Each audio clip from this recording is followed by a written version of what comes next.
Speaking Volumes is proud to present the original unabridged recording of The Guns of Avalon, the second book in Roger Zelazny's classic 10-volume Amber series. This was read by Roger Zelazny himself shortly before his untimely death in 1995.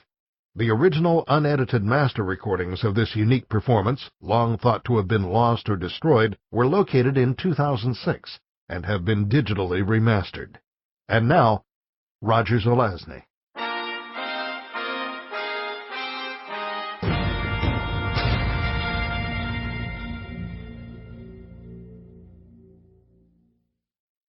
I stood there on the beach and said, "Goodbye, butterfly," and the ship slowly turned, then headed out toward deep water. It would make it back into port at the lighthouse of Cabra, I knew, for that place lay near to shadow. Turning away, I regarded the black line of trees near at hand, knowing that a long walk lay ahead of me. I moved in that direction, making the necessary adjustments as I advanced. A pre-dawn chill lay upon the silent forest, and this was good. I was perhaps 50 pounds underweight, and still occasionally experienced double vision, but I was improving. I had escaped the dungeons of Amber, and recuperated somewhat, with the assistance of Mad Dworkin and Drunken Joppin, in that order. Now I had to find me a place resembling another place, one which no longer existed. I located the path. I took it. After a time, I stopped at a hollow tree that had to be there. I reached inside and drew forth my silvered blade and strapped it to my waist. It mattered not that it had been somewhere in Amber. It was here now, for the wood that I walked was in shadow. I continued for several hours, the unseen sun somewhere behind my left shoulder. Then I rested a while, then moved on. It was good to see the leaves and the rocks and the dead tree trunks, the live ones, the grass, the dark earth. It was good to smell all the little smells of life and to hear its buzzing, humming, chirping sounds.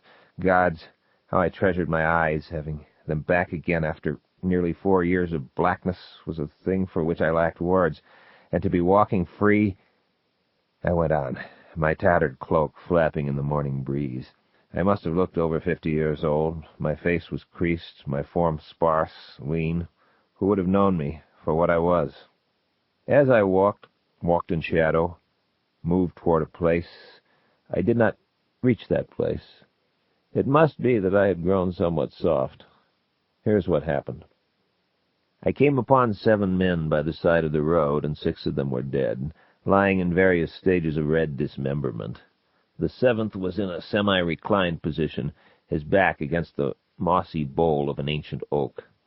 He held his blade across his lap, and there was a large wet wound in his right side, from which the blood still flowed. He wore no armor, though some of the others did. His gray eyes were open, though glassy. His knuckles were skinned, and his breathing was slow. From beneath shaggy brows he watched the crows eat out the eyes of the dead. He did not seem to see me. I raised my cowl and lowered my head to hide my face. I moved nearer. I knew him, or someone very like him, once. His blade twitched, and the point rose as I advanced. "I'm a friend," I said. "Would you like a drink of water?" He hesitated a moment, then nodded. "Yes." I opened my canteen and passed it to him. He drank and coughed, drank some more. "Sir, I thank you," he said, as he passed it back. "I only regret that we're not stronger. Damn this cut. Have some of that, too, if you're sure you can handle it." He held out his hand, and I unstoppered a small flask and gave it to him. He must have coughed for 20 seconds after a slug of that stuff Joppin drinks. Then the left side of his mouth smiled, and he winked lightly. "Much better," he said. "Mind if I pour a drop of this onto my side? I hate to waste good whiskey, but use it all if you have to.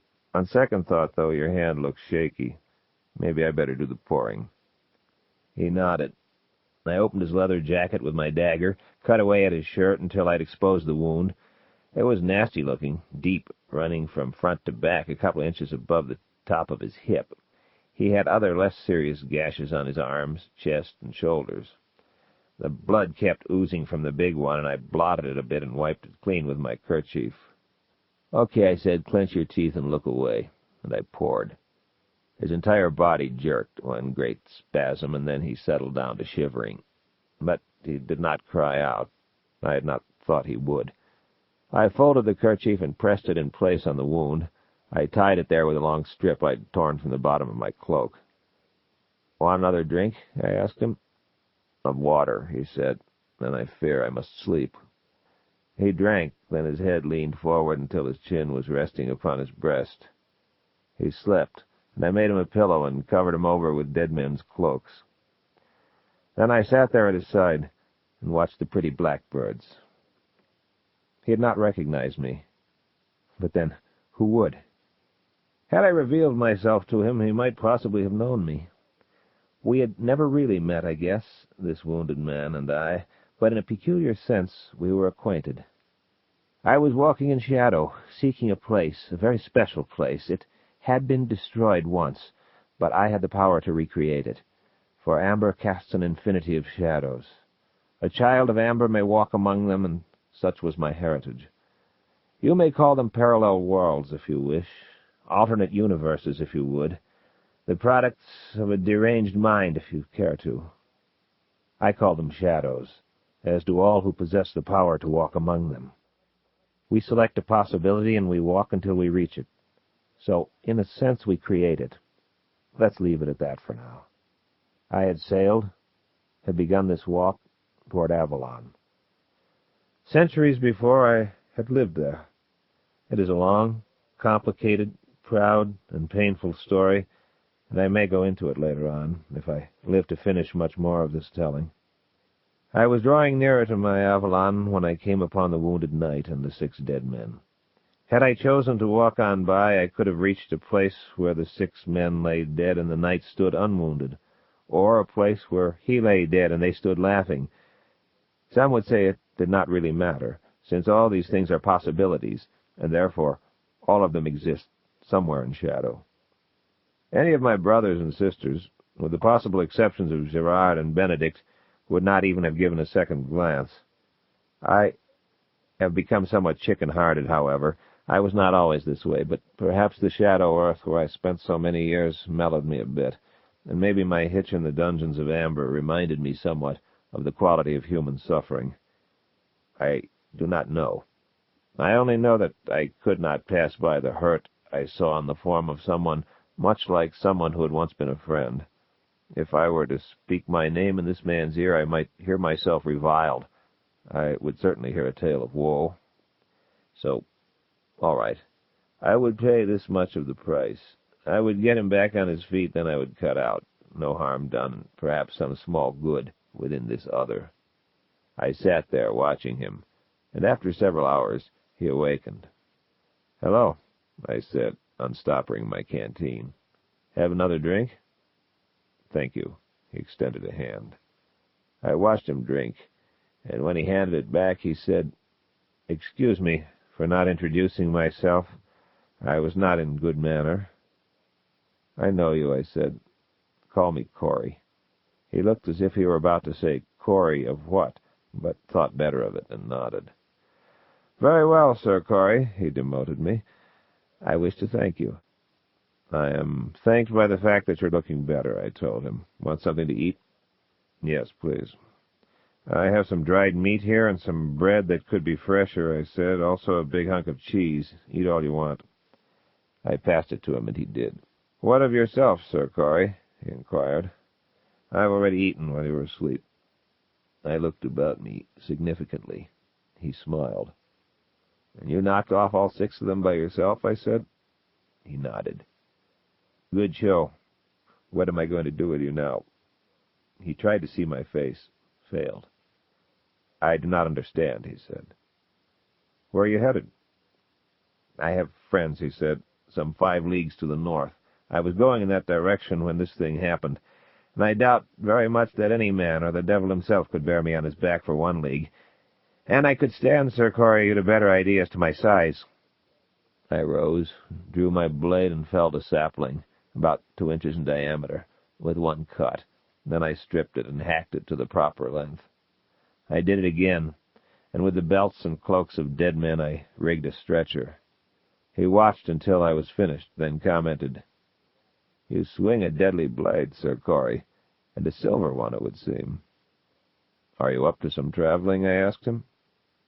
5 leagues is roughly 15 miles. "What of the dead?" he inquired. "You want to maybe give 'em a decent Christian burial?" I said. "Screw 'em. Nature takes care of its own. Let's get out of here. They stink already." "I'd like at least to see them covered over. They fought well." I sighed. "All right, if it'll help you to sleep nights. I haven't a spade, so I'll build them a cairn. It's going to be a common burial, though." "Good enough," he said. I laid the 6 bodies out side by side. I heard him mumbling something which I guessed to be a prayer for the dead. I ringed them round with stones. There were plenty of stones in the vicinity, so I worked quickly, choosing the largest so that things would go faster. That's where I made a mistake. One of them must have weighed over 400 pounds, and I did not roll it. I hefted it and set it in place. I heard a sharp intake of breath from his direction, and I realized that he had noted this. I cursed then. "Damn near ruptured myself on that one," I said, and I selected smaller stones after that. When I'd finished, I said, "All right, are you ready to move?" "Yes." I raised him in my arms and set him on the stretcher. He clenched his teeth as I did so. "Where do we go?" I asked. He gestured. "Head back to the trail. Follow it to the left until it forks, then go right at that place." "How do you propose to—" I scooped the stretcher up in my arms, holding him as you would a baby, cradle and all. Then I turned and walked back to the trail, carrying him. "Corey?" he said. "Yes."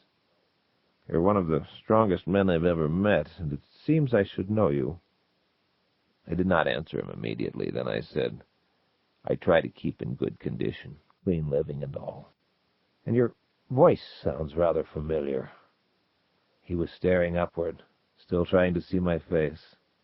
I decided to get off the subject fast. "Who are these friends of yours I'm taking you to?" "We are headed for the keep of Avalon." "That ratfink," I said, almost dropping him. "While I do not understand the word you have used, I take it to be a term of opprobrium," he said, from the tone of your voice. "If such is the case, I must be his defender in—" "Hold on," I said. "I've a feeling we're talking about 2 different guys with the same name. Sorry." Through the stretcher, I felt a certain tension go out of him. "That is doubtless the case," he said. So I carried him until we reached the trail, and there I turned to the left. He dropped off to sleep again, and I made better time after that, taking the fork he'd told me about and sprinting while he snored. I began wondering about the 6 fellows who tried to do him in and almost succeeded. I hoped that they did not have any friends beating about the bushes. I slowed my pace back to a walk when his breathing changed. "I was asleep," he said, and snoring, I added. "How far have you borne me?" "Around 2 leagues, I'd say." "And you're not tired?" "Some," I said, "but not enough to need rest just yet." "Mon Dieu," he said, "I'm pleased never to have had you for an enemy. Are you certain you're not the devil?" "Yeah, sure," I said. "Don't you smell the brimstone? And my right hoof is killing me." He actually sniffed a couple of times before he chuckled, which hurt my feelings a bit. Actually, we had traveled over 4 leagues, as I reckoned it. I was hoping he would sleep again and not be too concerned about distances. My arms were beginning to ache. "Who were those 6 men you slew?" I asked him. "Wardens of the circle," he replied, "and they were no longer men, but men possessed. Now pray to God, Sir Corey, that their souls be at peace." "Wardens of the circle?" I asked. "What circle?" "The dark circle, the place of iniquity and loathsome beasts." He took a deep breath. "The source of the illness that lies upon the land." "This land doesn't look especially ill to me," I said. "We are far from that place, and the realm of Avalon is still too strong for the invaders, but the circle widens. I feel that the last battle will be fought here." "You have roused my curiosity as to this thing." "Sir Corey, if you know not of it, 'twere better you forgot it, skirted the circle and went your way. Though I should dearly love to fight by your side, this is not your fight. and who can tell the outcome? The trail began winding upward. Then, through a break in the trees, I saw a distant thing that made me pause and caused me to recall another, similar place. "What?" asked my charge, turning.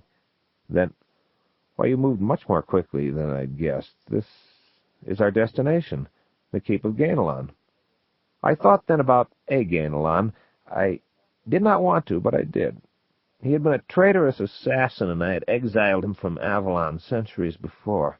I had actually cast him through shadow into another time and place, as my brother Eric had later done to me. I hoped it was not to this place that I had sent him.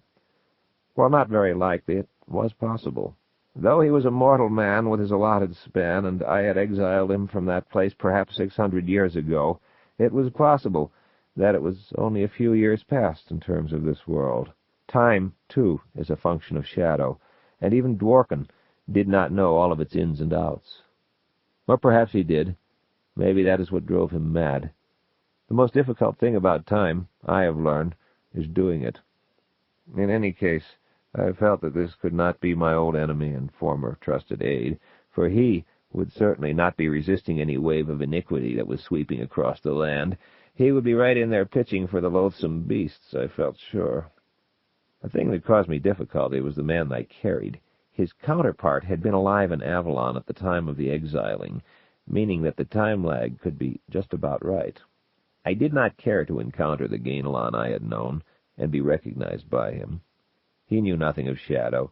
He would only know that I had worked some dark magic on him as an alternative to killing him, and while he had survived that alternative, it might have been the rougher of the two. But the man in my arms needed a place of rest and shelter, so I trudged forward. I wondered, though. There did seem to be something about me that lent itself to recognition by this man. If there were some memories of a shadow of myself in this place that was like, yet not like Avalon, what form did they take?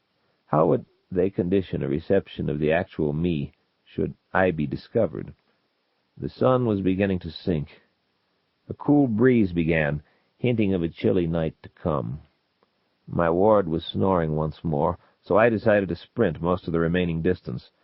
I did not like the feeling that this forest, after dark, might become a place crawling with unclean denizens of some damned circle that I knew nothing about, but who seemed to be on the make when it came to this particular piece of real estate. So I ran through lengthening shadows, dismissing rising notions of pursuit, ambush, surveillance, until I could do so no longer. They had achieved the strength of a premonition, and then I heard the noises at my back, a soft pat, pat, pat, as of footfalls. I set the stretcher down, and I drew my blade as I turned. There were two of them. Cats. Their markings were precisely those of Siamese cats, only these were the size of tigers. Their eyes were a solid, sun-bright yellow, pupilless. They seated themselves on their haunches as I turned, and they stared at me and did not blink. They were about 30 paces away. I stood sideways between them and the stretcher, my blade raised. Then the one to the left opened its mouth. I did not know whether to expect a purr or a roar. Instead it spoke. It said, "Man, most mortal." The voice was not human-sounding. It was too high-pitched. "Yet still it lives," said the second, sounding much like the first. "Slay it here," said the first.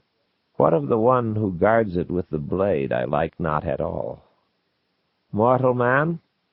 "Come find out," I said softly. "It is thin, and perhaps it is old. Yet it bore the other from the cairn to this place, rapidly and without rest. Let us flank it." I sprang forward as they moved, and the one to my right leaped toward me. My blade split its skull and continued on into the shoulder. As I turned, yanking it free, the other swept past me, heading toward the stretcher. I swung wildly. My blade fell upon its back and passed completely through its body. It emitted a shriek that grated like chalk on a blackboard as it fell in two pieces and began to burn. The other was burning also. But the one I had halved was not yet dead. Its head turned toward me, and those blazing eyes met my own and held them. I die the final death, it said, and so I know you, Opener. Why do you slay us? And then the flames consumed its head. I turned, cleaned my blade, and sheathed it, picked up the stretcher, ignored all questions, and continued on.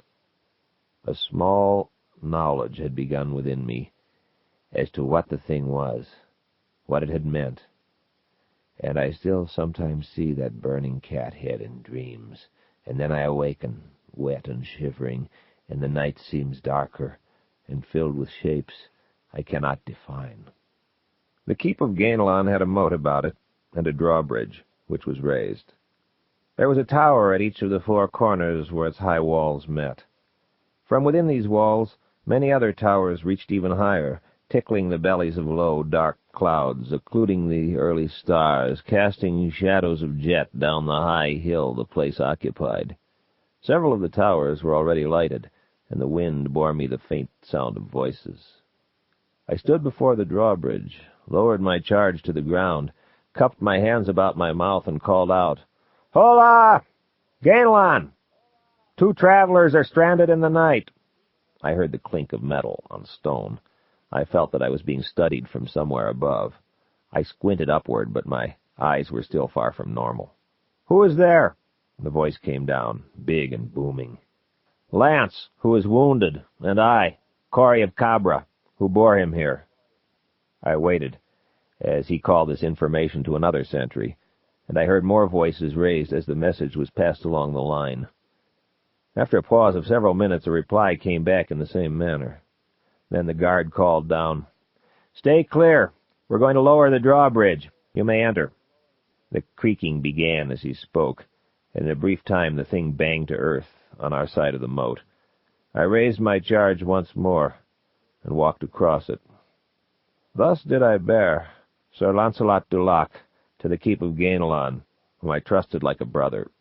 That is to say, not at all. There was a rush of people about me, and I found myself ringed by armed men. There was no hostility present, however, only concern. I had entered a large, cobbled courtyard, lit by torches and filled with bedrolls. I could smell sweat, smoke, horses, and the odors of cooking. A small army was bivouacked here. Many had approached me and stood staring and murmuring, but then there came up 2 who were fully arrayed, as for battle, and one of them touched my shoulder. "Come this way," he said. I followed, and they flanked me. The ring of people parted as we passed. The drawbridge was already creaking back into place. We moved toward the main complex of dark stone. Inside, we walked along a hallway and passed what appeared to be a reception chamber. Then we came upon a stairway. The man to my right indicated that I should mount it. On the second floor, we stopped before a heavy wooden door, and the guard knocked upon it. "Come in," called out a voice which, unfortunately, seemed very familiar. We entered. He sat at a heavy wooden table near a wide window overlooking the courtyard. He wore a brown leather jacket over a black shirt, and his trousers were also black. They were bloused over the tops of his dark boots. He had about his waist a wide belt which held a hoof-hilted dagger. A short sword lay on the table before him. His hair and beard were red, with a sprinkling of white. His eyes were dark as ebony. He looked at me, then turned his attention to a pair of guards who entered with a stretcher. "Put him on my bed," he said. Then, "Roderick, tend to him." His physician, Roderick, was an old guy who didn't look as if he could do much harm, which relieved me somewhat. I had not fetched Lance all this distance to have him bled. Then Avalon turned to me once more. "Where did you find him?" he asked. 5 leagues to the south of here." "Who are you?" "They call me Cory," I said. He studied me too closely, and his worm-like lips twitched toward a smile beneath his mustache. "What is your part in this thing?" he asked.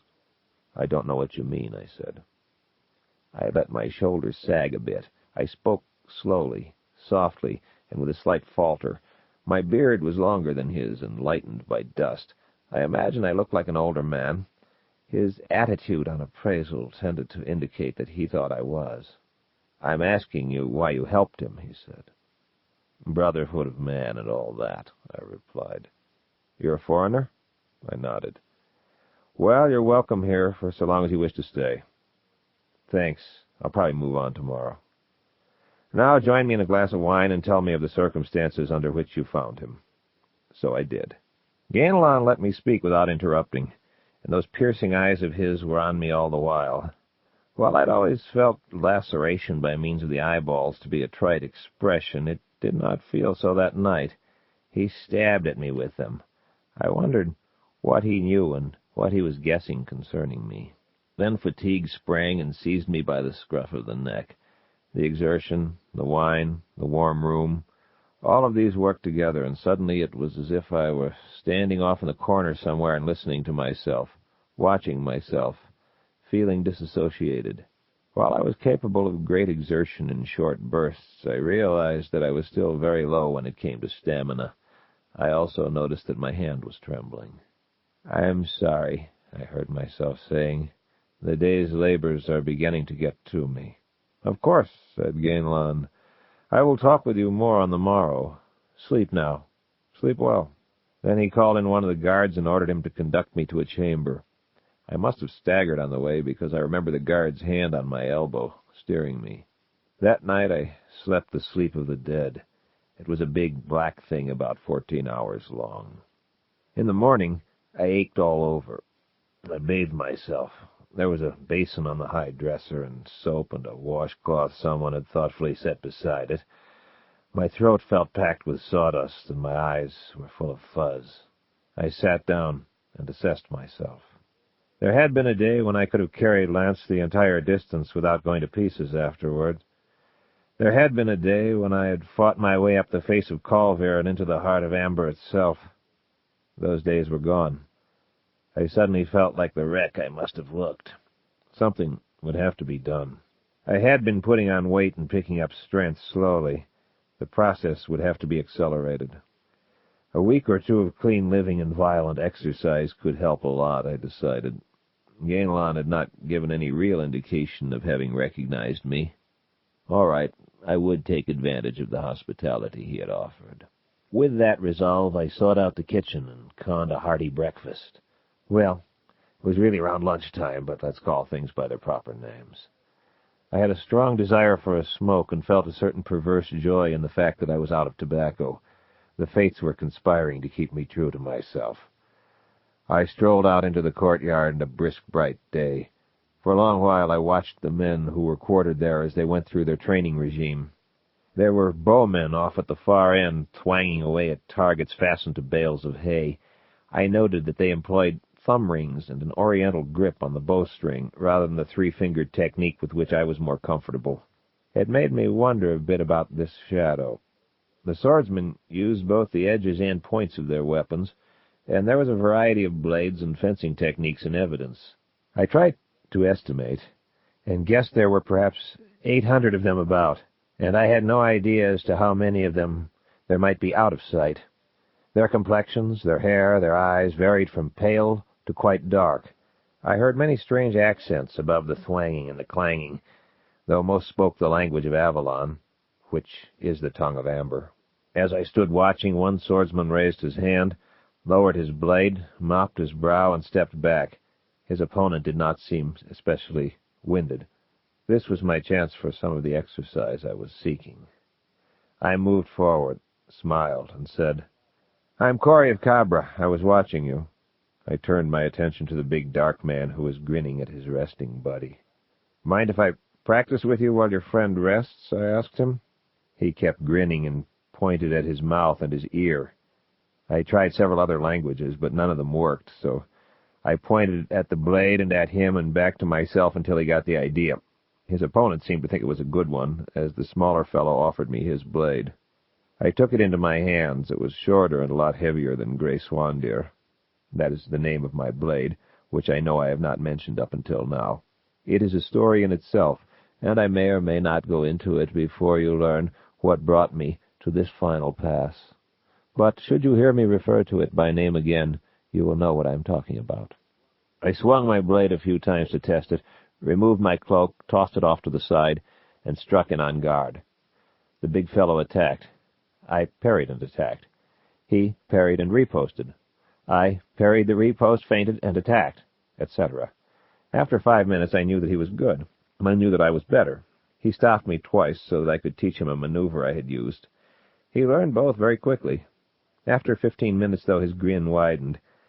I guess that was around the point where he broke down most opponents by virtue of sheer staying power, if they were good enough to resist his attacks up until then. He had stamina, I'll say that. After 20 minutes, a puzzled look came onto his face. I just didn't look as if I could stand up that long. But then, what can any man really know of that which lies within a scion of amber? After 25 minutes, he was sheathed in sweat, but he continued on. My brother random looks and acts on occasion, like an asthmatic teenage hood. But once we had fenced together for over 26 hours to see who would call it quits. If you're curious, it was me. I'd had a date lined up for the next day and had wanted to arrive in reasonably good condition. We could have gone on.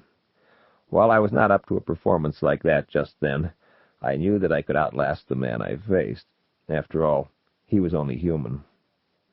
After about half an hour, when he was breathing heavily and slowing down on his counterstrokes, and I knew that in a few minutes he might guess that I was pulling mine, I raised my hand and lowered my blade as I had seen his previous opponent do. He ground to a halt also, then rushed forward and embraced me. I did not understand what he said, but I gathered that he was pleased with the workout. So was I. The horrible thing was, I felt it. I found myself slightly heady. But I needed more. I promised me I would kill myself with exercise that day, glut myself with food that night, sleep deeply, wake, and do it again. So I went over to where the archers stood.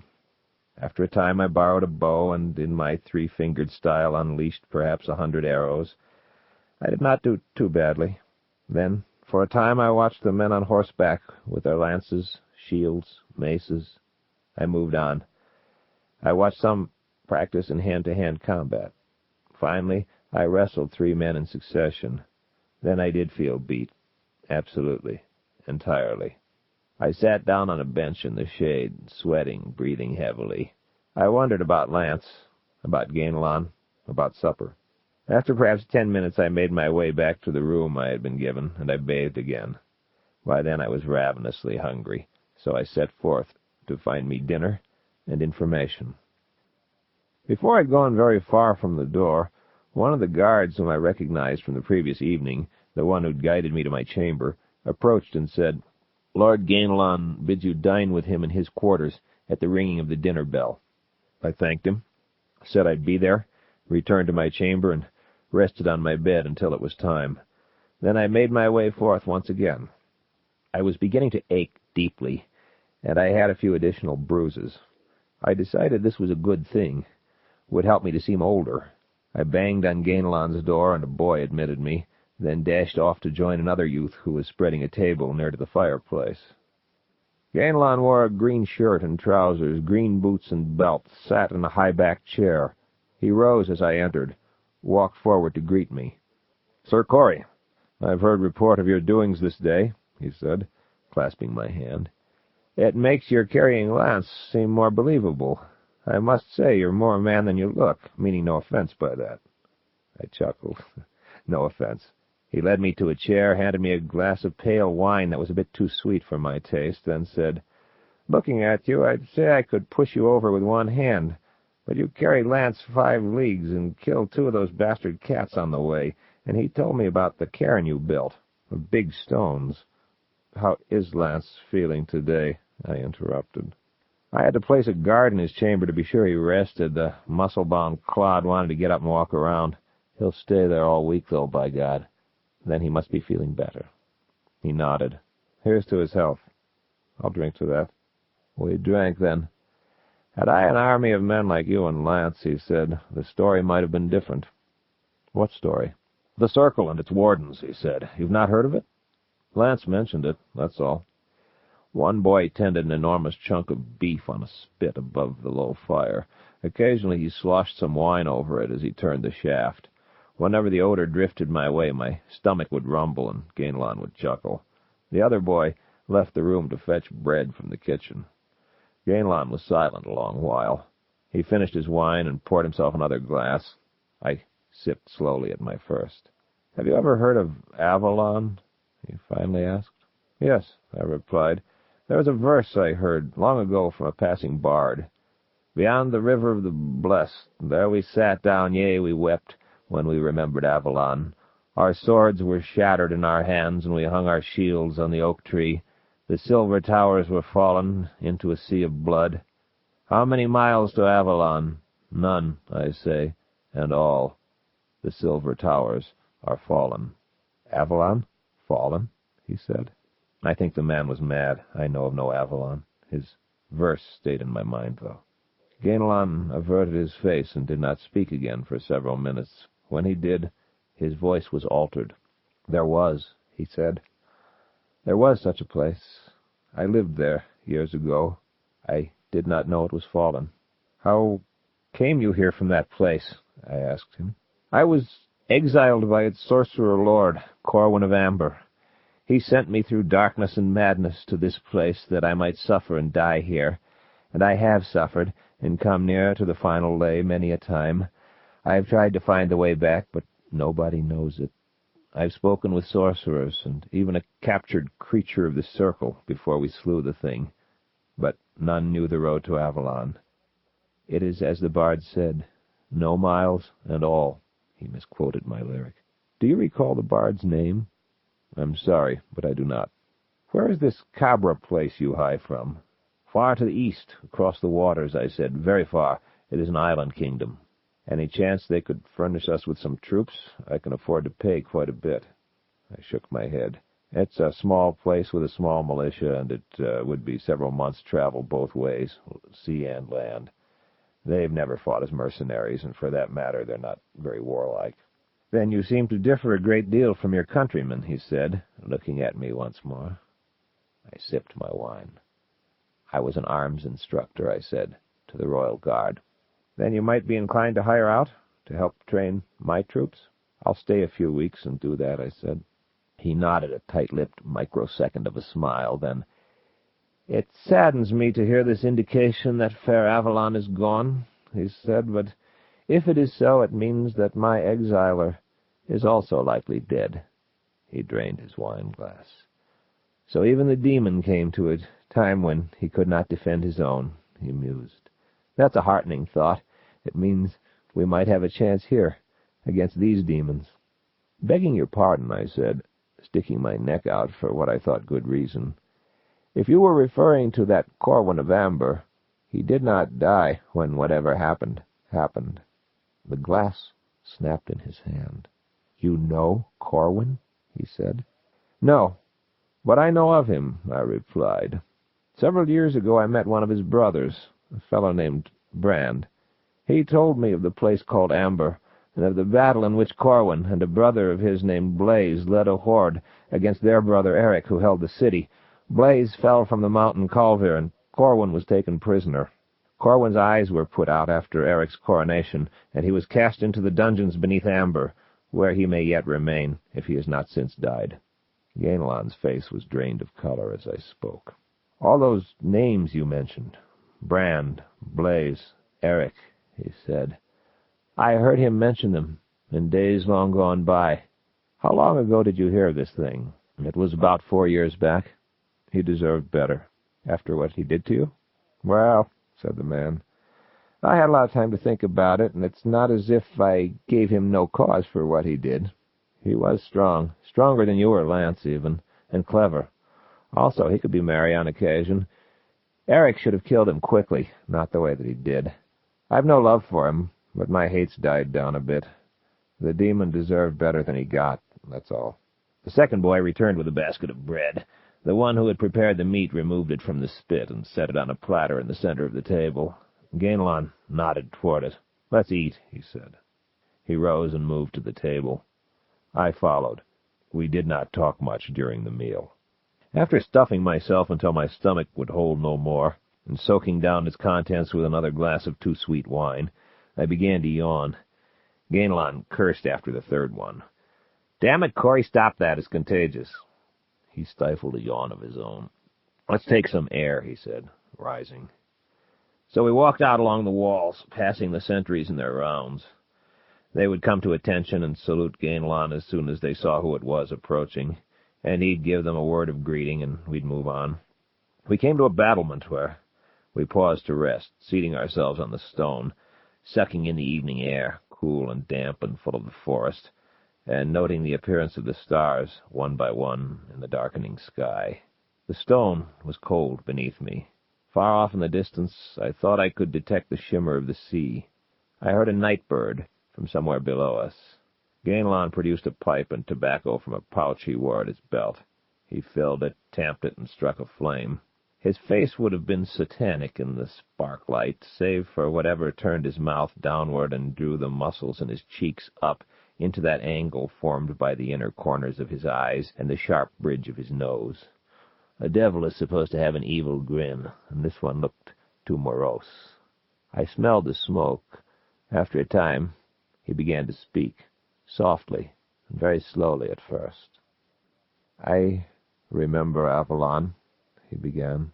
"My birth there was not ignoble, but virtue was never one of my strong points.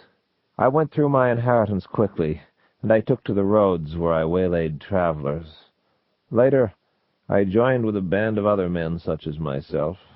When I discovered I was the strongest and most fit to lead, I became the leader. There were prices on all our heads. Mine was the highest." He spoke more rapidly now, and his voice grew more refined, and his choice of words came as an echo from out of his past.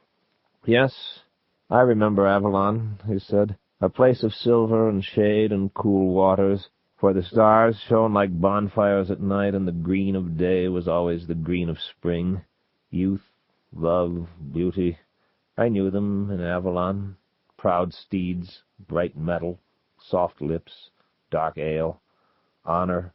He shook his head. "One later day," he said, "when war commenced within the realm, the ruler offered full pardon to any outlaws who would follow him in battle against the insurgents. This was Corwin.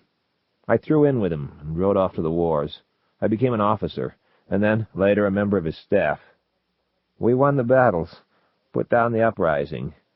Then Corwin ruled peacefully once more, and I remained at his court. Those were the good years. There later came some border skirmishes, but these we always won. He trusted me to handle such things for him. Then he granted a dukedom to dignify the house of a minor noble whose daughter he desired in marriage. I had wanted that dukedom, and he had long hinted it might one day be mine. I was furious, and I betrayed my command the next time I was dispatched to settle a dispute along the southern border, where something was always stirring. Many of my men died, and the invaders entered into the realm. Before they could be routed, Lord Corwin himself had to take up arms once more. The invaders had come through in great strength, and I thought they would conquer the realm. I hoped they would. But Corwin, again, with his foxy tactics, prevailed. I fled, but was captured and taken to him for sentencing. I cursed him and spat at him. I would not bow. I hated the ground he trod, and a condemned man has no reason not to put up the best front he can, to go out like a man.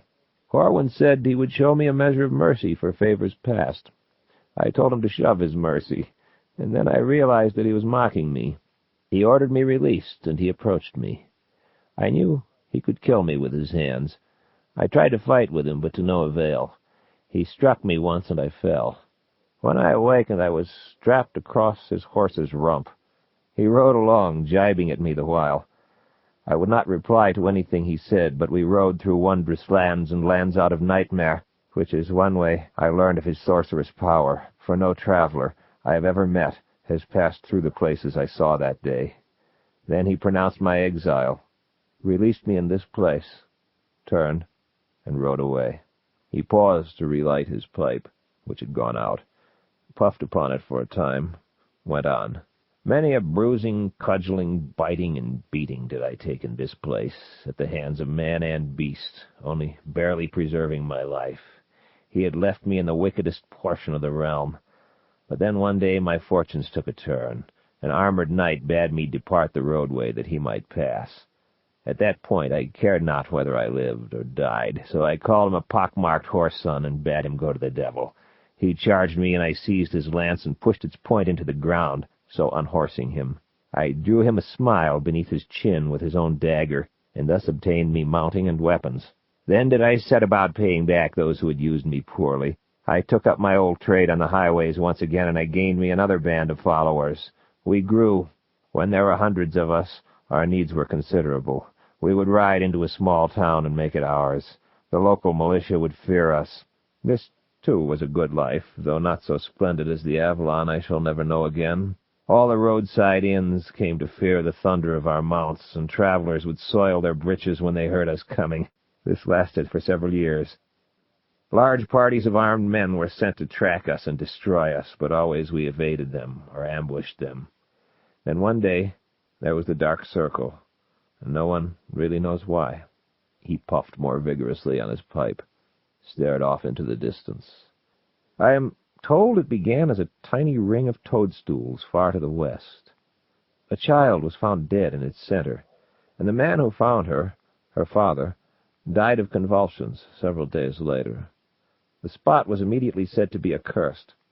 It grew quickly in the months that followed, until it was half a league across. The grasses darkened and shone like metal within it, but did not die. The trees twisted and their leaves blackened. They swayed when there was no wind, and bats danced and darted among them. In the twilight, strange shapes could be seen moving, always within the circle, mind you, and there were lights as of small fires throughout the night. The circle continued to grow, and those who lived near it fled, mostly. A few remained. It was said that those who remained had struck some bargain with the dark things, and the circle continued to widen, spreading like the ripple from a rock cast into a pond. More and more people remained, living within it. I have spoken with these people, fought with them, slain them. It is as if there is something dead inside them all. Their voices lack the thrust and dip of men chewing over their words and tasting them. They seldom do much with their faces, but wear them like death masks. They began to leave the circle in bands, marauding. They slew wantonly. They committed many atrocities and defiled places of worship. They put things to the torch when they left them. They never stole objects of silver. Then, after many months, other creatures than men began to come forth, strangely formed, like the hell-cats you slew. Then the circle slowed in its growth, almost halting, as though it were nearing some sort of limit. But now all manner of raiders emerged from it, some even faring forth during the day, laying waste to the countryside about its borders. When they had devastated the land about its entire circumference, the circle moved to encompass those areas also. And so its growth began again, in this fashion. The old king, Uther, who had long hunted me, forgot all about me and set his forces to patrolling that damned circle. It was beginning to worry me also, as I did not relish the notion of being seized by some hell-spawned bloodsucker as I slept. So I got together 55 of my men. That was all who'd volunteer, and I wanted no cowards. And we rode into that place one afternoon. We came upon a pack of those dead-faced men burning a live goat on a stone altar, and we lit into the lot of them. We took one prisoner and tied him to his own altar and questioned him there. He told us that the circle would grow until it covered the entire land, from ocean to ocean. One day it would close with itself on the other side of the world. We had best join with them if we wished to save our hides. Then one of my men stabbed him and he died. He really died, for I know a dead man when I see one. I have made it happen often enough. But as his blood fell upon the stone, his mouth opened, and out came the loudest laugh I ever heard in my life. It was like thunder all about us. Then he sat up, unbreathing, and began to burn. As he burned, his form changed until it was like that of the burning goat, only larger, there upon the altar. Then a voice came from the thing. It said, "Flee, mortal man, but you shall never leave this circle." And believe me, we fled. The sky grew black with bats and other things. We heard the sound of hoofbeats. We rode with our blades in our hands, killing everything that came near us. There were cats such as you slew, and snakes and hopping things, and God knows what all else. As we neared the edge of the circle, one of King Uther's patrols saw us and came to our aid. 16 of the 55 who had ridden in with me rode back out, and the patrol lost perhaps 30 men itself. When they saw who I was, they hustled me off to court. Here. This used to be Uther's palace. I told him what I'd done, what I'd seen and heard. He did with me as Corwin had. He offered full pardon to me, and to my men if we'd join with him against the wardens of the circle. Having gone through what I had gone through, I realized that the thing had to be stopped, so I agreed. Then I fell ill. I'm told that I was delirious for 3 days. I was as weak as a child after my recovery, and I learned that everyone who had entered the circle had been likewise taken. 3 had died. I visited the rest of my men, told them the story, and they were enlisted. The patrols about the circle were strengthened, but it would not be contained. In the years that followed, the circle grew. We fought many skirmishes. I was promoted until I stood at Uther's right hand, as once I had at Corwin's. Then the skirmishes became more than skirmishes. Larger and larger parties emerged from that hell-hole. We lost a few battles. They took some of our outposts. Then one night an army emerged. An army, a horde, of both men and the other things that dwelled there. That night we met the largest force we had ever engaged.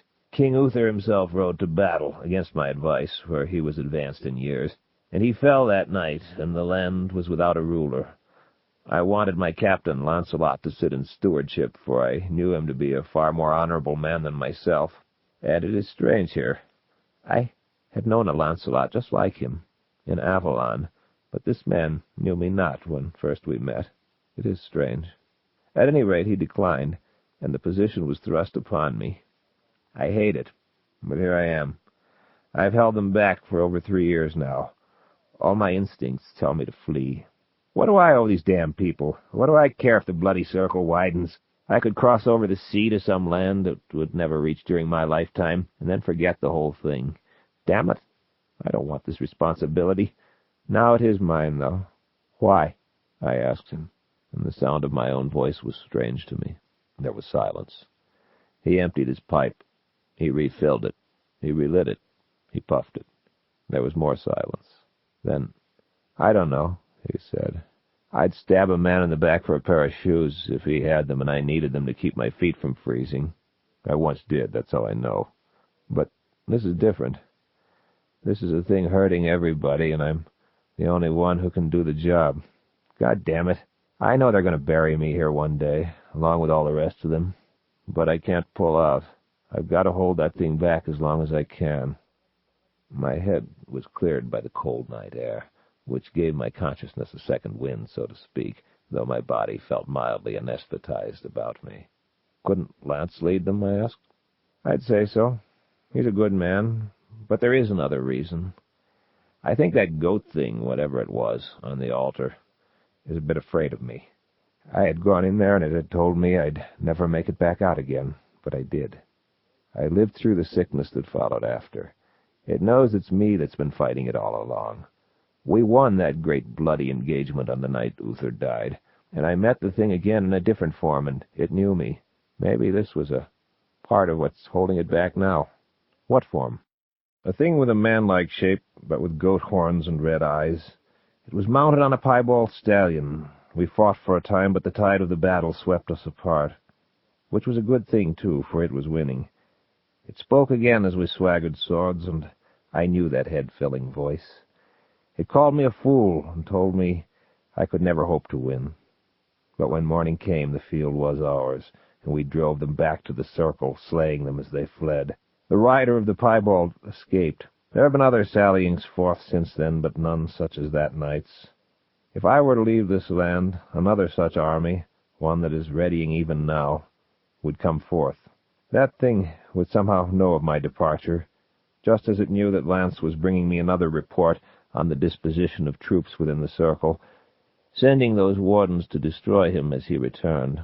It knows of you by now, and surely it must wonder over this development. It must wonder who you are, for all your strength. I will stay here and fight it till I fall. I must. Do not ask me why. I only hope that before that day comes, I at least learn how this thing came to pass. Why that circle is out there. Then there came a fluttering near to my head. I ducked quickly to avoid whatever it was. It was not necessary, though it was only a bird. A white bird. It landed on my left shoulder and stood there, making small noises. I held up my wrist, and it hopped over onto it. There was a note tied to its leg. I unfastened it, read it, crumpled it in my hand. Then I studied invisible things distant. "What is the matter, Sir Cory?" cried Ganelon. The note, which I had sent on ahead to my destination, written in my own hand, transmitted by a bird of my desire, could only reach the place that had to be my next stop. This was not precisely the place that I had in mind. However, I could read my own omens. "What is it?" he asked. "What is it that you hold? A message?" I nodded. I handed it to him. I could not very well throw it away, since he had seen me take it. It read, "I am coming," and it bore my signature. Ganelon puffed his pipe and read it in the glow. "He lives? And he would come here?" he said. "So it would seem." "This is very strange," he said. "I do not understand it at all."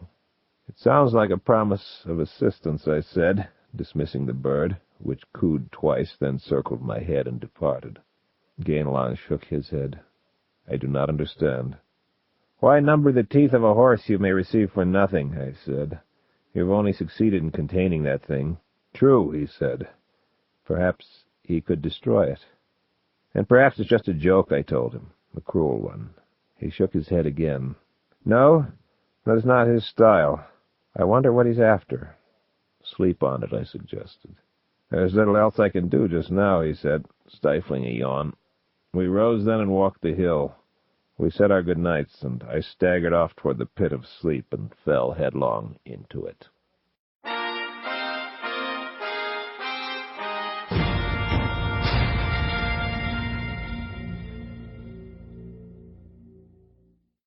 Day. More aches. More pains. Someone had left me a new cloak, a brown one, which I decided was a good thing, especially if I put on more weight, and Ganelon recalled my colors. I did not shave my beard because he had known me in a slightly less hairy condition. I took pains to disguise my voice whenever he was about. I hid Grey Swander beneath my bed. For all of the following week I drove myself ruthlessly. I worked and sweated and strove until the aches subsided and my muscles grew firm once more. I think I put on 15 pounds that week. Slowly, very slowly, I began feeling like my old self. The country was called Lorraine, and so was she. If I happened to be in the mood to hand you a line, I would tell you we met in a meadow behind the castle, she gathering flowers and me walking there for exercise and fresh air. Crap. I guess a polite term would be camp follower. I met her at the end of a hard day's work, spent mainly with the saber and the mace. She was standing off to the sidelines, waiting for her date when I first caught sight of her. She smiled, and I smiled back, nodded, winked, and passed her by. The next day I saw her again, and I said hello as I passed her. That's all. Well, I kept running into her. By the end of my second week, when my aches were gone and I was over 180 pounds and feeling that way again, I arranged to be with her one evening. By then I was aware of her status, and it was fine so far as I was concerned. But we did not do the usual thing that night. No. Instead we talked, and then something else happened. Her hair was rust-colored with a few strands of gray in it. I guessed she was under 30, though.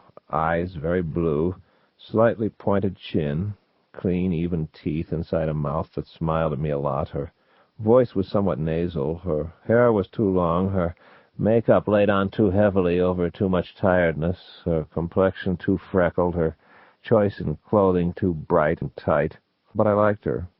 I did not think I'd actually feel that way when I asked her out that night because, as I said, liking her was not what I had in mind. There was no place to go but my chamber, so we'd gone there. I had become a captain, and I took advantage of my rank by having dinner brought to us and an extra bottle of wine. "The men are afraid of you," she said. "They say you never grow tired." "I do," I said, "believe me." "Of course," she said, shaking her too long locks and smiling. "Don't we all?" "I dare say," I replied. "How old are you?" "How old are you?" "A gentleman would not ask that question." "Neither would a lady." "When you first came here, they thought you were over 50. And now they have no idea. 45? 40? "No," I said. "I didn't think so, but your beard fooled everyone. Beards often do that." "You look better every day. Bigger. Thanks. I feel better than I did when I arrived." "Sir Cory of Cabra," she said. "Where's Cabra?" What's Cabra? Will you take me there with you, if I ask you nicely?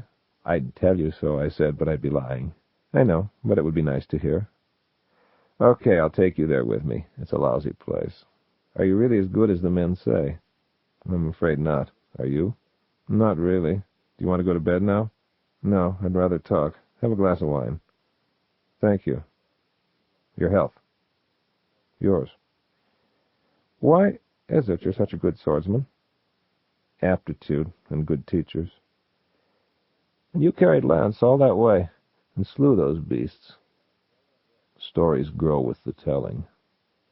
But I have watched you. You are better than the others. That is why Avalon made you whatever deal he did. He knows a good thing when he sees it. I've had many friends who were swordsmen, and I've watched them at practice. You could cut them to pieces. The men say you're a good teacher. They like you, even if you do scare them. Why do I frighten them? Because I'm strong? There are many strong men in the world. Because I can stand up and swing a blade for a long while? They think there is something supernatural involved. I laughed. No, I'm just the second best swordsman around. Pardon me, maybe the third, but I try harder. Who's better? Eric of Amber, possibly. Who is he? A supernatural creature. He's the best? No. Who is? Benedict of Amber. Is he one, too? If he's still alive, he is. Strange. That's what you are, she said. And why? Tell me, are you a supernatural creature? Let's have another glass of wine. It'll go to my head. Good. I poured them. We're all going to die, she said. Eventually. I mean here, soon, fighting this thing. Why do you say that? It's too strong. Then why stick around? I have no place else to go. That's why I asked you about Cabra. And why you came here tonight? No, I came to see what you were like. I'm an athlete who's breaking training. Were you born around here? Yes, in the wood. Why'd you pick up with these guys? Why not? It's better than getting pig shit on my heels every day. Never have a man of your own? Steady, I mean? Yes. He's dead. He's the one who found the fairy ring. I'm sorry. I'm not. He used to get drunk whenever he could borrow or steal enough to afford it and then come home and beat me. I was glad when I met Avalon. So you think that the thing is too strong, that we're going to lose to it? Yes. You may be right, but I think you're wrong. She shrugged. You'll be fighting with us? I'm afraid so. Nobody knew for sure, or would say if they did. That might prove interesting. I'd like to see you fight with the Goat Man. Why? Because he seems to be their leader. If you killed him, we'd have more of a chance. You might be able to do it. I have to, I said. Special reason? Yes. Private one? Yes. Good luck. Thanks. She finished her wine, so I poured her another. I know he is a supernatural creature, she said. Let's get off the subject. All right, but will you do me a thing? Name it. Put on armor tomorrow, pick up a lance, get hold of a horse, and trounce that big cavalry officer, Harold. Why? He beat me last week, just like Jarl used to. Can you do it? Yes. Will you? Why not? Consider him trounced. She came over and leaned against me. I love you, she said. Crap. All right, how about I like you? Good enough. Then a chill and numbing wind blew along my spine. I stiffened and resisted what was to come by blanking my mind completely. Someone was looking for me. It was someone of the House of Amber, doubtless, and he was using my trump, or something very like it. There was no mistaking the sensation. If it was Eric, then he had more guts than I gave him credit for, since I'd almost napalmed his brain the last time we'd been in contact. It could not be random unless he was out of prison, which I doubted. If it was Julian or Kane, they could go to hell. Blaze was probably dead, possibly Benedict, too. That left Gerard, Brand, and our sisters. Of these, only Gerard might mean me well. So I resisted discovery. Successfully. It took me perhaps 5 minutes, and When it was finished, I was shaking and sweating, and Lorraine was staring at me strangely.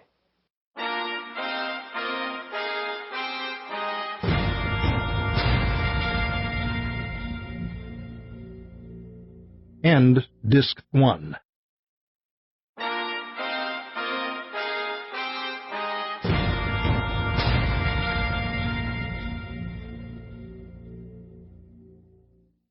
"What happened?" she asked. "You aren't drunk yet, and neither am I." "Just a spell I sometimes get," I said. "It's a disease I picked up in the islands." "I saw a face," she said. "Perhaps it was on the floor. Maybe it was in my head. It was an old man. The collar of his garment was green, and he looked a lot like you, except that his beard was gray." I slapped her then. "You're lying. You couldn't have. I'm just telling you what I saw. Don't hit me. I don't know what it meant. Who was he?" "I think it was my father." "God, that's strange." "What happened?" she repeated. "A spell," I said. "I sometimes get them, and people think they see my father on the castle wall or floor. Don't worry about it. It's not contagious." "Crack," she said. "You're lying to me." "I know, but please forget the whole thing." "Why should I?" "Because you like me," I told her. "Remember? And because I'm going to trounce Harold for you tomorrow." "That's true," she said. And I started shaking again, and she fetched a blanket from the bed and put it about my shoulders. She handed me my wine, and I drank it. She sat beside me and rested her head on my shoulder, so I put my arm about her. A devil wind began to scream, and I heard the rapid rattle of the rainfall that came with it. For a second, it seemed that something beat against the shutters. Lorraine whimpered slightly. "I do not like what is happening tonight," she said. "Neither do I. Go bar the door. It's only bolted right now." As she did this, I moved our seats so that it faced my single window. I fetched Grey Swander out from beneath the bed and unsheathed it. Then I extinguished every light in the room, save for a single candle on the table to my right. I reseated myself, my blade across my knees. "What are we doing?" Lorraine asked as she came and sat down at my left. "Waiting," I said. "For what?" "I am not positive, but this is certainly the night for it." She shuddered and drew near. "You know, perhaps you'd better leave," I said. "I know," she said, "but I'm afraid to go out. You'll be able to protect me if I stay here, won't you?" I shook my head. "I don't even know if I'll be able to protect myself." She touched Grey Swander. "What a beautiful blade. I've never seen one like it." "There isn't another," I said, and each time that I shifted a little the light fell differently upon it, so that one moment it seemed filmed over with unhuman blood of an orange tint, and the next it lay there cold and white as snow or a woman's breast, quivering in my hand each time a little chill took me. I wondered how it was that Lorraine had seen something I had not during the attempted contact. She could not simply have imagined anything that close to home. "There's something strange about you," I said. She was silent for 4 or 5 flickerings of the candle, then said, "I've a touch of the second sight. My mother had more of it. People say my grandmother was a sorceress. I don't know any of that business, though. Well, not much of it. I haven't done it for years. I always wind up losing more than I gain." Then she was silent again, and I asked her, "What do you mean?" "I used a spell to get my first man," she said, "and look what he turned out to be. If I hadn't, I'd have been a lot better off. I wanted a pretty daughter, and I made that happen." She stopped abruptly, and I realized she was crying. "What's the matter? I don't understand." "I thought you knew," she said. "No, I'm afraid not. She was the little girl in the fairy circle. I thought you knew." "I'm sorry. I wish I didn't have the touch. I never use it anymore, but it won't let me alone. It still brings me dreams and signs, and they're never over things I can do anything about. I wish it would go away and devil somebody else." "That's the one thing it will not do, Lorraine. I'm afraid you're stuck with it." "How do you know?" "I've known people like you in the past, that's all. You've a touch of it yourself, haven't you?" "Yes." "Then you feel that there is something out there now, don't you?" "Yes. So do I." "Do you know what it's doing?" "It's looking for me." "Yes, I feel that, too." "Why?" "Perhaps to test my strength. It knows that I'm here. If I'm a new ally come to Gainlon, it must wonder what I represent, who I am." Is it the Horned One himself? I don't know. I think not, though. Why not? If I am really he who would destroy it, it would be foolish to seek me out here in the keep of its enemy where I am surrounded by strength. I would say one of its minions is looking for me. Perhaps, somehow, that is what my father's ghost... I don't know. If its servant finds me and names me, it will know what preparations to make. If it finds me and destroys me, it will have solved the problem. If I destroy the servant, it will know that much more about my strength. Whichever way it works out, the Horned One will be something ahead, so why should it risk its own pronged dome at this stage in the game? We waited, there in the shadow-clad chamber, as the taper burned away the minutes. She asked me, "What did you mean when you said, 'If it finds you and names you'?" "Names you what?" "The one who almost did not come here," I said. "You think that it might know you from somewhere? Somehow?" she asked. "I think it might," I said. She drew away from me then. "Don't be afraid," I said. "I won't hurt you." "I am afraid, and you will hurt me," she said. "I know it, but I want you." "Why do I want you?" "I don't know," I said. "There's something out there now," she said, sounding slightly hysterical. "It's near. It's very near. Listen, listen." "Shut up," I said, as a cold, prickly feeling came to rest on the back of my neck and coiled about my throat. "Get over on the far side of the room, behind the bed." "I'm afraid of the dark," she said. "Do it, or I'll have to knock you out and carry you. You'll be in my way here." I could hear a heavy flapping above the storm, and there came a scratching on the stone of the wall as she moved to obey me. Then I was looking into two hot, red eyes, which were looking back into my own. I dropped mine quickly. The thing stood there on the ledge outside the window and regarded me. It was well over 6 feet in height, with great bunches of antlers growing out of its forehead. Nude, its flesh was a uniform ash-gray in color. It appeared to be sexless, and it had gray, leathery wings extending far out behind it and joining with the night. It held a short, heavy sword of dark metal in its right hand, and there were runes carved all along the blade. With its left hand it clutched at the lattice. "Enter at your peril," I said loudly, and I raised the point of gray swandair to indicate its breast. It chuckled. It just stood there and chuckled and giggled at me. It tried to meet my eyes once more, but I would not let it. If it looked into my eyes for long, it would know me, as the hellcat had known me. When it spoke, it sounded like a bassoon blowing words. "You are not the one," it said, "for you are smaller and older. Yet that blade, it could be his. Who are you?" "Who are you?" I asked. "Strigwalder is my name. Conjure with it, and I will eat your heart and liver." "Conjure with it? I can't even pronounce it," I said, "and my cirrhosis would give you indigestion. Go away." "Who are you?" it repeated. "Misli Ganigradil Strigwalder," I said, and it jumped as if given a hot foot. "You seek to drive me forth with such a simple spell," it answered when it settled again. "I am not one of the lesser ones." It seemed to make you a bit uncomfortable. "Who are you?" it said again. "None of your business, Charlie. Ladybird, ladybird, fly away home. 4 times must I ask you, and 4 times be refused before I may enter and slay you. Who are you?" "No," I said, standing. "Come on in and burn." Then it tore away the lattice work, and the wind that accompanied it into the chamber extinguished the candle. I lunged forward, and there were sparks between us when Grey Swandair met the dark rune sword. We clashed, then I sprang back. My eyes had adjusted to the half-dark, so the loss of the light did not blind me. The creature saw well enough also. It was stronger than a man, but then so am I. We circled the room. An icy wind moved about us, and when we passed the window again, cold droplets lashed my face. The first time that I cut the creature a long slash across the breast, it remained silent, though tiny flames danced about the edges of the wound. The second time that I cut it high upon the arm, it cried out, cursing me. "Tonight I will suck the marrow from your bones," it said. "I will dry them and work them most cunningly into instruments of music. Whenever I play upon them, your spirit will writhe in bodiless agony."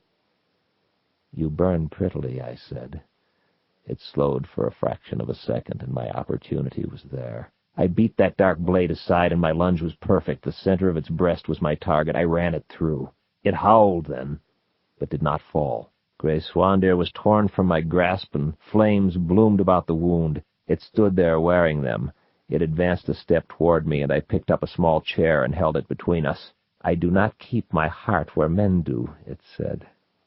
Then it lunged, but I blocked the blow with the chair and caught it in the right eye with one of the legs. I threw the chair to the side then, and stepping forward, seized its right wrist and turned it over. I struck the elbow with the edge of my hand as hard as I could. There came a sharp crack, and the rune sword clattered to the floor.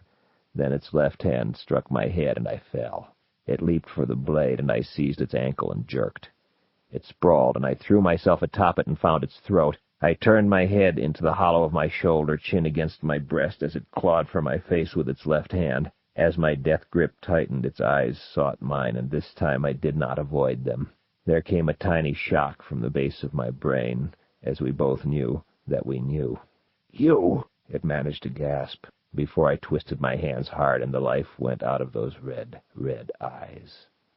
I stood, put my foot upon its carcass, and withdrew Grey Swandeer. The thing burst into flames when my blade came free, and kept burning, until there was nothing remaining but a charred spot upon the floor. Then Lorraine came over, and I put my arm about her, and she asked me to take her back to her quarters and to bed. So I did, but we didn't do anything but lie there together until she had cried herself to sleep. That is how I met Lorraine. Lance and Gainelon and I sat atop our mounts on a high hill, the late morning sun hitting us in the back, and we looked down into the place. Its appearance confirmed things for me. It was akin to that twisted wood that filled the valley to the south of Amber. "Oh, my father, what have I wrought?" I said within my heart, but there was no answer other than the dark circle that lay beneath me and spread for as far as the eye could see. Through the bars of my visor I looked down upon it, charred-seeming, desolate, and smelling of decay. I lived inside my visor these days. The men looked upon it as an affectation, but my rank gave me the right to be eccentric. I had worn it for over 2 weeks since my battle with Strigwalder. I had put it on the following morning before I trounced Harold to keep my promise to Lorraine, and I had decided that, as my girth increased, I had better keep my face concealed. I weighed perhaps 14 stone now, and felt like my old self again. If I could help clean up this mess in the land called Lorraine, I knew that I would have a chance at least to try what I most wanted, and perhaps succeed. "So that's it," I said. "I don't see any troops mustering." "I believe we will have to ride north," said Lance, "and we will doubtless only see them after dark." "How far north?" 3 or 4 leagues. They move about a bit." We had ridden for 2 days to reach the circle. We had met a patrol earlier that morning and learned that the troops inside the thing continued to muster every night. They went through various drills and then were gone to someplace deeper inside with the coming of morning. A perpetual thunderhead, I learned, rode above the circle, though the storms never broke. "Shall we breakfast here and then ride north?" I asked. "Why not?" said Gainelon. "I'm starved, and we've time." So we dismounted and ate dried meat and drank from our canteens. "I still do not understand that note," said Gainelon, after belching, patting his stomach, and lighting his pipe. "Will he stand beside us in the final battle, or will he not? Where is he, if he intends to help? The day of conflict draws nearer and nearer." "Forget him," I said. "It was probably a joke." "I can't, damn it," he said. "There's something passing strange about the whole business." "What is it?" asked Lance, and for the first time I realized that Gainelon had not told him. "My old liege, Lord Corwin, sends an odd message by carrier bird, saying he is coming. I had thought him dead, but he sent this message," Gainelon told him. "I still do not know what to make of it." "Corwin?" said Lance, and I held my breath. "Corwin of Amber?" "Yes, Amber and Avalon." "Forget his message." "Why?" "He is a man without honor, and his promise means nothing." "You know him?" "I know of him. Long ago he ruled in this land. Do you not recall the stories of the demon lordling?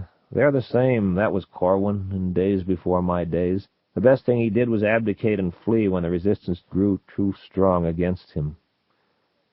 "That was not true. Or was it?" Amber casts an infinity of shadows, and my Avalon had cast many of its own because of my presence there. I might be known on many earths that I had never trod, for shadows of myself had walked them, mimicking imperfectly my deeds and my thoughts. "No," said Gainlan, "I never paid heed to the old stories. I wonder if it could have been the same man ruling here. This is interesting." "Very," I agreed, to keep my hand in things. "But if he ruled so long ago, surely he must be dead or decrepit by now." "He was a sorcerer," said Lance. "The one I knew certainly was," said Gainlan, "for he banished me from a land neither art nor artifice can discover now." "You never spoke of this before," said Lance. "How did it occur?" "None of your business," said Gainlan, and Lance was silent once again.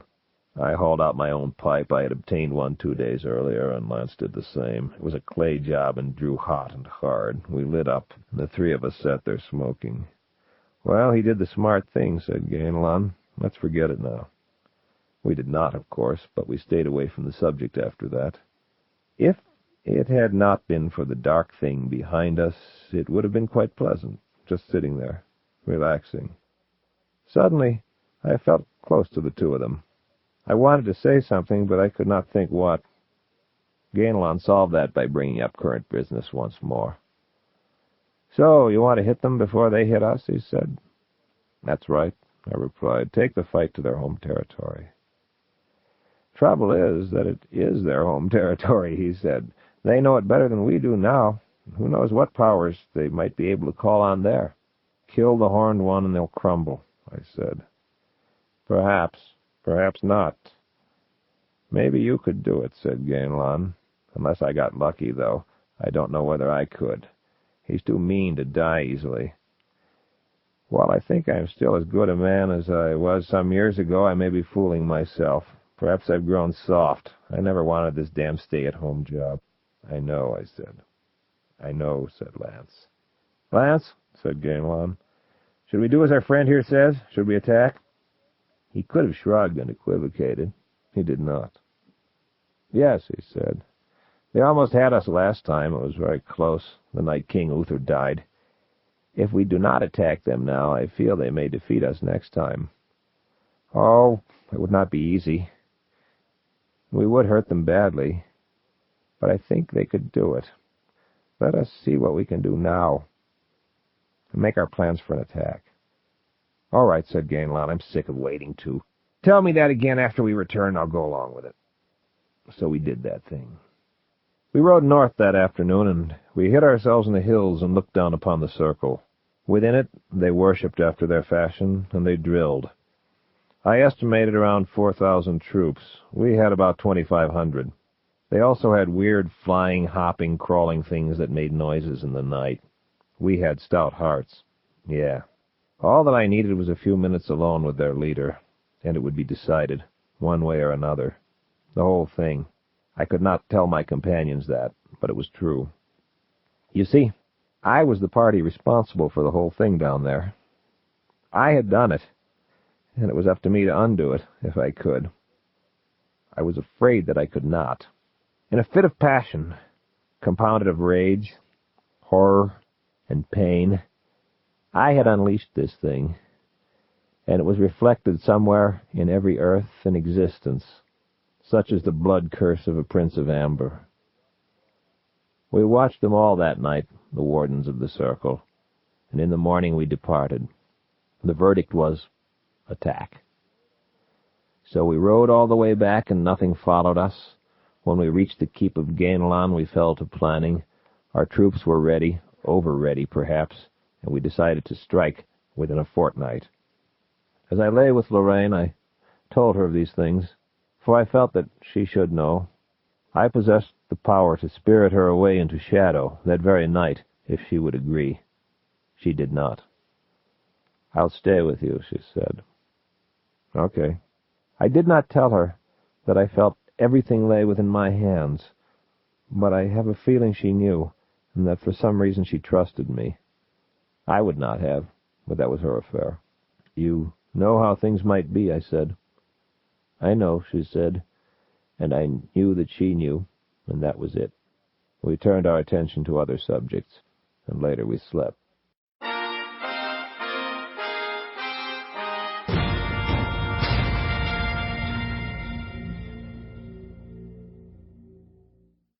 I thought back one morning upon all that had gone before. I thought of my brothers and sisters as though they were playing cards, which I knew was wrong. I thought back to the rest home where I had awakened, back to the battle for Amber, back to my walking the pattern in Rebma, and back to that time with Moir, who just might be Eric's by now. I thought of Blaise and of Random, Deirdre, Kane, Gerard, and Eric that morning. It was the morning of the battle, of course, and we were camped in the hills near the circle. We had been attacked several times along the way, but they had been brief guerrilla affairs. We had dispatched our assailants and continued. When we reached the area we had decided upon, we made our camp, posted guards, and retired. We slept undisturbed. I awoke, wondering whether my brothers and sisters thought of me as I thought of them. It was a very sad thought. In the privacy of a small grove, my helmet filled with soapy water, I shaved my beard. Then I dressed, slowly, in my private and tattered colors. I was as hard as stone, dark as soil, and mean as hell once more. Today would be the day. I donned my visor, put on chain mail, buckled my belt, and hung Grey Swander at my side. Then I fastened my cloak at my neck with a silver rose, and was discovered by a messenger who had been looking for me to tell me that things were about ready. I kissed Lorraine, who had insisted on coming along. Then I mounted my horse, a roan named Star, and rode off toward the front. There I met with Avalon and with Lance. They said, "We're ready."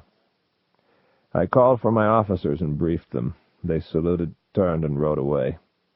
"Soon," said Lance, lighting his pipe. "How's your arm?" "Fine now," he replied, "after that workout you gave it yesterday. Perfect." I opened my visor and lit my own pipe. "You shaved your beard," said Lance. "I cannot picture you without it." "The helm fits better this way," I said. "Good fortune to us all," said Avalon. "I know no gods, but if any care to be with us, I welcome them." "There is but one God," said Lance. "I pray that he be with us." "Amen," said Avalon, lighting his pipe. "For today." "It will be ours," said Lance. "Yes," said I, as the sun stirred the east and the birds of morning the air. "It has that feel to it." We emptied our pipes when we'd finished and tucked them away at our belts. Then we secured ourselves with final tightenings and claspings of our armor, and Avalon said, "Let's be about it." My officers reported back to me. My sections were ready. We filed down the hillside, and we assembled outside the circle. Nothing stirred within it, and no troops were visible. "I wonder about Corwin," Avalon said to me. "He is with us," I told him, and he looked at me strangely, seemed to notice the rose for the first time, then nodded brusquely. "Lance," he said, when we had assembled, "give the order." And Lance drew his blade. His cried, "Charge!" echoed about us. We were half a mile inside the circle before anything happened. There were 500 of us in the lead, all mounted. A dark cavalry appeared, and we met them. After 5 minutes they broke, and we rode on. Then we heard the thunder. There was lightning, and the rain began to fall. The thunderhead had finally broken. A thin line of foot soldiers, pikemen mainly, barred our way, waiting stoically.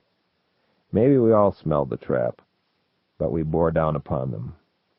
Then the cavalry hit our flanks. We wheeled, and the fighting began in earnest. It was perhaps 20 minutes later. We held out, waiting for the main body to arrive. Then the 200 or so of us rode on. Men. It was men that we slew, that slew us. Gray-faced, dour-countenanced men. I wanted more, one more.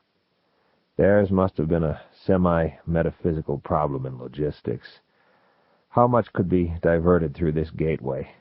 I was not sure. Soon we topped a rise, and far ahead below us lay a dark citadel. I raised my blade. As we descended, they attacked. They hissed, and they croaked, and they flapped. They meant to me that he was running low on people. Grey Swander became a flame in my hand, a thunderbolt, a portable electric chair. I slew them as fast as they approached, and they burned as they died. To my right I saw Lance draw a similar line of chaos, and he was muttering beneath his breath. Prayers for the dead, no doubt. To my left, Gainelon laid about him, and a wake of fires followed behind his horse's tail. Through the flashing lightning, the citadel loomed larger. 100 or so of us stormed ahead, and the abominations fell by the wayside. When we reached the gate, we were faced by an infantry of men and beasts. We charged. They outnumbered us, but we had little choice. Perhaps we had preceded our own infantry by too much, but I thought not. Time, as I saw it, was all important now. "I've got to get through," I cried. "He's inside." "He's mine," said Lance. "You're both welcome to him," said Gainelon, laying about him. "Cross when you can. I'm with you." We slew, and we slew, and we slew, and then the tide turned in their favor. They pressed us, all the ugly things that were more or less than human, mixed in with human troops. We were drawn up into a tight knot, defending ourselves on all sides, when our bedraggled infantry arrived and began hacking. We pressed for the gate once more, and made it this time, all 40 or 50 of us. We won through, and then there were troops in the courtyard to be slain. The dozen or so of us who made it to the foot of the dark tower were faced by a final guard contingent. "Go it!" cried Gainelon, as we leaped from our horses and waded into them. "Go it!" cried Lance, and I guess they both meant me, or each other. I took it to mean me, and I broke away from the fray and raced up the stairs. He would be there, in the highest tower, I knew, and I would have to face him, and face him down. I did not know whether I could, but I had to try, because I was the only one who knew where he really came from, and I was the one who put him there. I came to a heavy wooden door at the top of the stairs. I tried it, but it was secured from the other side, so I kicked it as hard as I could. It fell inward with a crash. I saw him there by the window, a man-formed body dressed in light armor, goat head upon those massive shoulders. I crossed the threshold and stopped. He had turned to stare as the door had fallen, and now he sought my eyes through steel.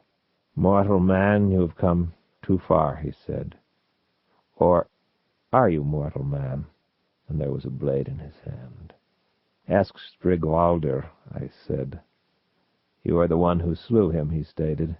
"Did he name you?" "Maybe." There were footsteps on the stairs behind me. I stepped to the left of the doorway. Gainelon burst into the chamber, and I called, "Halt!" And he did. He turned to me. "This is the thing," he said. "What is it?" "My sin against a thing I loved," I said. "Stay away from it. It's mine." "You're welcome to it." He stood stock still. "Did you really mean that?" asked the creature. "Find out," I said, and leaped forward.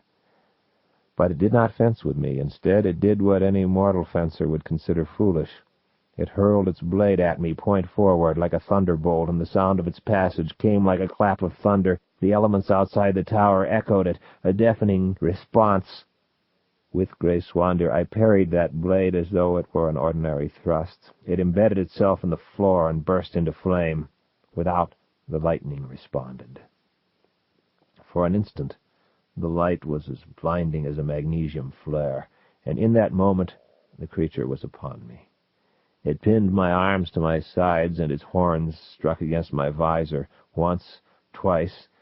Then I threw my strength against those arms, and their grip began to weaken. I dropped Grayswander, and with a final heave broke the hold it had upon me. In that moment, however, our eyes met. Then we both struck, and we both reeled back. "Lord of Amber," it said then, "why do you strive with me? It was you who gave us this passage, this way. I regret a rash act and seek to undo it. Too late!" And this a strange place to begin. It struck again, so quickly that it got through my guard. I was slammed back against the wall. Its speed was deadly. And then it raised its hand and made a sign, and I had a vision of the courts of chaos come upon me, a vision that made my hackles rise, made a chill wind blow across my soul to know what I had done. "You see," it was saying, "you gave us this gateway. Help us now, and we will restore to you that which is yours." For a moment I was swayed. It was possible that it could do just what it had offered, if I would help. but it would be a threat forever after. Allies briefly, we would be at each other's throats after we got what we wanted, and those dark forces would be much stronger by then. Still, if I held the city... "Do we have a bargain?" came the sharp, near bleat of the question. I thought upon the shadows, and the places beyond shadow. Slowly, I reached up and unbuckled my helm. Then I hurled it, just as the creature seemed to relax. I think Avalon was moving forward by then. I leaped across the chamber and drove it back against the wall. "No!" I cried. Its man-like hands found my throat. At about the same instant mine wrapped about its own. I squeezed with all my strength and twisted. I guess it did the same. I heard something snap like a dry stick. I wondered whose neck had broken. Mine sure hurt. I opened my eyes, and there was the sky. I was lying on my back on a blanket on the ground. "I'm afraid he's going to live," said Avalon, and I turned my head slowly in the direction of his voice. He was seated on the edge of the blanket, sword across his knees. Lorraine was with him. "How goes it?" I said. "We've won," he told me. "You kept your promise. When you killed that thing, it was all over. The men fell senseless. The creatures burned. Good. I've been sitting here wondering why I no longer hate... Have you reached any conclusions?" "No, not really. Maybe it's because we're a lot alike. I don't know." I smiled at Lorraine. "I'm glad you're very poor when it comes to prophecy. The battle is over, and you're still alive." "The death has already begun," she said, not returning my smile. "What do you mean?" "They still tell stories of how the Lord Corwin had my grandfather executed, drawn and quartered publicly, for leading one of the early uprisings against him." "That wasn't me," I said. "It was one of my shadows." But she shook her head and said, "Corwin of Amber, I am what I am." And she rose and left me then. "What was it?" asked Avalon, ignoring her departure. "What was the thing in the tower?" "Mine," I said. "One of those things which was released when I laid my curse upon Amber. I opened the way then for that which lies beyond shadow to enter the real world.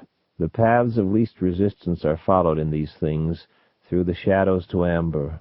Here the path was the circle. Elsewhere it might be some different thing. I have closed their way through this place now. You may rest easy here." "That is why you came here?" "No," I said, "not really. I was but passing on the road to Avalon when I came upon Lance.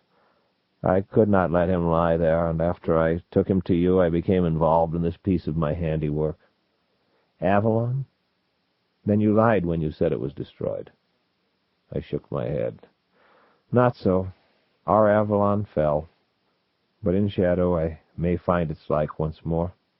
Take me with you." "Are you mad?" "No. I would look once again on the land of my birth, no matter what the peril.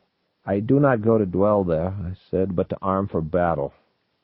In Avalon there is a pink powder the jewelers use. I ignited a sample of it one time in Amber. I go there only to obtain it, to build guns that I may lay siege to Amber and gain the throne that is mine." "What of those things from beyond shadow you spoke of?" "I will deal with them afterwards. Should I lose this time, then they're Eric's problem." "You said that he had blinded you and cast you into the dungeons." "That is true. I grew new eyes. I escaped." "You are a demon." "This has often been said. I no longer deny it." "You will take me with you?" "If you really wish to come. It will differ from the Avalon you knew, however." "To Amber." "You are mad." "No, long ago I wished to look upon that fabled city. After I have seen Avalon once again, I will want to turn my hand to something new. Was I not a good general?" "Yes." "Then you will teach me of these things you call guns, and I will help you in the greatest battle. I have not too many good years remaining before me, I know. Take me with you. Your bones may bleach at the foot of Calver, beside my own. What battle is certain? I'll chance it." "As you would. You may come." "Thank you, Lord." We camped there that night, rode back to the keep in the morning. Then I sought after Lorraine. I learned that she had run off with one of her former lovers, an officer named Melkin. Although she had been upset, I resented the fact that she had not given me the opportunity to explain something of which she only knew rumors. I decided to follow them. I mounted Star, turned my stiff neck in the direction they had supposedly taken, and rode on after. In a way, I could not blame her.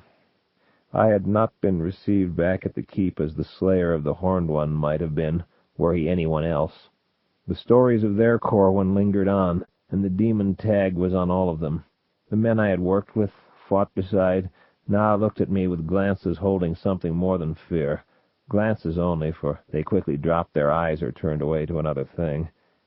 Perhaps they feared that I wished to stay and reign over them. They might have been relieved, all save Gainalon, when I took to the trail. Gainalon, I think, feared that I would not return for him, as I had promised. This, I feel, is the reason that he offered to ride with me, but it was the thing that I had to do by myself.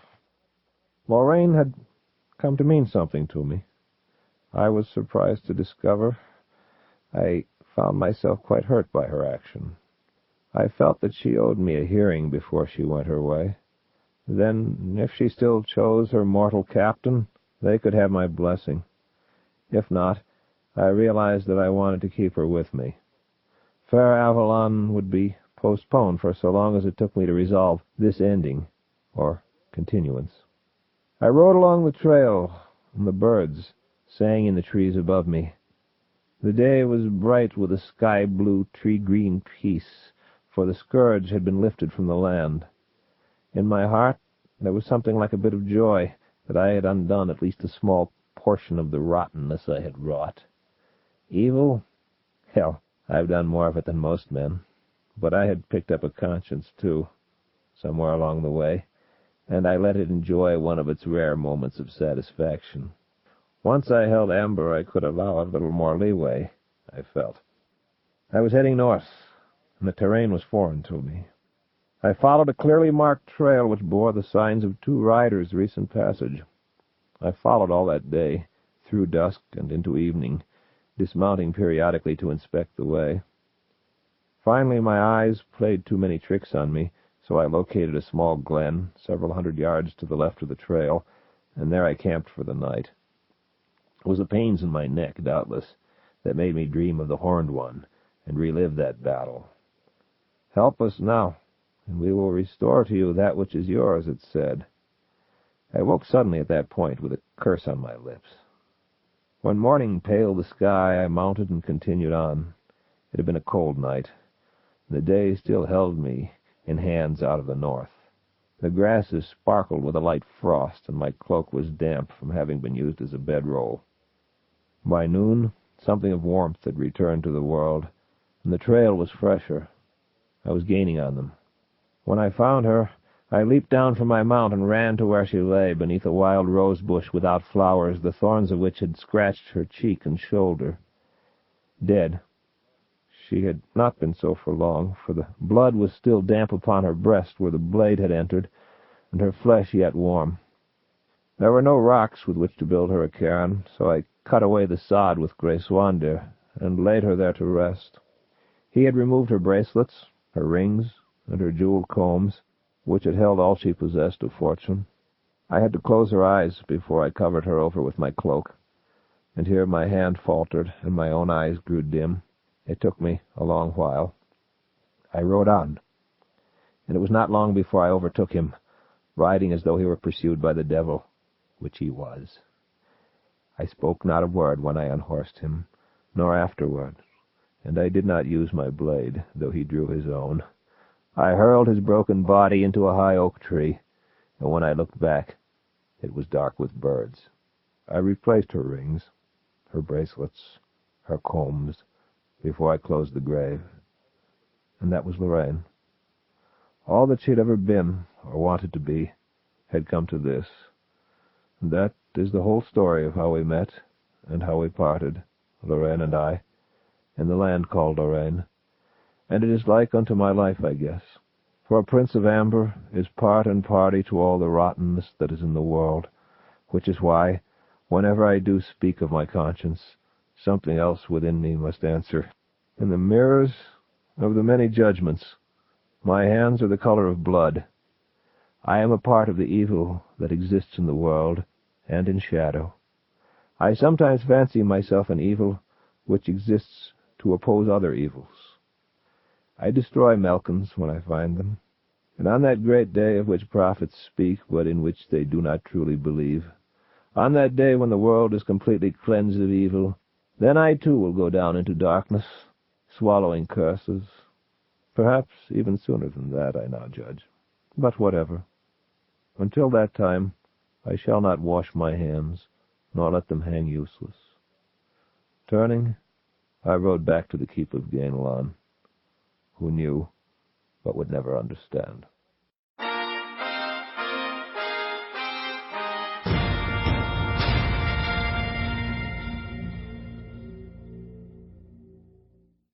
Riding through the wild, weird ways that led to Avalon, we went, Gainlan and I, down alleys of dream and of nightmare, beneath the brass bark of the sun and the hot, white aisles of night, till these were gold and diamond chips and the moon swam like a swan. Day belled forth the green of spring. We crossed a mighty river, and the mountains before us were frosted by night. I unleashed an arrow of my desire into the midnight, and it took fire overhead, burned its way like a meteor into the north. The only dragon we encountered was lame and limped away quickly to hide, singeing daisies as it panted and wheezed. Migrations of bright birds arrowed our destination, and crystalline voices from lakes echoed our words when we passed. I sang as we rode, and after a time Gainlan joined me. We had been traveling for over a week, and the land and the sky and the breezes told me we were near to Avalon now. We camped in a wood near a lake as the sun slid behind stone and the day died down and ceased. I went off to the lake to bathe while Gainlan unpacked our gear. The water was cold and bracing. I splashed about in it for a long while. I thought I heard several cries as I bathed, but I could not be certain. It was a weird wood, and I was not overly concerned. However, I dressed quickly and hurried back to the camp. As I walked, I heard it again, a whine, a plea. Drawing nearer, I realized that a conversation was in progress. Then I entered the small clearing we had chosen. Our gear was spread about, and the beginnings of a campfire had been laid. Gainlan squatted on his haunches beneath an oak tree. The man hung from it. He was young, and fair of hair and complexion. Beyond that, it was hard to say at a glance. It is difficult, I discovered, to obtain a clear initial impression as to a man's features and size when he is hanging upside down several feet above the ground. His hands had been tied behind his back, and he hung from a low bough by a rope that had been knotted about his right ankle. He was talking, brief, rapid phrases in response to Gainlan's questions, and his face was moist with spittle and sweat. He did not hang limply, but swung back and forth. There was an abrasion on his cheek and several spots of blood on his shirt front. Halting, I restrained myself from interrupting for a moment and watched. Gainlan would not have put him where he was without a reason, so I was not immediately overwhelmed with sympathy for the fellow. Whatever it was that had prompted Gainlan to question him thus, I knew that I, too, would be interested in the information. I was also interested in whatever the session would show me concerning Gainlan, who was now something of an ally, and a few more minutes upside down could not do that much additional damage. As his body slowed, Gainlan prodded him in the sternum with the tip of his blade and set him to swinging violently once again. This broke the skin lightly, and another red spot appeared. At this the boy cried out. From his complexion I could see now that he was a youth. Gainlan extended his blade and held its point several inches beyond the place the boy's throat would come to on the backswing. At the last moment he snatched it back and chuckled as the boy writhed and cried out, "Please." "The rest," said Gainlan. "Tell me everything." "That's all," said the other. "I know no more." "Why not?" "They swept on by me then. I could not see." "Why did you not follow?" "They were mounted. I was on foot." "Why did you not follow on foot, then?" "I was dazed." "Dazed? You were afraid. You deserted." "No." Gainlan held his blade forth, snapped it away again at the final moment. "No!" cried the youth. Gainlan moved the blade again. "Yes," the boy screamed. "I was afraid." "And you fled, then?" Yes, I kept running. I've been fleeing ever since. And you know nothing of how things went after that? No. You lie. He moved the blade again. No, said the boy, please. I stepped forward then. Gainlon, I said. He glanced at me and grinned, lowered the blade. The boy sought my eyes. What have we here? I asked. Ha! He said, slapping the inside of the youth's thigh so that he cried out. A thief, a deserter, with an interesting tale to tell. Then cut him down and let me hear it, I said. Gainlon turned and cut through the cord with one swipe of his blade. The boy fell to the ground and began sobbing. I caught him trying to steal our supplies and thought to question him about the area, Gainlon said. He's come from Avalon. Quickly. What do you mean? He was a foot soldier in a battle that took place there 2 nights ago. He turned coward during the fighting and deserted. The youth began to mouth a denial, and Gainlon kicked him. Silence, he said. I'm telling it now, as you told me. The boy moved sideways like a crab and looked at me with wide, pleading eyes. Battle? Who was fighting? I asked. Gainlon smiled grimly. It sounds somewhat familiar, he said. The forces of Avalon were engaged in what seems to have been the largest and perhaps final of a long series of confrontations with beings not quite natural. Oh?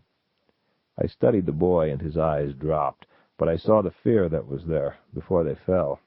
Women, Gainlon said, pale furies out of some hell, lovely and cold, armed and armored, long, light hair, eyes like ice, mounted on white fire-breathing steeds that fed on human flesh. They came forth by night from a warren of caves in the mountains. An earthquake opened several years ago. They raided, taking young men back with them as captives, killing all others. Many appeared later as a soulless infantry following their van. This sounds very like the men of the circle we knew. But many of those lived when they were freed, I said. They did not seem soulless then, only somewhat as I once did, amnesiac. It seems strange, I went on, that they did not block off these caves during the day, since the riders only came forth at night. The deserter tells me this was tried, said Gainlon, and they always burst forth after a time, stronger than before. The boy was ashen, but he nodded when I looked toward him inquiringly. Their general, whom he calls the Protector, routed them many times, Gainlon continued. He even spent part of a night with their leader, a pale bitch named Lintra. Whether in dalliance or parley, I'm not certain, but nothing came of this. The raids continued, and her forces grew stronger. The Protector finally decided to mass an all-out attack in hopes of destroying them utterly. It was during that battle that this one fled, he said, indicating the youth with a gesture of his blade, which is why we do not know the ending of the story. Is that the way it was? I asked him. The boy looked away from the weapon's point, met my eyes for a moment, then nodded slowly. Interesting, I said to Gainlon. Very.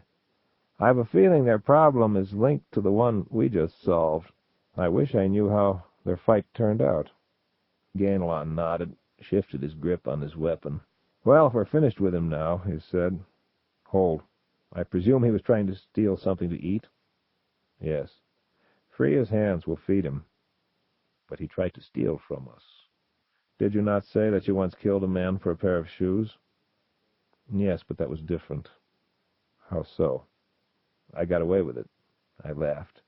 It broke me up completely, and I could not stop laughing. He looked irritated, then puzzled. Then he began laughing himself.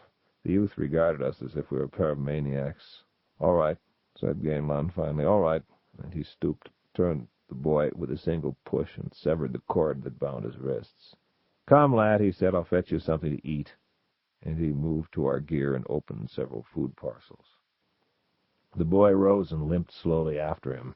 He seized the food that was offered and began eating quickly and noisily, not taking his eyes off Gainlon. His information, if true, presented me with several complications, the foremost being that it would probably be more difficult to obtain what I wanted in a war-ravaged land. It also lent weight to my fears as to the nature and extent of the disruption pattern.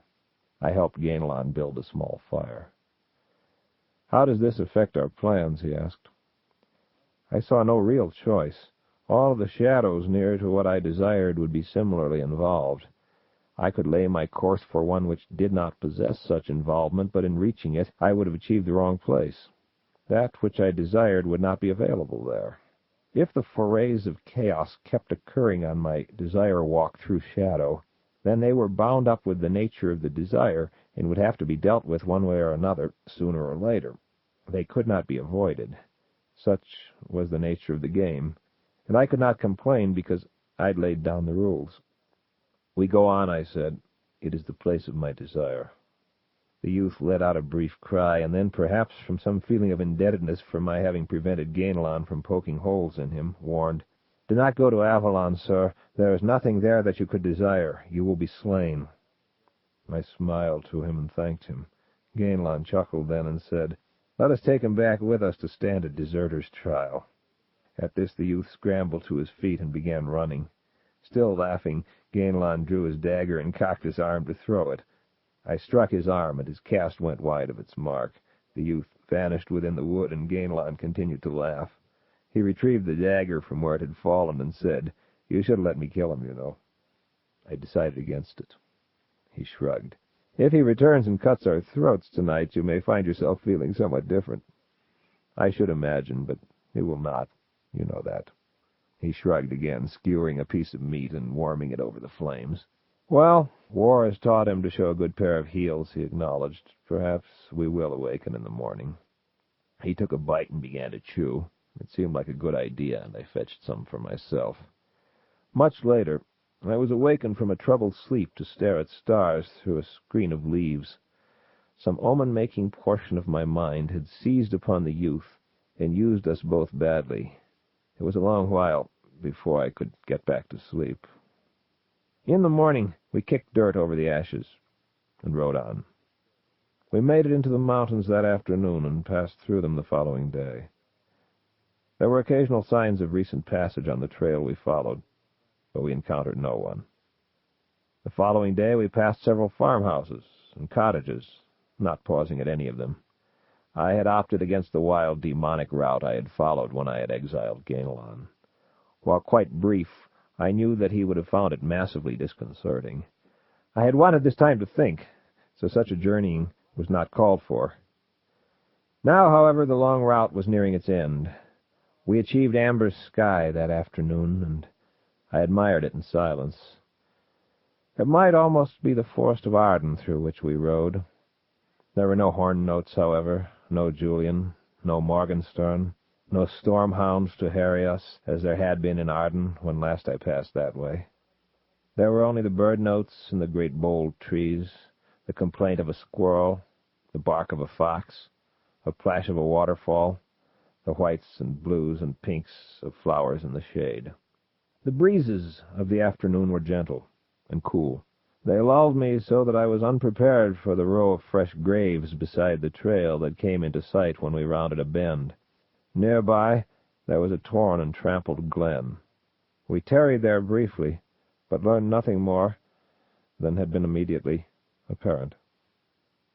We passed another such place farther along, and several fire-charred groves. The trail was well worn by then, and the side brush trampled and broken, as by the passage of many men and beasts.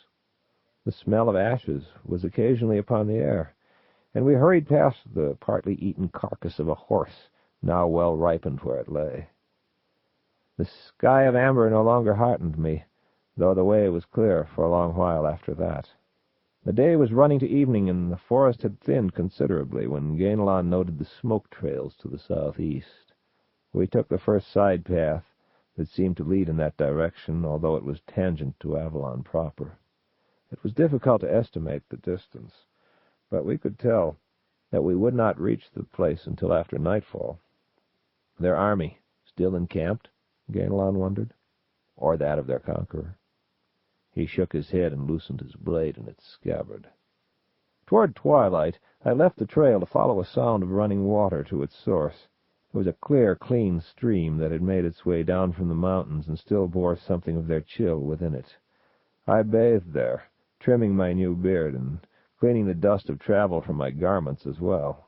As we were nearing this end of our journeying, it was my wish to arrive with what small splendor I could muster. Appreciating this, Gainlon even splashed water over his face and blew his nose loudly. Standing on the bank, blinking my rinsed eyes at the heavens, I saw the moon resolve itself sharp and clear, the fuzziness fading from its edges. This was the first time it had happened. My breathing jerked to a halt, and I kept staring. Then I scanned the sky for early stars, traced the edges of clouds, the distant mountains, the farthest trees. I looked back at the moon, and it still held clear and steady. My eyesight was normal once again. Gainlon drew back at the sound of my laughter, and he never inquired as to its cause. Suppressing an impulse to sing, I remounted and headed back toward the trail once again. The shadows deepened as we rode, and clusters of stars bloomed among the branches overhead. I inhaled a big piece of the night, held it a moment, released it. I was myself once again, and the feeling was good. Gainlon drew up beside me and said in a low voice, "There will doubtless be sentries." "Yes," I said. "Then hadn't we better leave the trail?" "No, I would rather not seem furtive. It matters not to me whether we arrive with an escort. We are simply two travelers. They may require the reason for our travels. Then let us be mercenaries who have heard of strife in the realm and come seeking employment. Yes, we look the part. Let us hope they pause long enough to notice. If they cannot see us that well, then we're poor targets." True, but I am not fully comforted by the thought. I listened to the sounds of the horses' hoofs on the trail. The way was not straight. It twisted, curved, and wandered for a time, then took an upward turn. As we mounted the rise it followed, the trees thinned even more. We came to the top of a hill then, and into a fairly open area. Advancing, we achieved a sudden view that covered several miles. We drew rein at an abrupt drop that curved its way into a gradual slope after 10 or 15 precipitous meters, sweeping downward to a large plain, perhaps a mile distant, then continuing on through a hilly, sporadically wooded area. The plain was dotted with campfires, and there were a few tents toward the center of things. A large number of horses grazed nearby, and I guessed there were several hundred men sitting beside the fires or moving about the compound. Gainlon sighed. "At least they seem to be normal men," he said. "Yes." "And if they are normal military men, we're probably being watched right now. This is too good a vantage to leave unposted." "Yes." There came a noise from behind us. We began to turn just as a nearby voice said, "Don't move." I continued to turn my head, and I saw 4 men. 2 of them held crossbows trained on us, and the other 2 had blades in their hands. One of these advanced 2 paces. "Dismount," he ordered. "On this side, slowly." We climbed down from our mounts and faced him, keeping our hands away from our weapons. "Who are you? Where are you from?" he asked. "We are mercenaries," I replied, "from Lorraine. We heard there was fighting here and were seeking employment. We were headed for that camp below. It is yours, I hope." "And if I said no, that we're a patrol from a force about to invade that camp?" I shrugged. "In that case, is your side interested in hiring a couple of men?" He spat. "The Protector has no need for your sort," he said. Then, "From what direction do you ride?" "East," I said. "Did you meet with any difficulty recently?" "No," I said. "Should we have?" "Hard to say," he decided. "Remove your weapons. I'm going to send you down to the camp. They will want to question you about anything you may have seen in the east. Anything unusual." "We've seen nothing unusual," I said. "Whatever. They'll probably feed you, though I doubt you'll be hired. You've come a bit late for the fighting. Remove your weapons now." He called 2 more men from within the trees while we unbuckled our sword belts. He instructed them to escort us below, on foot. We were to lead our horses. The men took our weapons, and as we turned to go, our interrogator cried out, "Wait!" I turned back toward him. "You, what is your name?" he asked me. "Corey," I said. "Stand still." He approached, drawing very near. He stared at me for perhaps 10 seconds. "What's the matter?" I asked. Instead of replying, he fumbled with a pouch at his belt. He withdrew a handful of coins and held them close to his eyes. "Damn, it's too dark," he said. We can't make a light." "For what?" I said. "Oh, it's not of any great importance," he told me. "You struck me as familiar, though, and I was trying to think why. You look like the head stamped on some of our old coins. A few of them are still about." "Doesn't he?" He addressed the nearest bowman. The man lowered his crossbow and advanced. He squinted at me from a few paces' distance. "Yes," he said then, "he does." "Who was it, the one we're thinking of?" "One of those old men. Before my time, I don't remember." "Me neither. Well," he shrugged, "no importance. Go ahead, Corey. Answer their questions honestly, and you'll not be harmed." I turned away and left him there in the moonlight, gazing after me and scratching the top of his head. The men who guarded us were not the talkative sort, which was just as well. All the way down the hill I wondered about the boy's story and the resolution of the conflict he had described, for I had achieved the physical analog of the world of my desire and would now have to operate within the prevailing situation. The camp had the pleasant smell of man and beast, wood smoke, roasting meat, leather and oil, all intermingled in the firelight where men talked, honed weapons, repaired gear, ate, gamed, slept, drank, and watched us as we led our mounts through their midst, escorted in the direction of a nearly central trio of tattered tents. A sphere of silence expanded about us as we went. We were halted before the second largest tent, and one of our guards spoke with a man who was pacing the area. The man shook his head several times and gestured in the direction of the largest tent. The exchange lasted for several minutes. Then our guard returned and spoke with the other guard, who waited at our left. Finally, our man nodded and approached me, while the other summoned a man from the nearest campfire. "The officers are all at a meeting in the protector's tent," he said. "We're going to hobble your horses and put them to graze. Unstrap your things and set them here. You'll have to wait to see the captain." I nodded, and we set about unstowing our belongings and rubbing the horses down. I patted Starr on the neck and watched a small man with a limp lead him and Gainlon's mount, Fire Drake, off toward the other horses. We sat on our packs then and waited. One of the guards brought us some hot tea and accepted a pipeful of my tobacco. They moved then to a spot somewhere to our rear. I watched the big tent, sipped my tea, and thought of Amber and a small nightclub on the Rue de Charlepont in Brussels, on the shadow earth I had so long inhabited. Once I obtained the jeweler's rouge I needed from here, I would be heading for Brussels, to deal with the arms merchants of the gun bourse once again. My order would be complicated and expensive, I realized, because some ammunition manufacturer would have to be persuaded to set up a special production line. I knew dealers on that earth, other than Interarmco, thanks to my itinerant military background in that place, and I estimated that it would only take me a few months to get outfitted there. I began considering the details, and time passed quickly and pleasantly. After what was probably an hour and a half, the shadows stirred within the large tent. It was several minutes after that before the entrance flap was thrown aside and men began to emerge, slowly, talking among themselves, glancing back within. The last two tarried at the threshold, still talking with someone who remained inside. The rest of them passed into the other tents.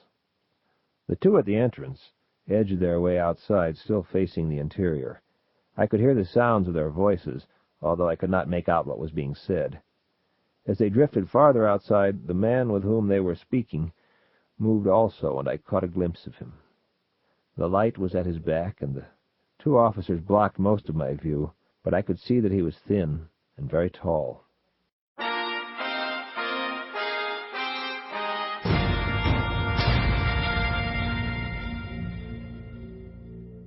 End Disc 2.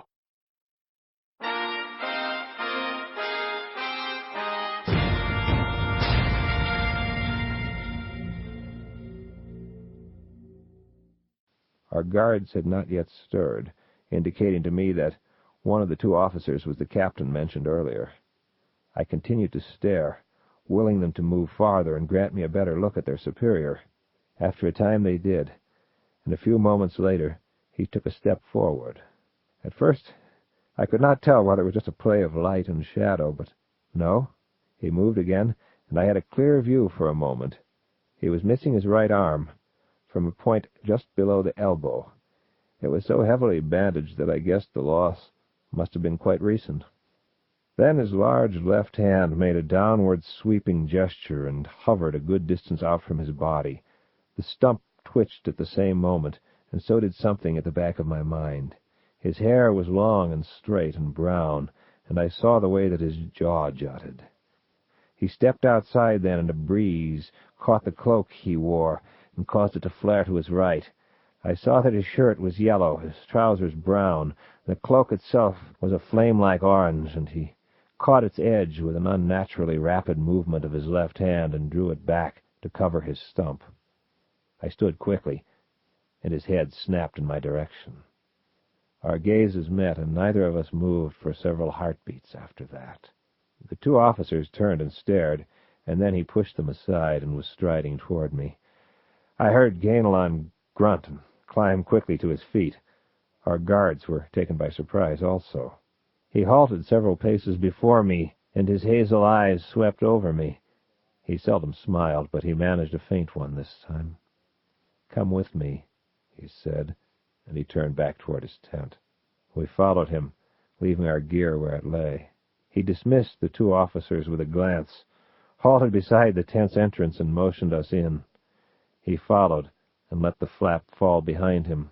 My eyes took in his bedroll, a small table, benches, weapons, a campaign chest. There was an oil lamp on the table, as well as books, maps, a bottle, and some cups. Another lamp flickered atop the chest.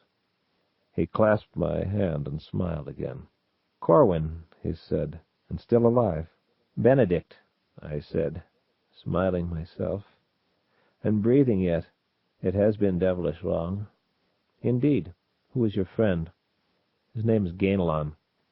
"Ganelon," he said, nodding toward him, but not offering to clasp hands. He moved to the table then and poured 3 cups of wine. He passed one to me, another to Ganelon, raised the third himself. "To your health, brother," he said. "To yours." We drank. Then, "Be seated," he said, gesturing toward the nearest bench and seating himself at the table. "And welcome to Avalon." "Thank you, Protector." He grimaced. "The sobriquet is not unearned," he said flatly, continuing to study my face. "I wonder whether their earlier Protector could say the same." "It was not really this place," I said, and I believed that he could. He shrugged. "Of course," he said. "Enough of that. Where have you been? What have you been doing? Why have you come here? Tell me of yourself." "It's been too long." I nodded. It was unfortunate, but family etiquette, as well as the balance of power, required that I answer his questions before asking any of my own.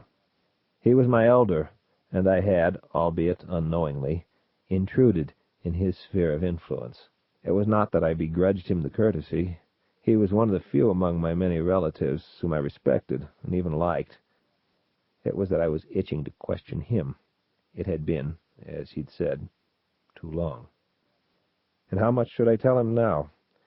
I had no notion where his sympathies might lie.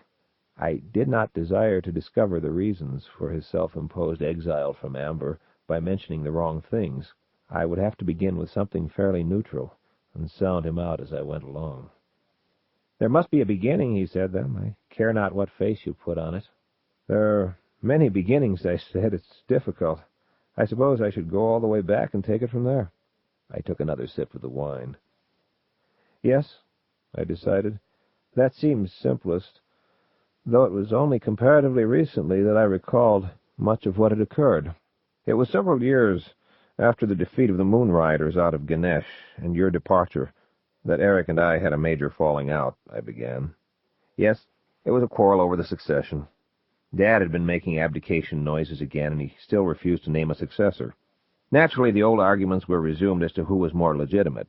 Of course, you and Eric are both my elders, but while Faella, mother to Eric and myself, was his wife after the death of Clymnea, they—" "Enough!" cried Benedict, slapping the table so hard that it cracked. The lamp danced and sputtered, but by some small miracle was not upset. The tent's entrance flap was immediately pushed aside, and a concerned guard peered in. Benedict glanced at him, and he withdrew. "I do not wish to sit in on our respective bastardy proceedings," Benedict said softly. "That obscene pastime was one of the reasons I initially absented myself from Felicity. Please continue your story without the benefit of footnotes." "Well, yes," I said, coughing lightly. "As I was saying, we had some rather bitter arguments concerning the whole matter. Then one evening it went beyond mere words. We fought." "A duel?" "Nothing that formal. A simultaneous decision to murder each other is more like it. At any rate, we fought for a long while, and Eric finally got the upper hand and proceeded to pulverize me. At the risk of getting ahead of my story, I have to add that all of this was only recalled to me about 5 years ago." Benedict nodded, as though he understood. "I can only conjecture as to what occurred immediately after I lost consciousness," I went on, "but Eric stopped short of killing me himself. When I awakened, I was on a shadow Earth in a place called London. The plague was rampant at the time, and I had contracted it. I recovered with no memory of anything prior to London. I dwelled on that shadow world for centuries, seeking some clue as to my identity. I traveled all over it, often as part of some military campaign. I attended their universities.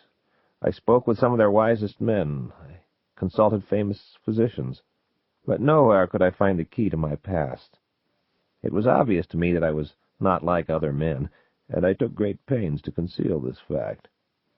I was furious because I could have anything that I wanted except what I wanted most, my own identity, my memories. The years passed, but this anger and this longing did not. It took an accident that fractured my skull to set off the changes that led to the return of my first recollections. This was approximately 5 years ago, and the irony of it is that I have good reason to believe Eric was responsible for the accident. Flora had apparently been resident on that shadow Earth all along, keeping watch over me. To return to conjecture, Eric must have stayed his hand at the last moment, desiring my death but not wanting it traceable to him. So he transported me through shadow to a place of sudden, almost certain death, doubtless to return and say that we had argued and I had ridden off in a huff, muttering something about going away again. We had been hunting in the forest of Arden that day, just the two of us, together. "I find it strange," Benedict interrupted, "that two rivals such as yourselves should elect to hunt together under such circumstances." I took a sip of wine and smiled. "Perhaps it was a trifle more contrived than I made it sound," I said. "Perhaps we both welcomed the opportunity to hunt together, just the two of us." "I see," he said. "So it is possible that your situations could have been reversed." "Well," I said, "that is difficult to say. I do not believe I would have gone that far. I'm talking as of now, of course. People do change, you know. Back then, yes, I might have done the same thing to him. I cannot say for certain, but it is possible." He nodded again, and I felt a flash of anger, which passed quickly into amusement. "Fortunately, I'm not out to justify my own motives for anything," I continued. "To go on with my guesswork, I believe that Eric kept tabs on me after that, doubtless disappointed at first that I had survived, but satisfied as to my harmlessness. So he arranged to have Flora keep an eye on me, and the world turned peacefully for a long while. Then, presumably, Dad abdicated and disappeared without the question of the succession having been settled." "The hell he did," said Benedict. "There was no abdication. He just vanished. One morning he simply was not in his chambers. His bed had not even been slept in. There were no messages. He'd been seen entering the suite the evening before, but no one saw him depart. And even this was not considered strange for a long while. At first it was simply thought that he was sojourning in shadow once again, perhaps to seek another bride. It was a long while before anyone dared suspect foul play, or chose to construe this as a novel form of abdication." "I was not aware of this," I said. "Your sources of information seem to have been closer to the heart of things than mine were." He only nodded, giving rise to uneasy speculations on my part as to his contact in Amber. For all I knew, he could be pro-Eric these days. "When was the last time you were back there yourself?" I ventured. "A little over 20 years ago," he replied, "but I keep in touch." Not with anyone who cared to mention it to me. He must have known that as he said it. So did he mean me to take it as a caution? Or a threat? My mind raced. Of course, he possessed a set of the major trumps. I fanned them mentally and went through them like mad. Random had professed ignorance as to his whereabouts. Brand had been missing a long while.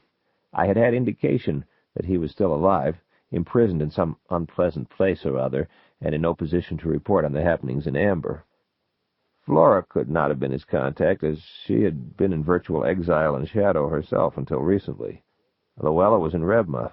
Deirdre was in Rebma also, and had been out of favor in Amber when last I saw her. Fiona? Julian had told me she was somewhere to the south. He was uncertain as to precisely where. Who did that leave? Eric himself? Julian? Gerard? Or Kane, as I saw it? Scratch Eric. He would not have passed along the details of Dad's non-abdication in a manner that would allow things to be taken as Benedict had taken them. Julian supported Eric, but was not without personal ambitions of the highest order. He would pass along information if it might benefit him to do so. Ditto for Kane. Gerard, on the other hand, had always struck me as more interested in the welfare of Amber itself than in the question of who sat on its throne. He was not over-fond of Eric, though, and had once been willing to support either Blaze or myself over him. I believe he would have considered Benedict's awareness of events to be something in the nature of an insurance policy for the realm. Yes, it was almost certainly one of these three. Julian had hated me, Kane neither liked nor disliked me especially, and Gerard and I shared fond memories that went all the way back to my childhood. I would have to find out who it was, quickly, and he was not yet ready to tell me, of course, knowing nothing of my present motives. A liaison with Amber could be used to hurt me or benefit me in short order, depending on his desire and the person on the other end. It was therefore both sword and shield to him, and I was somewhat hurt that he had chosen to display these accoutrements so quickly.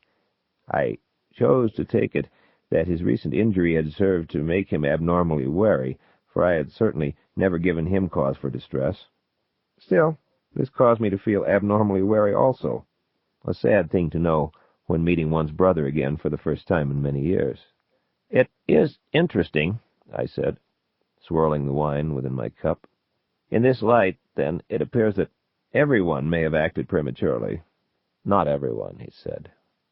I felt my face redden. "Your pardon," I said. He nodded curtly. "Please continue your telling." "Well, to continue my chain of assumptions," I said, "when Eric decided that the throne had been vacant long enough and the time had come to make his move, he must also have decided that my amnesia was not sufficient and that it would be better to see my claim quitted entirely.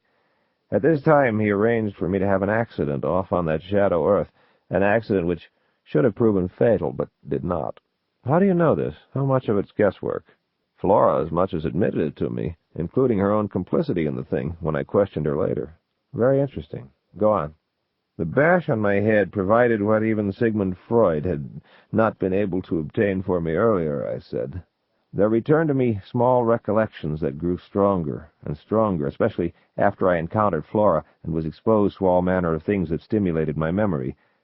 I was able to convince her that it had fully returned, so her speech was open as to people and things.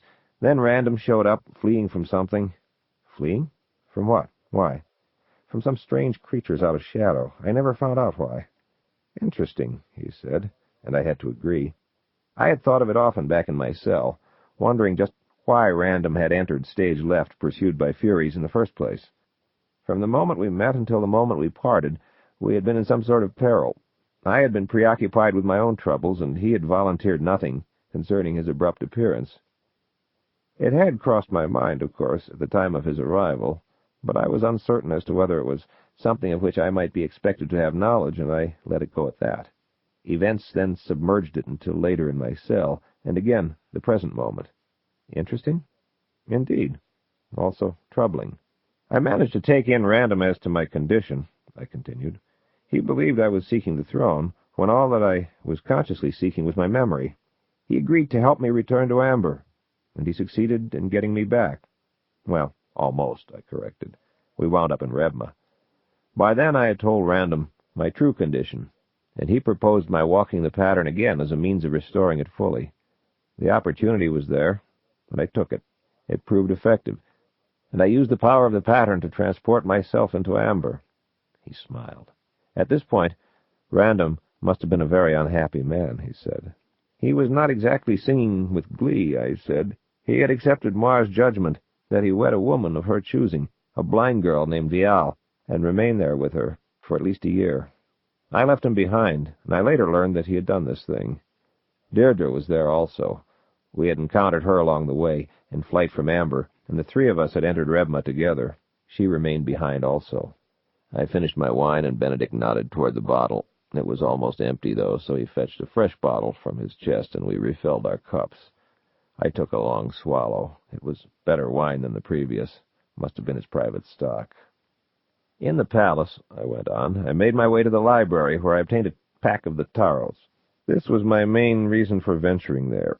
I was surprised by Eric before I could do much else, and we fought there in the library. I succeeded in wounding him, and believe I could have finished him, save that reinforcements arrived and I was forced to flee. I contacted Blaze then, who gave me a passage to him in Shadow. You may have heard the rest from your own sources, how Blaze and I threw in together, assaulted Amber, lost. He fell from the face of Colville. I tossed him my taros and he caught them. I understand that his body was never found, but it was a long way down, though I believe the tide was high by then. I do not know whether he died that day or not. Neither do I, said Benedict. So I was imprisoned, and Eric was crowned. I was prevailed upon to assist in the coronation, despite a small demur on my part. I did succeed in crowning myself before that bastard, genealogically speaking, had it back and placed it on his own head. And then he had me blinded and sent me to the dungeons. He leaned forward and studied my face. Yes, he said, I'd heard that. How was it done? Hot irons, I said, wincing painfully and repressing an impulse to clutch at my eyes. I passed out partway through the ordeal. Was there actual contact with the eyeballs? Yes, I said. I think so. And how long did the regeneration take? It was close to 4 years before I could see again, I said, and my vision is just getting back to normal now, so about 5 years altogether, I'd say. He leaned back, sighed, and smiled faintly. Good, he said. You give me some small hope. Others of us have lost portions of their anatomy and experienced regeneration, also, but I never lost anything significant until now.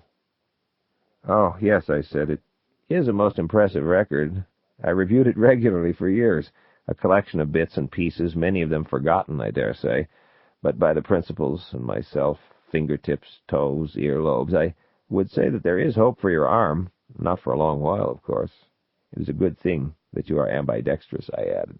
His smile went on and off, and he took a drink of wine. No, he was not ready to tell me what had happened to him. I took another sip of my own. I did not want to tell him about Dworkin. I had wanted to save Dworkin as something of an ace in the hole. None of us understood the man's full power, and he was obviously mad, but he could be manipulated.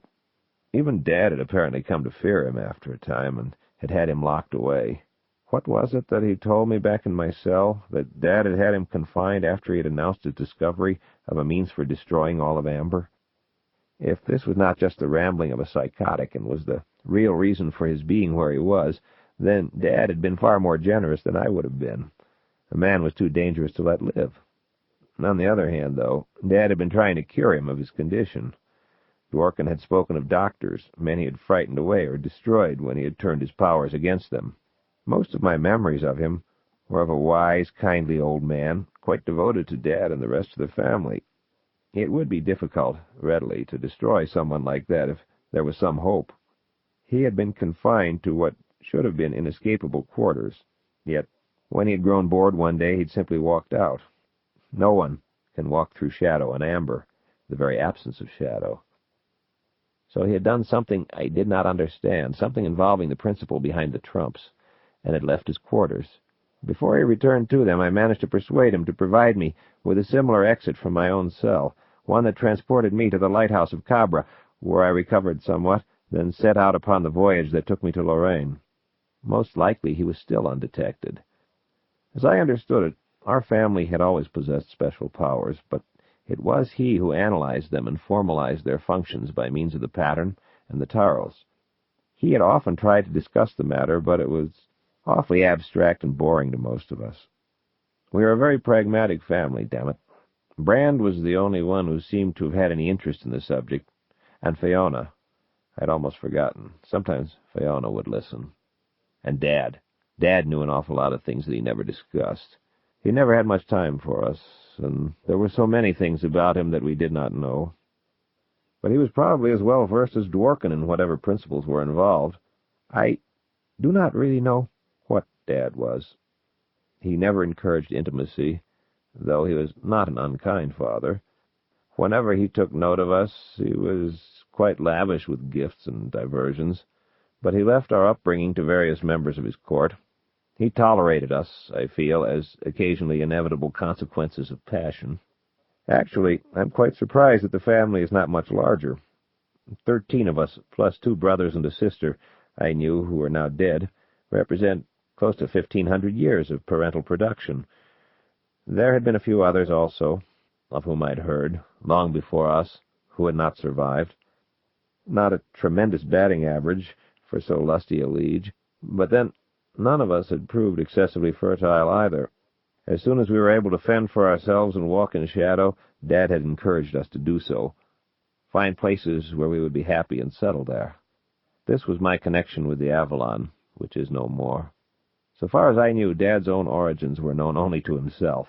I had never encountered anyone whose memory stretched back to a time when there had been no Oberon. Strange?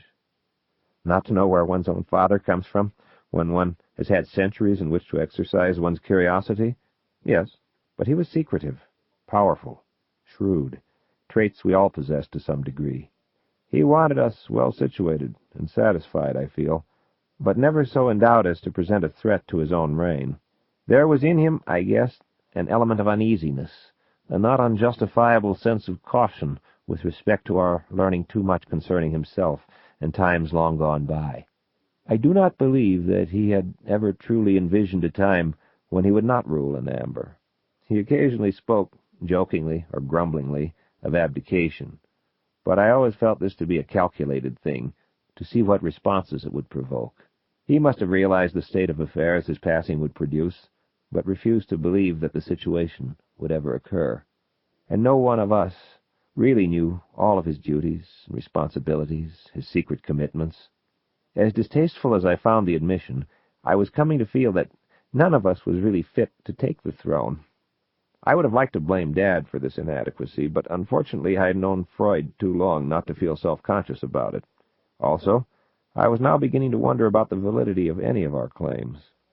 If there had been no abdication, and he did indeed still live, then the best any of us could really hope to do was sit in regency. I would not look forward, especially from the throne, to his returning and finding things otherwise. Let's face it, I was afraid of him, and not without cause. Only a fool does not fear a genuine power that he does not understand. But whether the title be king or regent, my claim on it was stronger than Eric's, and I was still determined to have it.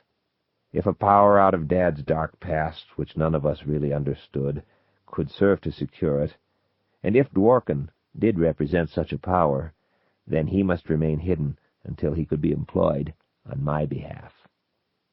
Even, I asked myself, if the power he represented was the power to destroy Amber itself, and with it to shatter the shadow worlds and capsize all of existence as I understood it?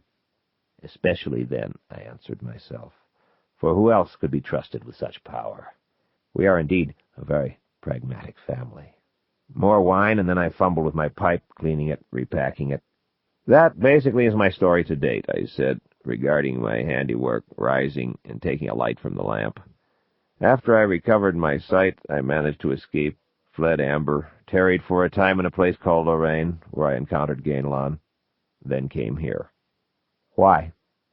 I reseated myself and looked at him again. Because it is near to the Avalon I once knew, I said. I had purposely refrained from mentioning any earlier acquaintanceship with Gainlon, and hoped that he would take a cue from it. This shadow was near enough to our Avalon so that Gainalon should be familiar with its topography and most of its customs. For whatever it was worth, it seemed politic to keep this information from Benedict. He passed over it, as I thought he might, buried there where it was, beside more interesting digging. "And of your escape," he asked, "how did you manage that?" "I had help, of course," I admitted, "in getting out of the cell. Once out, well, there are still a few passages of which Eric is unaware." "I see," he said, nodding, hoping naturally that I would go on to mention my partisans' names, but knowing better than to ask. I puffed my pipe and leaned back, smiling. "It is good to have friends," he said, as if in agreement with some unvoiced thought I might be entertaining. "I guess that we all have a few of them in Amber." "I'd like to think so," he said. Then, "I understand you left the partly whittled cell door locked behind you, had set fire to your bedding, and had drawn pictures on the wall." "Yes," I said. "Prolonged confinement does something to a man's mind. At least it did to mine.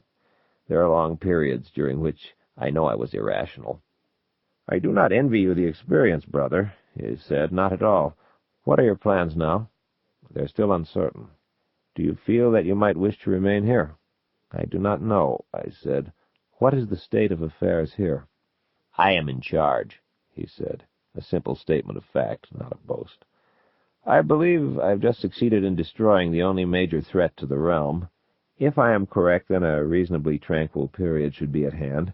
The price was high," he glanced at what remained of his arm, "but will have been worth it, as shall be seen before very long, when things have returned to normal."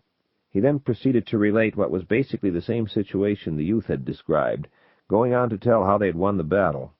The leader of the Hell-Maids slain, her riders had bolted and fled. Most of them were also slain then, and the caverns had been sealed once more.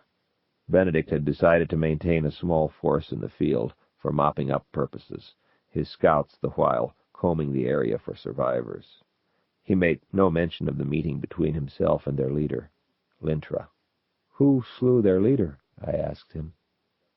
"I managed it," he said, making a sudden movement with his stump, though I hesitated a moment too long on my first blow. I glanced away, and so did Gainalon. When I looked back, his face had returned to normal, and he had lowered his arm. "We looked for you. Did you know that, Corwin?" he asked. "Brand searched for you in many shadows, as did Gerard. You guessed correctly as to what Eric said after your disappearance that day. We were inclined to look farther than his word, however. We tried your trump repeatedly, but there was no response. It must be that brain damage can block it. That's interesting. Your failure to respond to the trump led us to believe you had died. Then Julian, Kane, and Random joined the search." "All that? Really? I'm astonished." He smiled. "Oh," I said then, and smiled myself. Their joining the hunt at that point meant that it was not my welfare that concerned them, but the possibility of obtaining evidence of fratricide against Eric so as to displace him or blackmail him. "I sought for you in the vicinity of Avalon," he continued, "and I found this place, and was taken by it. It was in a pitiful condition in those days, and for generations I worked to restore it to its former glory. While I began this in memory of you, I developed a fondness for this land and its people. They came to consider me their protector, and so did I. I was troubled, as well as touched by this. Was he implying that I had fouled things up terribly, and that he had tarried here to put them in order, so as to clean up after his kid brother this one last time? Or did he mean that he realized I loved this place, or a place very much like it, and that he had worked to set it in good order as something I might have wished done? Perhaps I was becoming oversensitive. "It is good to know that I was sought," I said, "and it is very good to know that you are the defender of this land. I would like to see this place, for it does remind me of the Avalon that I knew. Would you have any objections to my visiting here?" "That is all that you wish to do?" "Visit? That is all that I had in mind." "Know, then, that what is remembered of the shadow of yourself that once reigned here is not good. Children are not named Corwin in this place, nor am I brother to any Corwin here." "I understand," I said. "My name is Corey. Can we be old friends?" He nodded. "Old friends of mine are always welcome to visit here," he said. I smiled and nodded. I felt insulted that he would entertain the notion that I had designs upon this shadow of a shadow, I, who had, albeit but for an instant, felt the cold fire of Amber's crown upon my brow. I wondered what his attitude would have been had he known of my responsibility, when it came down to basics, for the raids. For that matter, I suppose, I was also responsible for the loss of his arm. I preferred to push things one step farther back, however, and hold Eric responsible. After all, it was his action that had prompted my curse. Still, I hoped that Benedict would never find out. I wanted very badly to know where he stood with respect to Eric. Would he support him, throw his weight behind me, or just stay out of the way when I made my move? Conversely, I was certain that he wondered whether my ambitions were dead or still smoldering, and if the latter, what my plans were for stoking them. So, who was going to raise the matter? I took several good puffs on my pipe, finished my wine, poured some more, puffed again. I listened to the sounds of the camp, the wind, my stomach. Benedict took a sip of wine. Then, "What are your long-range plans?" he asked me, almost casually. I could say that I had not made up my mind yet, that I was simply happy to be free, alive, seeing. I could tell him that that was enough for me, for now, that I had no special plans. And he would know that I lied in my teeth, for he knew me better than that. "So, you know what my plans are," I said. "If you were to ask for my support," he said, "I would deny it. Amber is in bad enough shape without another power grab. Eric is a usurper. I choose to look upon him as regent only. At this time, any of us who claims the throne is guilty of usurpation." "Then you believe Dad still lives?" "Yes. Alive and distressed. He's made several attempts to communicate." I succeeded in keeping my face from showing anything, so I was not the only one, then. To reveal my experiences at this point would sound hypocritical, opportunistic, or a flat lie, since in our seeming contact of 5 years ago he had given me the go-ahead to take the throne. Of course, he could have been referring to a regency then. "You did not lend support to Eric when he took the throne," I said. "Would you give it to him now he holds it, if an attempt were made to unseat him?" "It is as I said," he told me. "I look upon him as regent. I do not say that I approve of this, but I desire no further strife in Amber." "Then you would support him?" "I have said all that I have to say on the matter. You're welcome to visit my Avalon, but not to use it as a staging area for an invasion of Amber. Does that clarify matters with respect to anything you may have in mind?" "It clarifies matters," I said. "This being the case, do you still wish to visit here?" "I do not know," I said. "Does your desire to avoid strife in Amber work both ways?" "What do you mean?" "I mean that if I were returned to Amber against my will, I would damn well create as much strife as I could to prevent a recurrence of my previous situation." The lines went out of his face, and he slowly lowered his eyes. "I did not mean to imply that I would betray you. Do you think that I am without feelings, Corwin? I would not see you imprisoned again, blinded, or worse. You are always welcome to visit here, and you may leave your fears along with your ambitions at the border." "Then I would still like to visit," I said. "I have no army, nor did I come here to recruit one." "Then you know that you're most welcome." "Thank you, Benedict. While I did not expect to find you here, I'm glad that I did." He reddened faintly and nodded. "It pleases me also," he said. "Am I the first of us you have seen since your escape?" I nodded. "Yes, and I'm curious as to how everyone is faring. Any major reports?" "No new deaths," he said. We both chuckled, and I knew that I would have to turn up the family gossip on my own. It had been worth the attempt, though. "I am planning on remaining in the field for a time," he said, "and continuing my patrols until I'm satisfied that none of the invaders remain. It could be another week before we withdraw."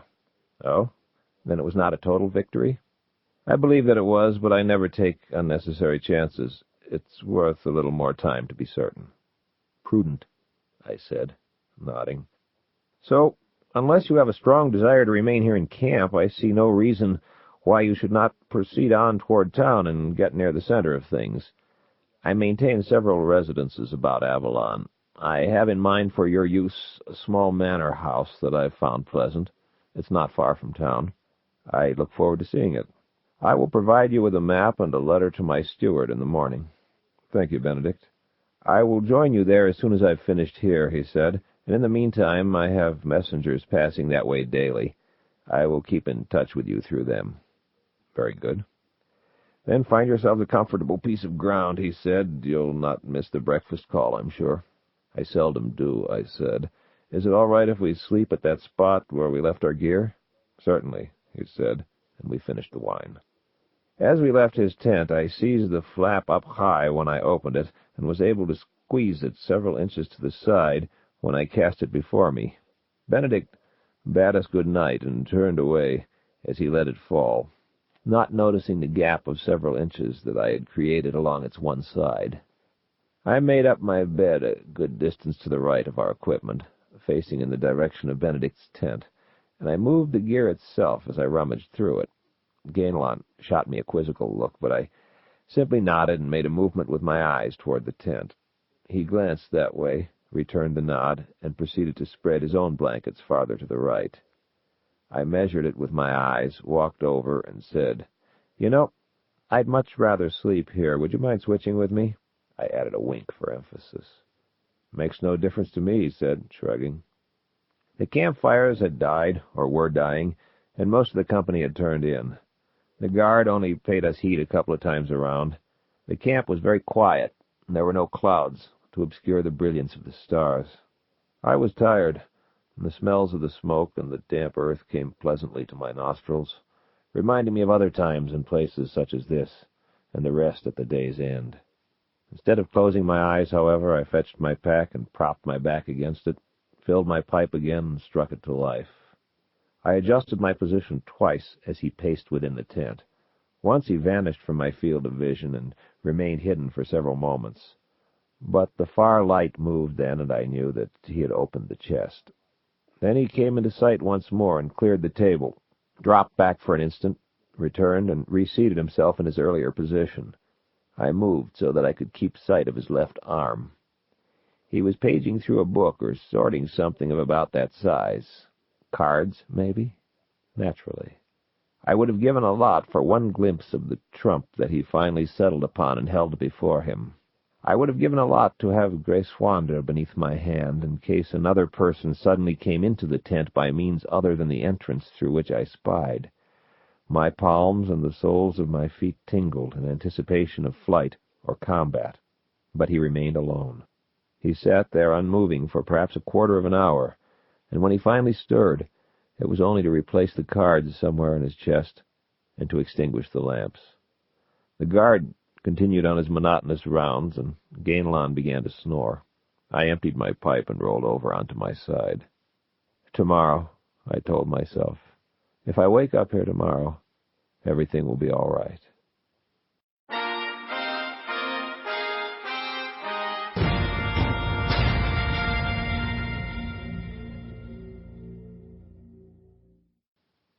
I sucked on a blade of grass and watched the mill wheel turn.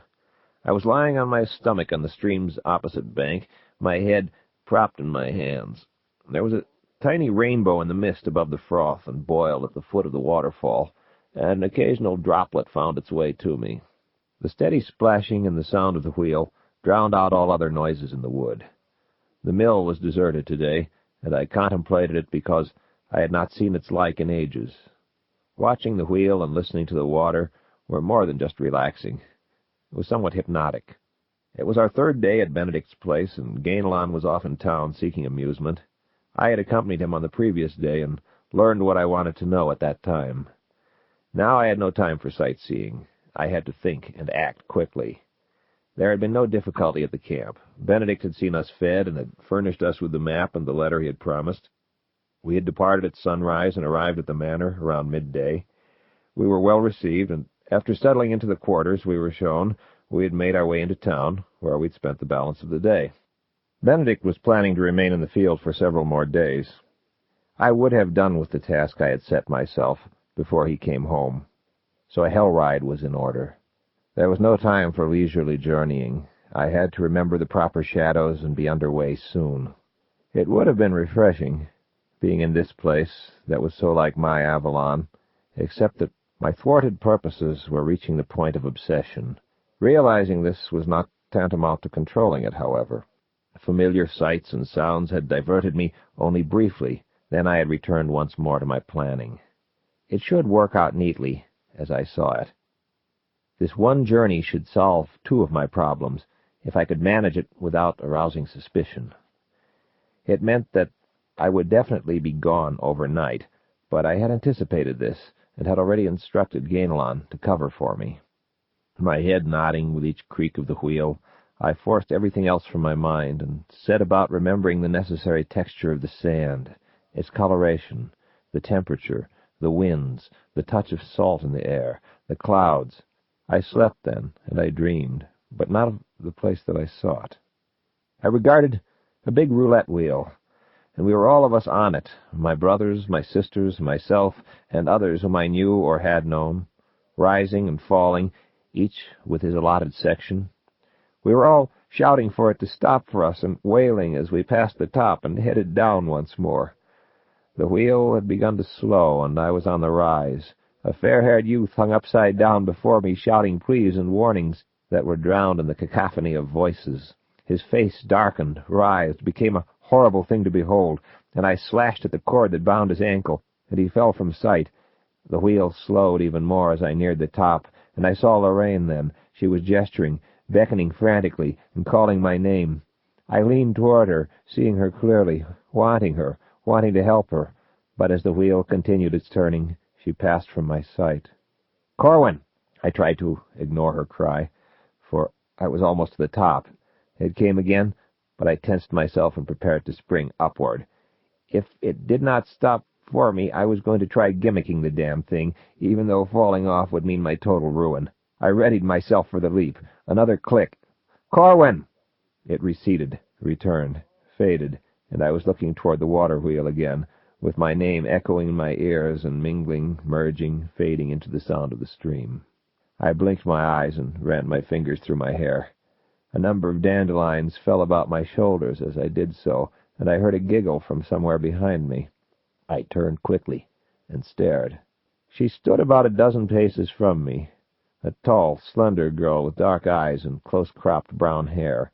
She wore a fencing jacket and held a rapier in her right hand, a mask in her left. She was looking at me and laughing. Her teeth were white, even, and a trifle long. A band of freckles crossed her small nose and the upper portions of her well-tanned cheeks. There was that air of vitality about her which is attractive in ways different from mere comeliness, especially perhaps when viewed from the advantage of many years. She saluted me with her blade. "On guard, Corwin," she said. "Who the devil are you?" I asked, just then noticing a jacket, mask, and rapier beside me in the grass. "No questions, no answers," she said. "Not till we've fenced." She fitted her mask over her head then, and waited. I rose and picked up the jacket. I could see that it would be easier to fence than argue with her. The fact that she knew my name disturbed me, and the more I thought of it, the more she seemed somehow familiar. It was best to humor her, I decided, shrugging into the jacket, buckling it. I picked up the blade, pulled on the mask. "All right," I said, sketching a brief salute and advancing. "All right." She moved forward then, and we met. I let her carry the attack. She came on very fast with a beat feint thrust. My riposte was twice as fast, but she was able to parry it and came back with equal speed. I began a slow retreat then, drawing her out. She laughed and came on, pressing me hard. She was good, and she knew it. She wanted to show off. She almost got through twice, too, in the same way, low line, which I did not like at all. I caught her with a stop thrust as soon as I could after that. She cursed softly, good-naturedly, as she acknowledged it, and came right back at me. I do not ordinarily like to fence with women, no matter how good they are, but this time I discovered that I was enjoying myself. The skill and grace with which she carried the attacks and bore them gave me pleasure to behold and respond to, and I found myself contemplating the mind that lay behind that style. At first I had wanted to tire her quickly, to conclude the match and question her. Now I found myself desiring to prolong the encounter. She did not tire readily. There was small cause for concern on that count. I lost track of time as we stamped back and forth along the bank of the stream, our blades clicking steadily. A long while must have passed, though, before she stamped her heel and threw up her blade in a final salute. She tore off her mask then and gave me another smile. "Thank you," she said, breathing heavily. I returned the salute and drew off the birdcage. I turned and fumbled with the jacket buckles, and before I realized it, she'd approached and kissed me on the cheek. She had not had to stand tiptoe to do it, either. I felt momentarily confused, but I smiled. Before I could say anything, she had taken my arm and turned me back in the direction from which we had come. "I brought us a picnic basket," she said. "Very good. I'm hungry. I am also curious." "I will tell you anything that you want to hear," she said merrily. "How about telling me your name?" I said. "Dara," she replied. "My name is Dara, after my grandmother." She glanced at me as she said it, as though hoping for a reaction. I almost hated to disappoint her, but I nodded and repeated it then. "Why did you call me Corwin?" I asked. "Because that's your name," she said. "I recognized you." "From where?" She released my arm. "Here it is," she said, reaching behind a tree and raising a basket that had been resting upon the ridges of exposed roots. "I hope the ants didn't get to it," she said, moving to a shaded area beside the stream and spreading a cloth upon the ground. I hung the fencing gear on a nearby shrub. "You seem to carry quite a few things around with you," I observed. "My horse is back that way," she said, gesturing downstream with her head. She returned her attention to weighting down the cloth and unpacking the basket. "Why way back there?" I asked. "So that I could sneak up on you, of course. If you'd heard a horse clomping around, you'd have been awake, sure as hell." "You're probably right," I said. She paused as though pondering deeply, then spoiled it with a giggle. "But you didn't the first time, though. Still—" "The first time?" I said, seeing she wanted me to ask it. "Yes, I almost rode over you a while back," she said. "You were sound asleep. When I saw who it was, I went back for a picnic basket and the fencing gear." "Oh, I see." "Come and sit down now," she said, "and open the bottle, will you?" She put a bottle beside my place and carefully unwrapped 2 crystal goblets, which she then set in the center of the cloth. I moved to my place and sat down. "That is Benedict's best crystal," I noted as I opened the bottle. "Yes," she said, "do be careful not to upset them when you pour, and I don't think we should clink them together." "No, I don't think we should," I said, and I poured.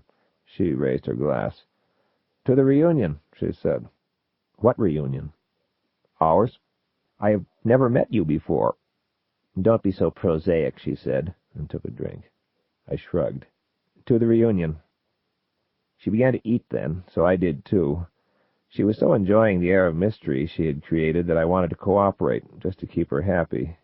"Now, where could I have met you?" I ventured. "Was it some great court? A harem, perhaps?" "Perhaps it was in amber," she said. "There you were." "Amber," I said, remembering that I was holding Benedict's crystal and confining my emotions to my voice. "Just who are you, anyway?" "There you were, handsome, conceited, admired by all the ladies," she continued, "and there I was, a mousy little thing, admiring you from afar. Gray, or pastel, not vivid, little Dara, a late bloomer, I hasten to add, eating her heart out for you." I muttered a mild obscenity, and she laughed again. "That wasn't it?" she asked. "No," I said, taking another bite of beef and bread. "More likely it was that brothel where I sprained my back. I was drunk that night." "You remember," she cried. "It was a part-time job. I used to break horses during the day." "I give up," I said, and I poured more wine. The really irritating thing was that there was something damnably familiar about her, but from her appearance and her behavior, I guessed her age at about 17. This pretty much precluded our paths ever having crossed. "Did Benedict teach you fencing?" I asked. "Yes." "What is he to you?" "My lover, of course," she replied. "He keeps me in jewels and furs, and he fences with me." She laughed again. I continued to study her face. Yes, it was possible. "I am hurt," I said, finally. "Why?" she asked. "Benedict didn't give me a cigar." "Cigar?" "You are his daughter, aren't you?" She reddened, but she shook her head. "No," she said, "but you're getting close." "Granddaughter?" I said. "Well, sort of. I'm afraid that I do not understand." "Grandfather is what he likes me to call him. Actually, though, he was my grandmother's father." "I see. Are there any others at home like you?" "No, I'm the only one." "What of your mother and your grandmother?" "Dead, both of them." "How did they die?" "Violently. Both times it happened while he was back in Amber. I believe that is why he has not returned there for a long while now. He does not like to leave me unprotected, even though he knows that I can take care of myself. You know that I can too, don't you?" I nodded. It explained several things, one of them being why he was protector here. He had to keep her somewhere, and he certainly would not want to take her back to Amber. He would not even want her existence known to the rest of us. She could be made into an easy arm lock. It would be out of keeping to make me aware of her so readily. So, "I do not believe that you are supposed to be here," I said, "and I feel that Benedict would be quite angry if he knew that you were." "You're just the same as he is. I'm an adult, damn it." "Have you heard me deny it? You are supposed to be someplace else, though, aren't you?" She filled her mouth instead of answering, so I did too. After several uncomfortable minutes of chewing, I decided to start on a fresh subject. "How did you recognize me?" I asked. She swallowed, took a drink of wine, grinned. "From your picture, of course," she said. "What picture?" "On the card," she said. "We used to play with them when I was very small. I learned all my relatives that way. You and Eric are the other good swordsmen. I knew that. That's why I—" "You have a set of the trumps?" I interrupted. "No," she said, pouting. "He wouldn't give me a set, and I know he has several, too." "Really? Where does he keep them?" She narrowed her eyes, focusing them on my own. Damn, I hadn't meant to sound that eager. "But he has a set with him most of the time," she said, "and I have no idea where he keeps the others. Why? Won't he let you see them?" "I haven't asked him," I told her. "Do you understand their significance?" "There were certain things I was not allowed to do when I was near them. I gather that they have a special use, but he never told me what it is. They're quite important, aren't they?" "Yes." "I thought so. He's always so careful with them. Do you have a set?" "Yes, but it's out on loan just now." "I see. And you would like to use them for something complicated and sinister?" I shrugged. "I would like to use them, but for very dull, uncomplicated purposes." "Such as?" I shook my head. "If Benedict does not want you to know their function yet, I am not about to tell you." She made a small growling noise. "You're afraid of him," she said. "I have considerable respect for Benedict, not to mention some affection." She laughed. "Is he a better fighter than you? A better swordsman?" I looked away. She must have just gotten back from someplace fairly removed from things. The townspeople I'd met had all known about Benedict's arm. It was not the sort of news that travels slowly. I certainly was not going to be the first to tell her. "Have it as you would," I said. "Where have you been?" "The village," she said, "in the mountains. Grandpa took me there to stay with some friends of his called Tessies. Do you know the Tessies?" "No, I don't." "I've been there before," she said. "He always takes me to stay with them in the village when there's some sort of trouble here. The place has no name. I just call it the village. It's quite strange, the people, as well as the village. They seem to sort of worship us. They treat me as if I were something holy. They never tell me anything I want to know. It's not a long ride, but the mountains are different. The sky is different, everything. And it is as if there were no way back once I'm there. I had tried coming back on my own before, but I just got lost. Grandpa always had to come for me. And then the way was easy. The Tessies follow all of his instructions concerning me. They treat him as if he were some sort of god." "He is," I said, "to them."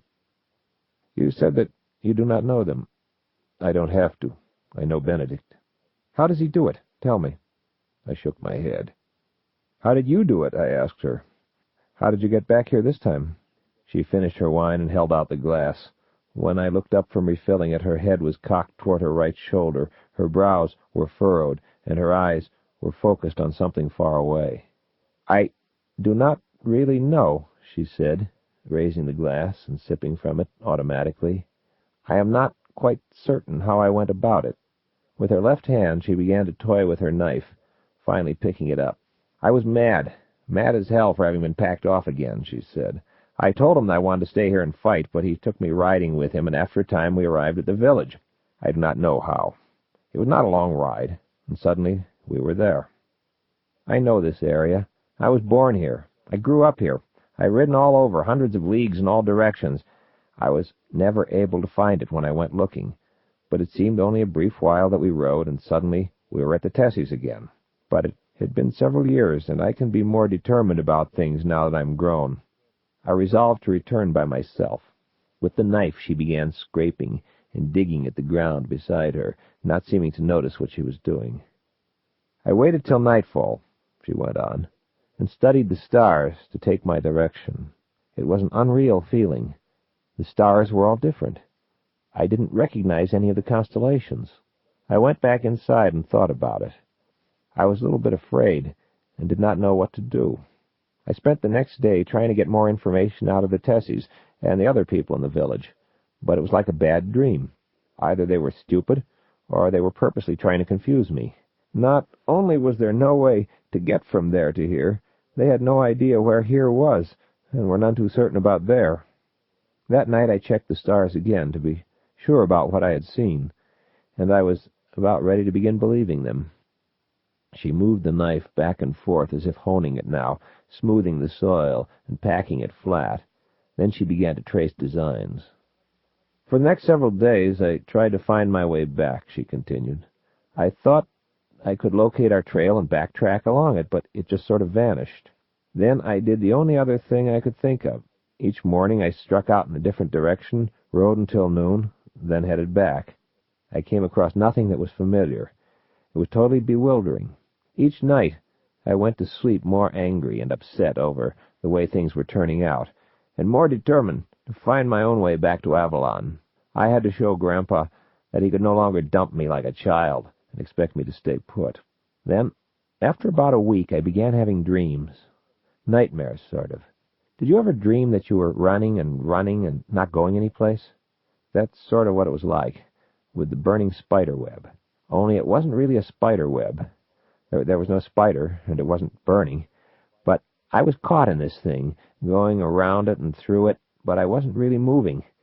That's not completely right, but I don't know how else to put it. And I had to keep trying. Actually, I wanted to move about it. When I woke up, I was tired, as if I'd actually been exerting myself all night long. This went on for many nights, and each night it seemed stronger and longer and more real. Then this morning I got up, the dream still dancing in my head, and I knew that I could ride home. I set out, still half dreaming, it seemed. I rode the entire distance, without stopping once, and this time I paid no special heed to my surroundings, but kept thinking of Avalon, and as I rode, things kept getting more and more familiar, until I was here again. Only then did it seem as if I were fully awake. Now the village and the Tessies, that sky, those stars, the woods, the mountains, they all seem like a dream to me. I am not at all certain that I could find my way back there. Is that not strange? Can you tell me what happened?" I rose and circled the remains of our lunch. I sat down beside her. "Do you remember the looks of the burning spider web that really wasn't a spider web, or burning?" I asked her. "Yes, sort of," she said. "Give me that knife," I said. She passed it to me. With its point, I began adding to her doodling in the dirt, extending lines, rubbing some out, adding others. She did not say a word the entire time, but she watched every move that I made. When I'd finished, I put the knife aside and waited for a long, silent while. Then, finally, she spoke very softly.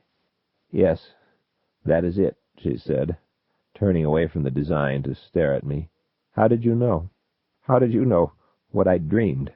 "Because," I said, "you dreamed a thing that is inscribed in your very genes. Why, how, I do not know. It demonstrates, however, that you are indeed a daughter of Amber. What you did was walk in shadow. What you dreamed was the great pattern of Amber. By its power do those of the royal blood hold dominion over shadows. Do you understand what I'm talking about?" "I am not certain," she said. "I do not think so. I have heard Grandpa cursing shadows, but I never understood what he meant." "Then you do not know where Amber truly lies?" "No. He was always evasive. He told me of Amber and of the family, but I do not even know the direction in which Amber lies. I only know that it is far." "It lies in all directions," I said, "or any direction one chooses. One need but—" "Yes," she interrupted, "I had forgotten, or thought he was just being mysterious or humoring me. But Brand said exactly the same thing a long while ago. What does it mean, though?" "Brand? When was Brand here?" "Years ago," she said, when I was just a little girl. He used to visit here often. I was very much in love with him, and I pestered him mercilessly. He used to tell me stories, teach me games. When was the last time you saw him? Oh, 8 or 9 years ago, I'd say. Have you met any of the others? Yes, she said. Julian and Gerard were here not too long ago, just a few months back. I suddenly felt very insecure. Benedict had certainly been quiet about a lot of things. I would rather have been ill-advised than kept totally ignorant of affairs. It makes it easier for you to be angry when you find out. The trouble with Benedict was that he was too honest, though. He'd rather tell me nothing than lie to me. I felt something unpleasant coming my way, however, and knew that there could be no dawdling now, that I would have to move as quickly as possible. Yes, it had to be a hard hell ride for the stones. Still, there was more to be learned here before I essayed it. Time. Damn. Was that the first time that you met them, I asked. Yes, she said, and my feelings were very hurt. She paused, sighed. Grandpa would not let me speak of our being related. He introduced me as his ward, and he refused to tell me why, damn it. I'm sure he had some very good reasons. Oh, I am too, but it does not make you feel any better when you've been waiting all your life to meet your relatives. Do you know why he treated me like that? These are trying times in Amber, I said, and things will get worse before they get better. The fewer people who know of your existence, the less chance there is of your getting involved and coming to harm. He did it only to protect you. She made a spitting noise. I do not need protecting, she said. I can take care of myself. You're a fine fencer, I said. Unfortunately, life is more complicated than a fair dueling situation. I know that. I'm not a child, but nothing. He did the same thing I'd do if you were mine. He's protecting himself as well as you. I'm surprised he let Brand know about you. He's going to be damned mad that I found out. Her head jerked, and she stared at me, eyes wide. But you wouldn't do anything to hurt us, she said. We're related. How the hell do you know why I'm here or what I'm thinking? I said. You might have just stuck both our necks in nooses. You are joking, aren't you? She said, slowly raising her left hand between us. I don't know, I said. I need not be, and I wouldn't be talking about it if I did have something rotten in mind, would I? No, I guess not, she said. I'm going to tell you something Benedict should have told you long ago, I said. Never trust a relative. You really mean that, don't you? Yes. Yourself included? I smiled. Of course it does not apply to me. I am the soul of honor, kindness, mercy, and goodness. Trust me in all things. I will, she said, and I laughed. Tell me about Gerard and Julian, I said, feeling uncomfortable, as always, in the presence of unsolicited trust.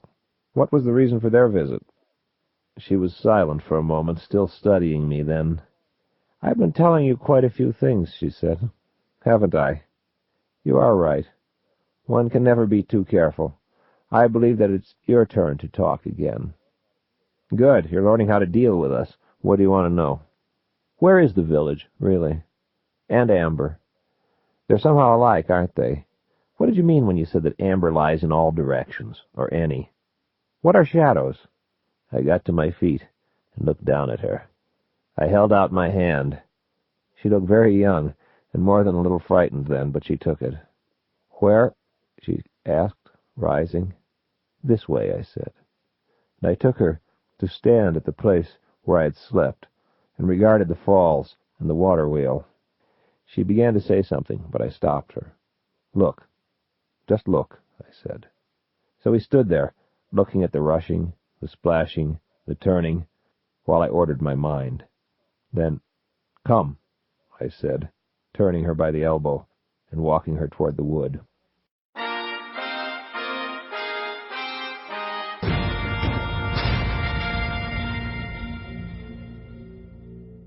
End Disc 3.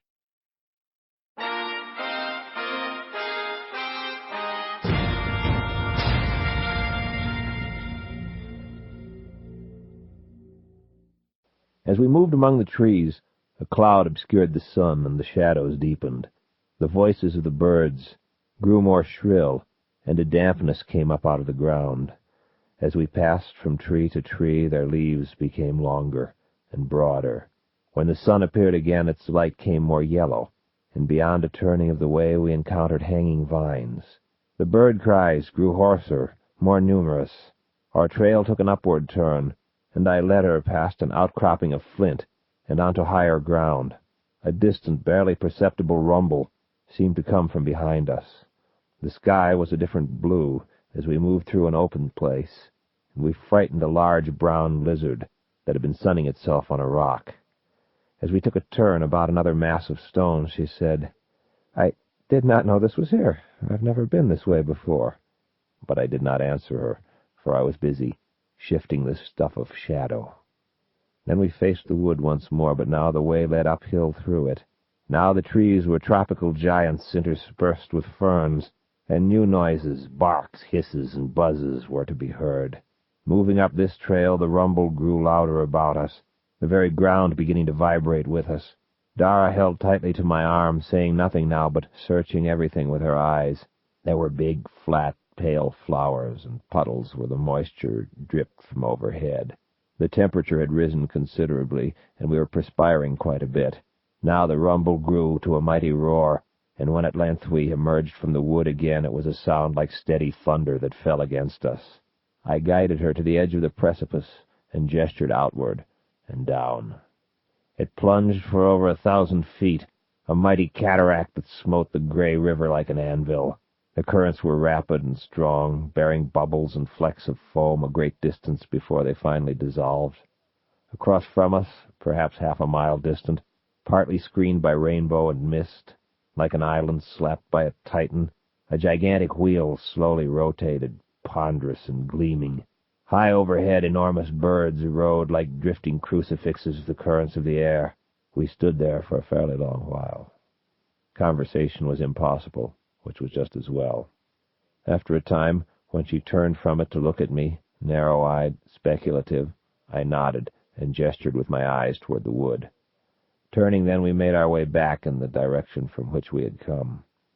Our return was the same process in reverse, and I managed it with greater ease. When conversation became possible once more, Dara still kept her silence, apparently realizing by then that I was a part of the process of change going on around us. It was not until we stood beside our own stream once more, watching the small mill wheel and its turning, that she spoke. "Was that place like the village?" "Yes, a shadow." "And like amber?" "No. Amber casts shadow. It can be sliced to any shape, if you know how. That place was a shadow. Your village was a shadow. And this place is a shadow. Any place that you can imagine exists somewhere in shadow. And you and Grandpa and the others can go about in these shadows, picking and choosing what you desire?" "Yes." "That's what I did then, coming back from the village?" "Yes." Her face became a study in realization. Her almost black eyebrows dropped half an inch, and her nostrils flared with a quick inhalation. "I can do it too," she said. "Go anywhere? Do anything I want?" "The ability lies within you," I said. She kissed me then, a sudden impulsive thing, then rotated away, her hair bobbing on her slim neck as she tried to look at everything at once. "Then I can do anything," she said, coming to a standstill. "There are limitations. Dangers." "That's life," she said. "How do I learn to control it?" "The great pattern of amber is the key. You must walk it in order to gain the ability. It is inscribed on the floor of a chamber beneath the palace in amber. It is quite large. You must begin on the outside and walk to its center without stopping. There is considerable resistance, and the feat is quite an ordeal. If you stop, if you attempt to depart the pattern before completing it, it will destroy you. Complete it, though, and your power over shadow will be subject to your conscious control." She raced to our picnic site and studied the pattern she had drawn on the ground there. I followed more slowly. As I drew near, she said, "I must go to amber and walk it." "I am certain that Benedict plans for you to do so, eventually," I said. "Eventually?" she said. "Now! I must walk it now. Why did he never tell me these things?" "Because you cannot do it yet. Conditions in amber are such that it would be dangerous to both of you to allow your existence to become known there. Amber is barred to you, temporarily." "It's not fair," she said, turning to glare at me. "Of course not," I said. "But that's the way things stand just now. Don't blame me." The words came somewhat stickily to my lips. Part of the blame, of course, was mine. "It would almost be better if you'd not told me of these things," she said, "if I cannot have them." "It's not as bad as all that," I said. "The situation in Amber will become stable again, before too very long." "How will I learn of it?" "Benedict will know. He will tell you then. He has not seen fit to tell me much of anything." "To what end? Just to make you feel bad? You know that he's been good to you, that he cares for you. When the time is ready, he will move on your behalf." "And if he does not?" "Will you help me then?" "I'll do what I can." "How will I be able to find you, to let you know?" I smiled. It had gotten to this point without my half-trying. No need to tell her the really important part, just enough to be possibly useful to me later. "The cards," I said. "The family trumps. They're more than a mere sentimental affectation. They are a means of communication. Get hold of mine, stare at it, concentrate on it, try to keep all other thoughts out of your mind, pretend that it really is me, and begin talking to me then. You will find that it really is, and that I'm answering you. Those are all the things Grandpa told me not to do when I handled the cards." "Of course. How does it work?" "Another time," I said. "A thing for a thing, remember? I've told you now of Amber and of Shadow. Tell me of the visit here by Gerard and Julian." "Yes," she said. "There's not really much to tell, though. One morning, 5 or 6 months ago, Grandpa simply stopped what he was doing. He was pruning some trees back in the orchard. He likes to do that himself, and I was helping him. He was up on a ladder, snipping away, and suddenly he just stopped, lowered the clippers, and did not move for several minutes. I thought that he was just resting, and I kept on with my raking. Then I heard him talking, not just muttering, but talking as though he were carrying on a conversation. At first I thought he was talking to me, and I asked him what he'd said. He ignored me, though. Now that I know about the trumps, I realize that he must have been talking to one of them just then. Probably Julian. Anyway, he climbed down from the ladder quite quickly after that, told me he had to go away for a day or so, and started back toward the manor. He stopped before he'd gone very far, though, and returned.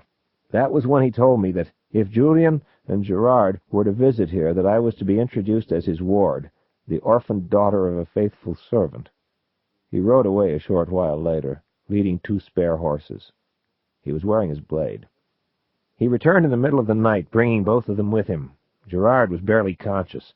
His left leg was broken, and the entire left side of his body was badly bruised. Julian was quite battered also, but he had no broken bones. They remained with us for the better part of a month, and they healed quickly. Then they borrowed 2 horses and departed. I have not seen them since." "What did they say as to how they'd been injured?" "Only that they'd been in an accident. They would not discuss it with me." "Where? Where did it happen?" "On the Black Road. I overheard them talking about it several times." "Where is this Black Road?" "I do not know." "What did they say about it?" "They cursed it a lot, and that was all." Looking down, I saw that there was some wine left in the bottle. I stooped and poured 2 final drinks, passed her one. "To the reunion," I said, and smiled. "The reunion," she agreed, and we drank. She began cleaning the area, and I assisted her, my earlier sense of urgency upon me once again. "How long should I wait before I try to reach you?" she asked. 3 months. Give me 3 months. "Where will you be then?" "In Amber, I hope." "How long will you be staying here?" "Not very. In fact, I have to take a little trip right now. I should be back tomorrow, though. I'll probably be staying for a few days after that." "I wish you would stay longer." "I wish that I could. I'd like to, now that I've met you." She reddened, and turned what seemed all of her attention to repacking the basket. I gathered up the fencing gear. "Are you going back to the manor now?" she said. "To the stables. I'll be leaving immediately." She picked up the basket. "We'll go together, then. My horse is up this way." I nodded and followed her toward a footpath to our right. "I suppose," she said, "that it would be best for me not to mention any of this to anybody. Grandpa in particular." "That would be prudent." The splash and gurgle of the stream, as it flowed to the river, on its way to the sea, faded, was gone, and only the creak of the landlocked wheel that cut it as it went remained for a time in the air.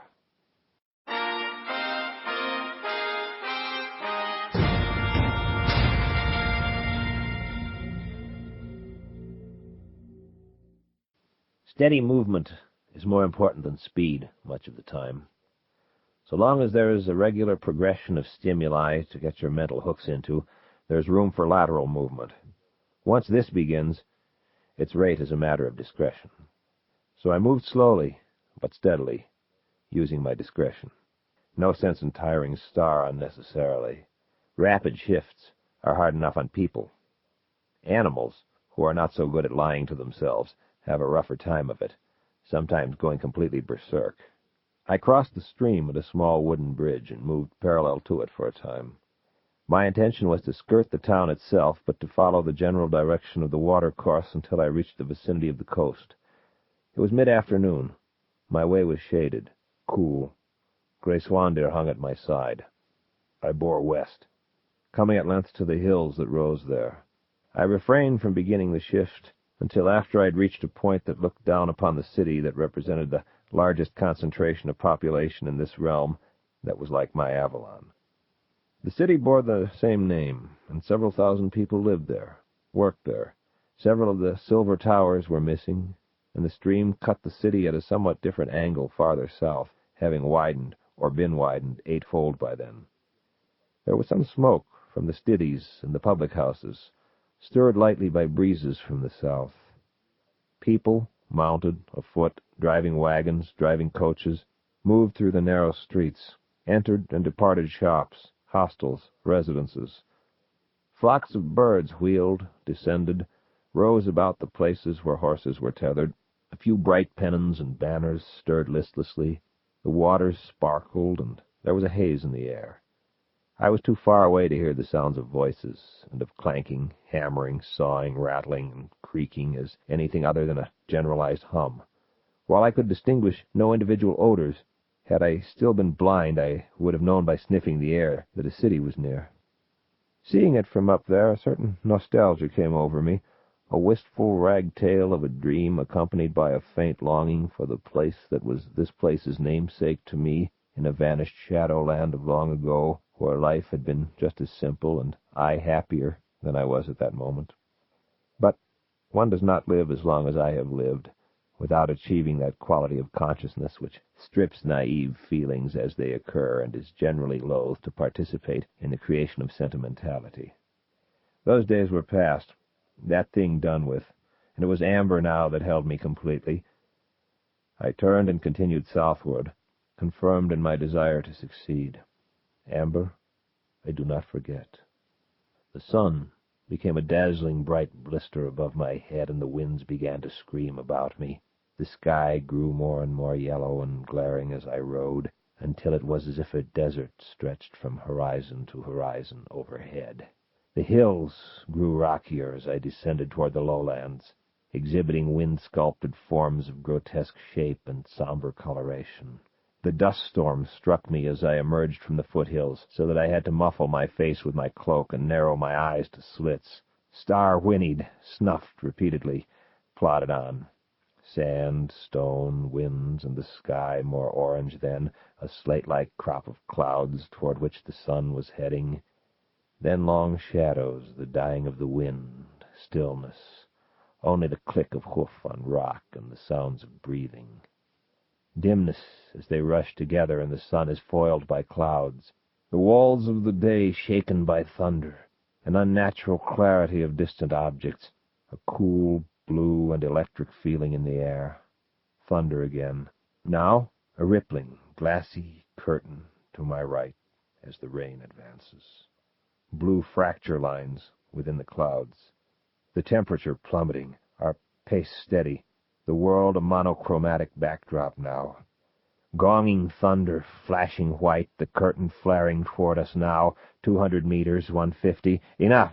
In bottommost edge, plowing, furrowing, frothing, the moist smell of the earth, stars whinny, a burst of speed, small rivulets of water creeping outward, sinking, staining the ground, now bubbling muddily, now trickling, now a steady flow, streamlets all about us, splashing, high ground ahead, and Star's muscles bunching and relaxing beneath me as he leaps the rills and freshets, plunges through a racing, roiling sheet and strikes the slope, hoofs sparking against stones as we mount higher, the voice of the gurgling, eddying flow beneath us deepening to a steady roar, higher then and dry, pausing to wring out the corners of my cloak. Below, behind, and to the right, a gray, storm-tossed sea laps at the foot of the cliff we hold. Inland now, toward clover fields and evening, the boom of the surf at my back, pursuing falling stars into the darkening east and eventual silence and night. Clear the sky and bright the stars, but a few small wisps of cloud, a howling pack of red-eyed things twisting along our trail, shadow, green-eyed, shadow, yellow, shadow, gone, but dark peaks with skirts of snow jostling one another about me, frozen snow as dry as dust lifted in waves by the icy blasts of the heights, powdery snow, flower-like, memory here of the Italian Alps, of skiing. Waves of snow drifting across stone faces, a white fire within the night air, my feet rapidly numbing within my wet boots, star-bewildered and snorting, testing each step and shaking his head as if in disbelief.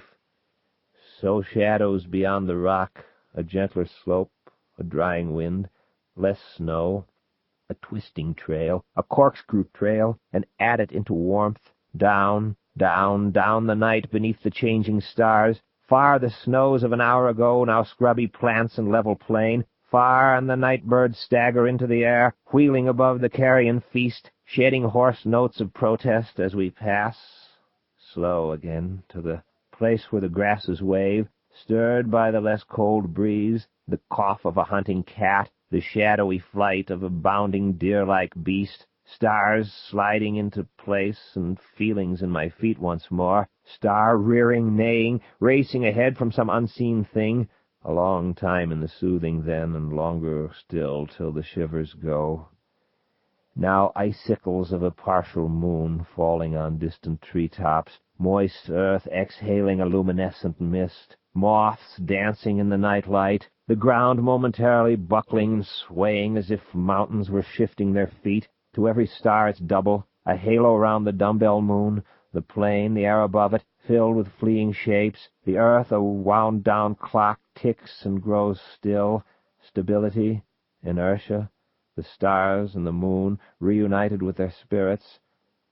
Skirting the growing fringe of trees, west, impressions of a sleeping jungle, delirium of serpents under oilcloth. West, west, somewhere a river with broad clean banks to ease my passage to the sea. Thud of hoofs, shuttling of shadows, the night air upon my face, a glimpse of bright beings on high dark walls, shining towers. The air is sweetened, vision swims, shadows, we are merged, centaur-like, star and I, under a single skin of sweat. We take the air and give it back in mutual explosions of exertion, neck clothed in thunder, terrible the glory of the nostrils, swallowing the ground, laughing the smell of the waters upon us, the trees very near to our left.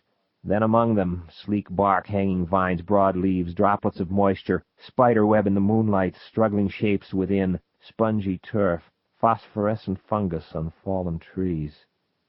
A clear space, long grasses rustling, more trees, again the river smell, sounds, later, sounds, the glassy chuckling of water.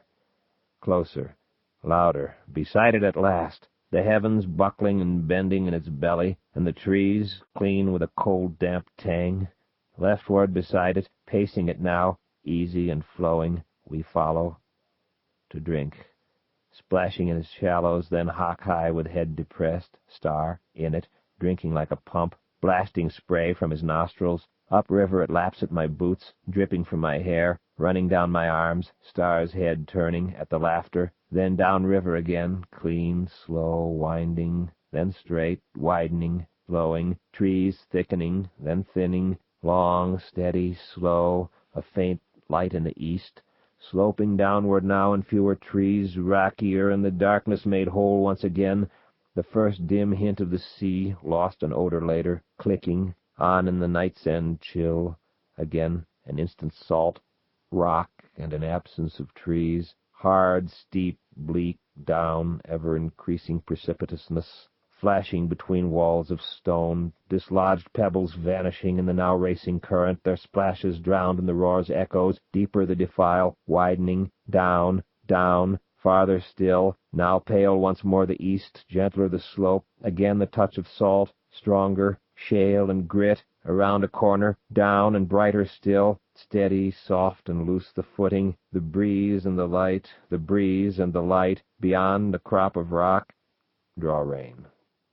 Below me lay the stark seaboard, where rank upon rank of rolling dunes, harassed by the winds out of the southwest, tossed spumes of sand that partly obliterated the distant outlines of the bleak morning sea.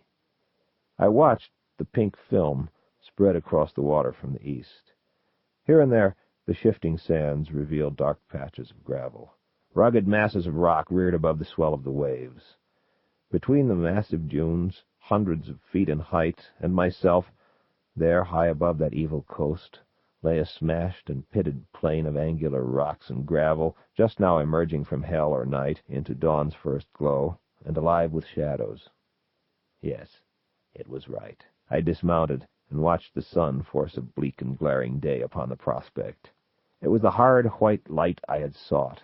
Here, sans humans, was the necessary place, just as I had seen it decades earlier, on the shadow earth of my exile.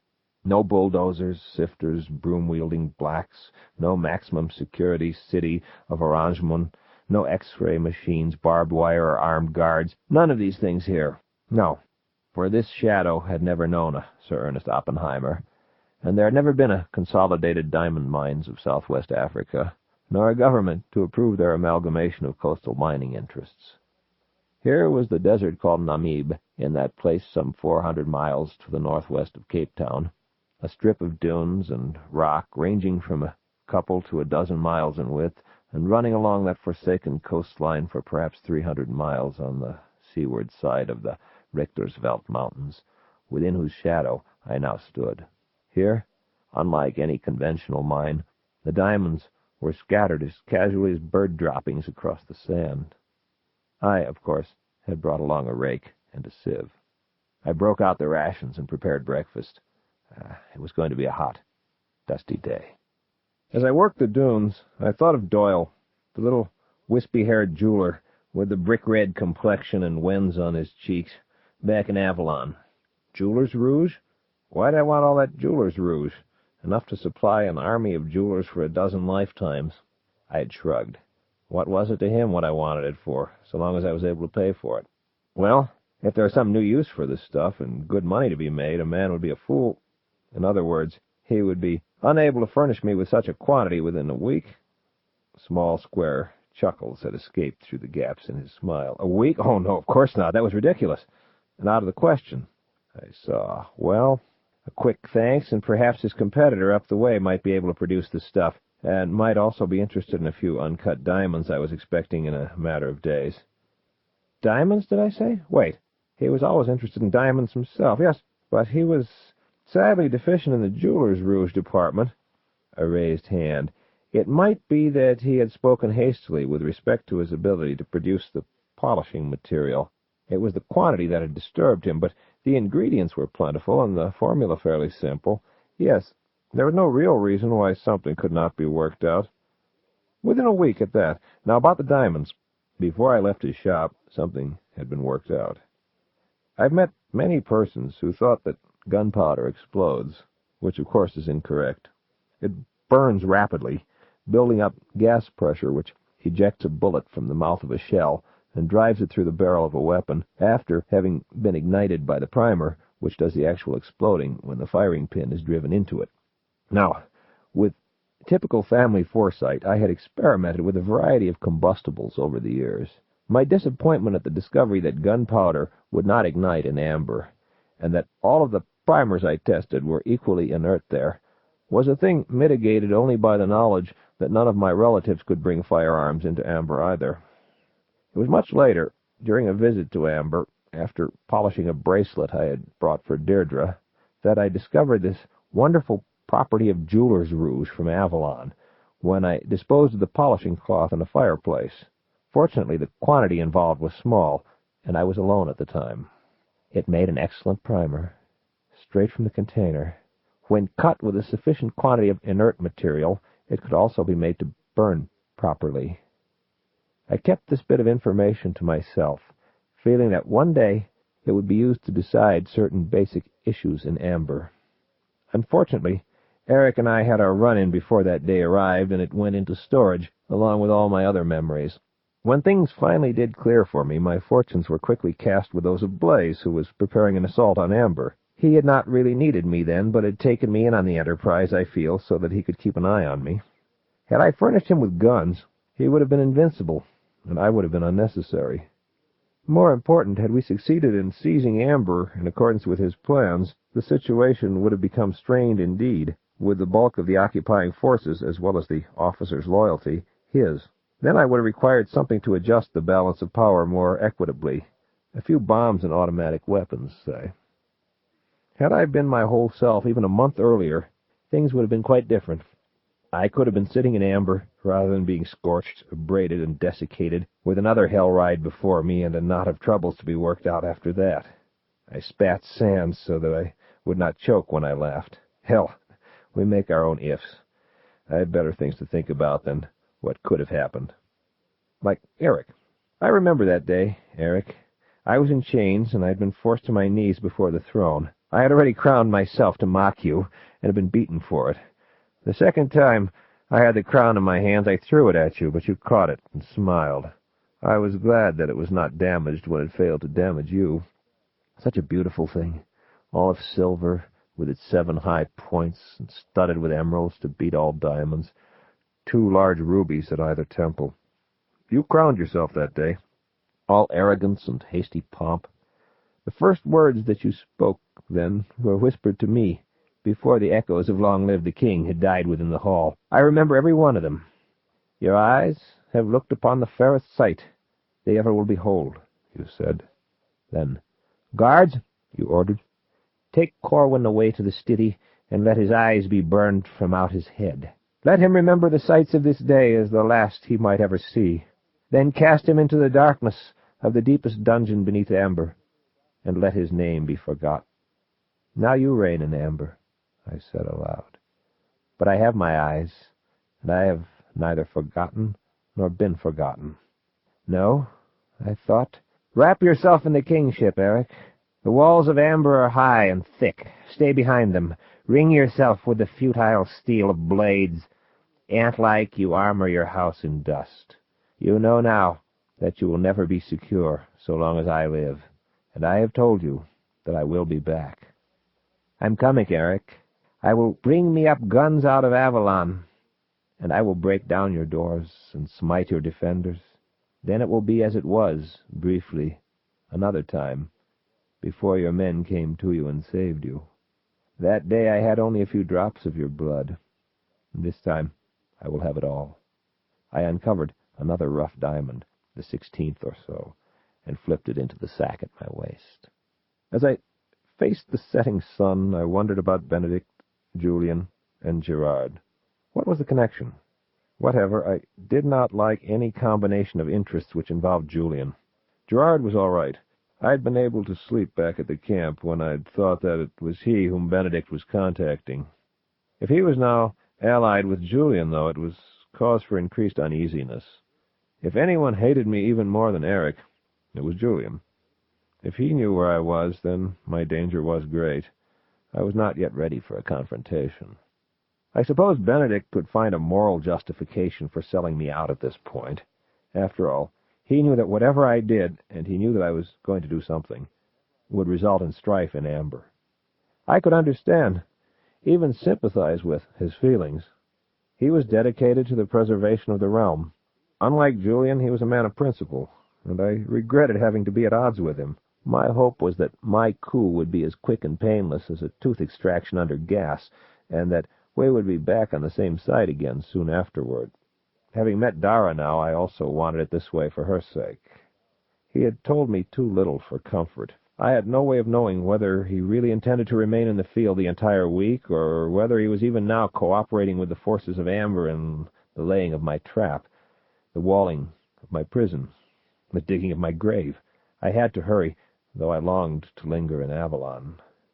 I envied Gainlon in whatever tavern or brothel he drank, whored, or fought, on whatever hillside he hunted. He had come home. Should I leave him to his pleasures, despite his offer to accompany me to Amber? But no, he would be questioned on my departure, used badly if Julian had anything to do with it, and then become an outcast in what must seem his own land to him, if they let him go at all. Then he would doubtless become an outlaw again, and the third time would probably prove his undoing. No, I'd keep my promise. He would come with me if that was what he still wanted.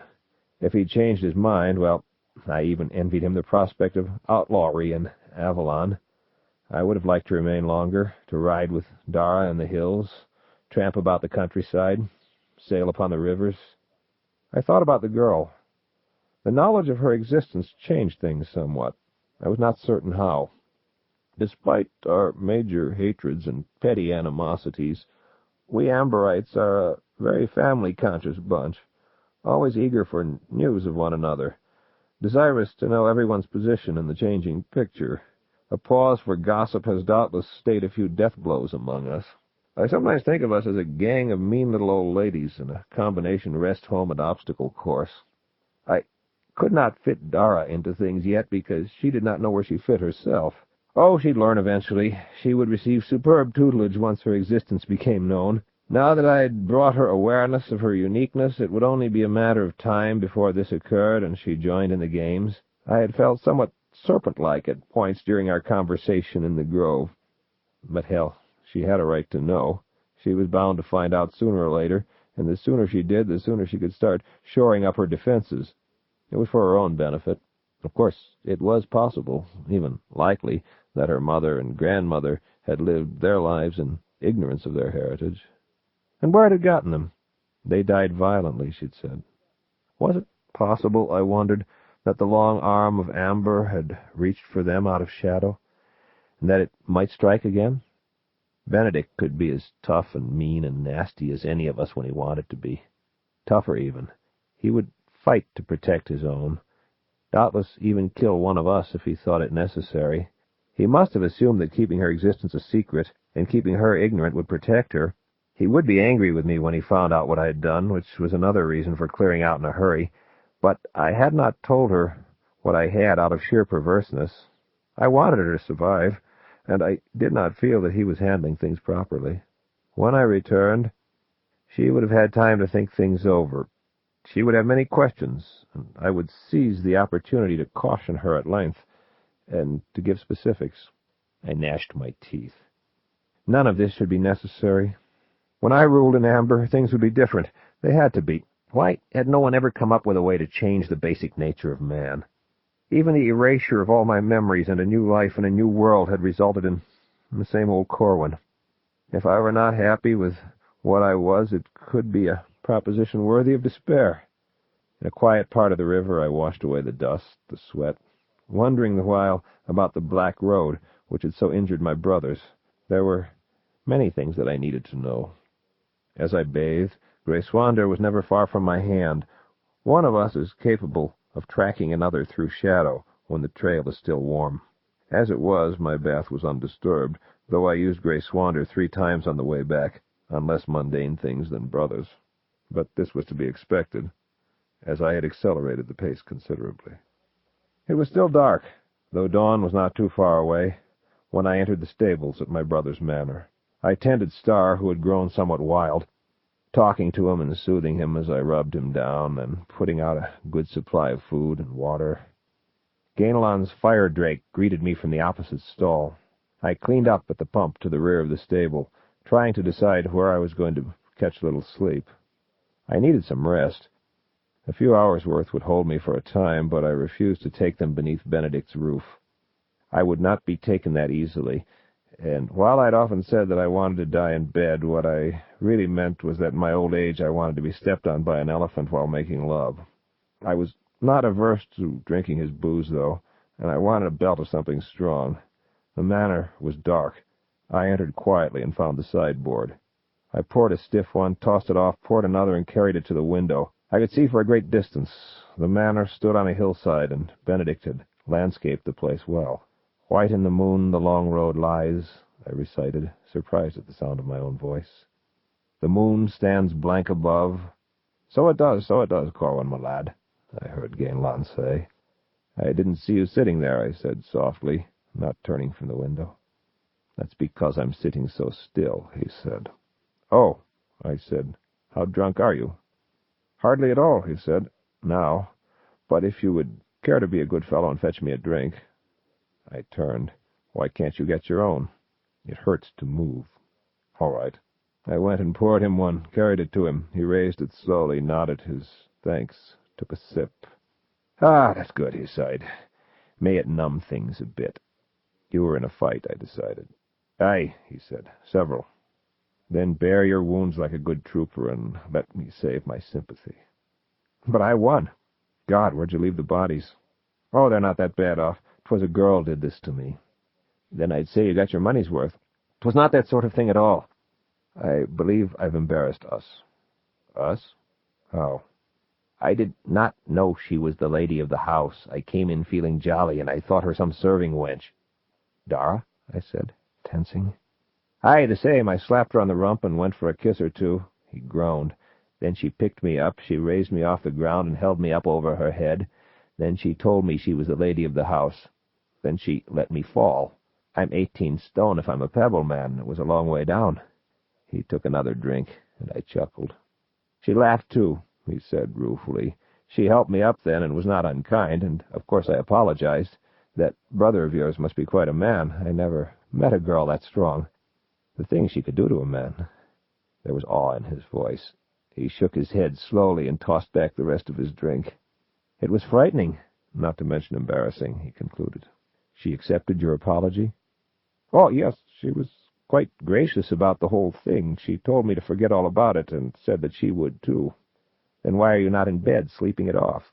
"I was waiting up in case you came in at an odd hour. I wanted to catch you right away." "Well, you have." He rose slowly and picked up his glass. "Let's go outside," he said. "Good idea." He picked up the brandy decanter on the way out, which I also thought was a good idea, and we followed a path through the garden behind the house. Finally he heaved himself onto an old stone bench at the foot of a large oak tree, where he refilled our glasses and took a drink from his own. "He has a good taste in liquor, too, your brother," he said. I seated myself beside him and filled my pipe. "After I told her I was sorry and introduced myself, we got to talking for a time," he said. "As soon as she learned I was with you, she wanted to know all sorts of things about Amber and Shadows and you and the rest of your family." "Did you tell her anything?" I said, striking a light. "Couldn't have if I wanted to," he said. "I had none of the answers." "Good." "Got me to thinking, though. I do not believe Benedict tells her too much, and I can see why. I'd be careful what I say around her, Corwin. She seems over-curious." I nodded, puffing. "There's a reason for it," I said, "a very good reason. I'm glad to know, though, that you keep your wits about you even when you have been drinking. Thanks for telling me." He shrugged. "A good bashing is a sobering thing. Also, your welfare is my welfare." "True. Does this version of Avalon meet with your approval?" "Version? It is my Avalon," he said. "A new generation of people is in the land, but it's the same place. I visited the Field of Thorns today, where I put down Jack Haley's bunch in your service. It was the same place." "The Field of Thorns," I said, remembering.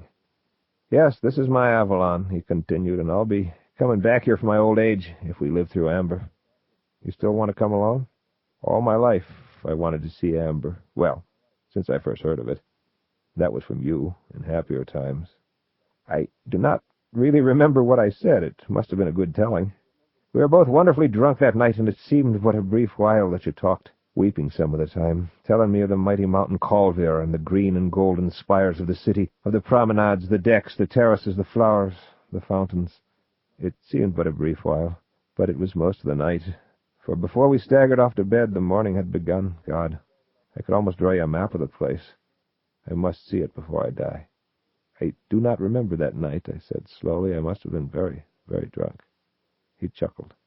"We had some good times here in the old days," he said, "and they do remember us here, but as people who lived very long ago, and they have many of the stories wrong. But hell, how many people get their stories right from day to day?" I said nothing, smoking, thinking back. "All of which leads me to a question or two," he said. Shoot. Will your attack on Amber put you at great odds with your brother Benedict? I really wish I knew the answer to that one, I said. I think that it will, initially. But my move should be completed before he can reach Amber from here in response to any distress call that goes out. That is, reach Amber with reinforcements. He could get there in no time at all, personally, if someone on the other end were helping, but that would serve little purpose. No, rather than tear Amber apart, he'll support whoever can hold it together, I'm certain. Once I've ousted Eric, he'll want the strife to stop right there, and he'll go along with my holding the throne just to put an end to it. He will not really approve of the seizure in the first place, of course.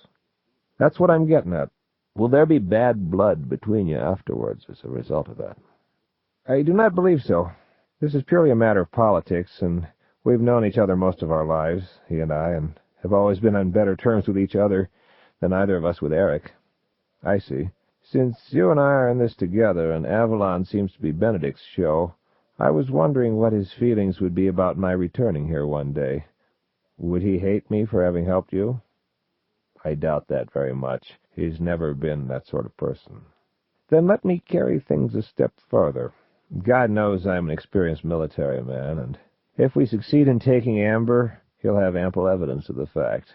With his right arm injured the way that it is and all, do you think he might consider taking me on as a field commander for his militia? I know this area so well. I could take him to the Field of Thorns and describe that battle. Hell, I'd serve him well as I served you. He laughed then. Pardon me, better than I served you. I chuckled, sipped my drink.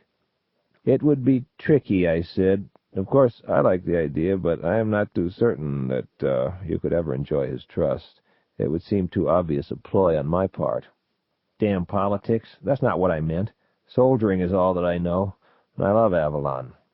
I believe you, but would he? With only one arm, he'll be needing a good man about. He could... I began to laugh and restrained myself quickly, for the sound of laughter seems to carry for a good distance. Also, Ganelon's feelings were involved. I'm sorry, I said. Excuse me, please. You do not understand. You do not really understand who it was we talked with in the tent that night. He may have seemed an ordinary man to you, a handicapped one at that, but this is not so. I fear Benedict. He is unlike any other being in shadow or reality. He is the master of arms for Amber. Can you conceive of a millennium, 1,000 years? Several of them? Can you understand a man who, for almost every day of a lifetime like that, has spent some time dwelling with weapons, tactics, strategies? Because you see him in a tiny kingdom, commanding a small militia, with a well-pruned orchard in his backyard, do not be deceived. All that there is of military science thunders in his head. He has often journeyed from shadow to shadow, witnessing variation after variation on the same battle, with but slightly altered circumstances, in order to test his theories of warfare. He has commanded armies so vast that you could watch them march by day after day and see no end to the columns. Although he is inconvenienced by the loss of his arm, I would not wish to fight with him either with weapons or barehanded. It is fortunate that he has no designs upon the throne, or he would be occupying it right now. If he were, I believe that I would give up at this moment and pay him homage. I fear Benedict. Ganelon was silent for a long while. I took another drink, for my throat had become dry.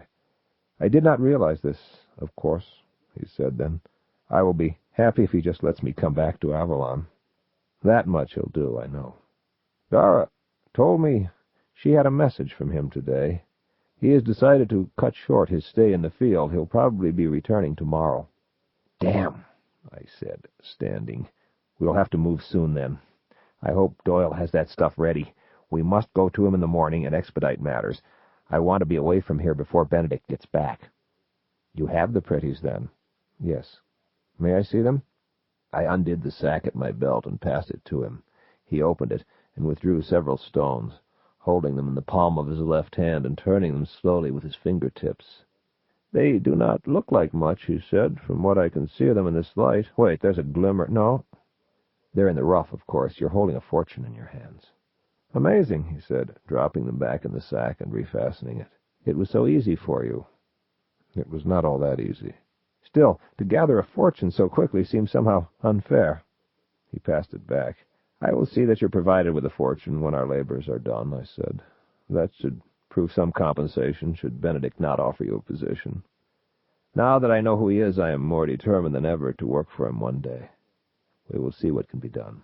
"Yes, thank you, Corwin. How shall we work our departure?"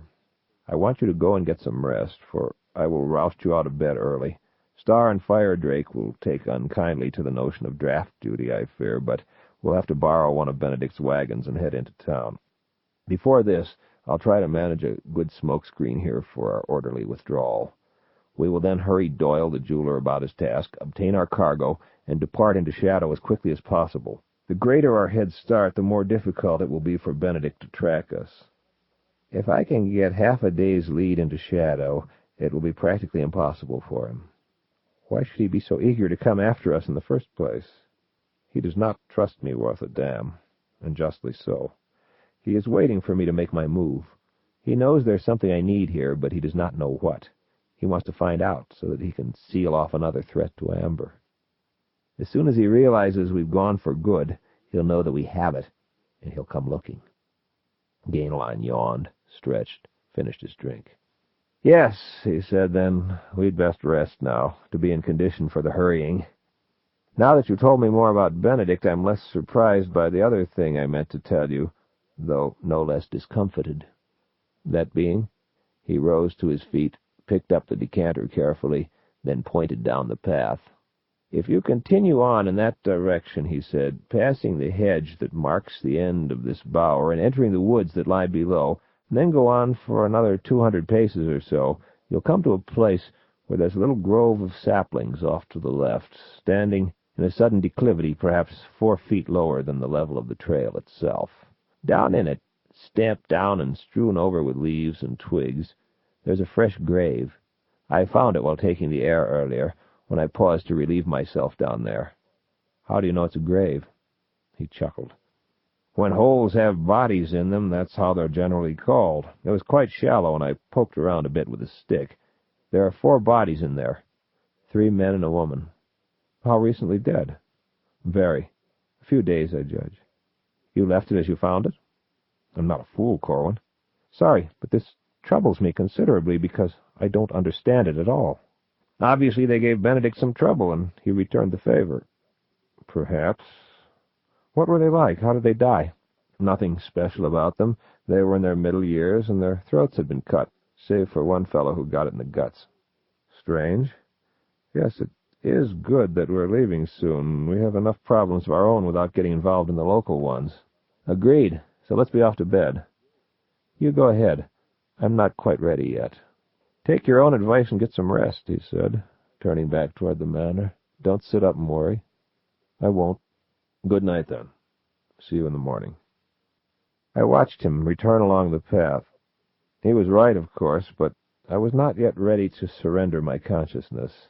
I went over my plans again to be certain there was nothing I was overlooking. Finished my drink and set the glass on the bench. I rose then and strolled, trailing wisps of tobacco smoke about me. There was a bit of moonlight from over my shoulder, and dawn was still a few hours distant, as I reckoned it.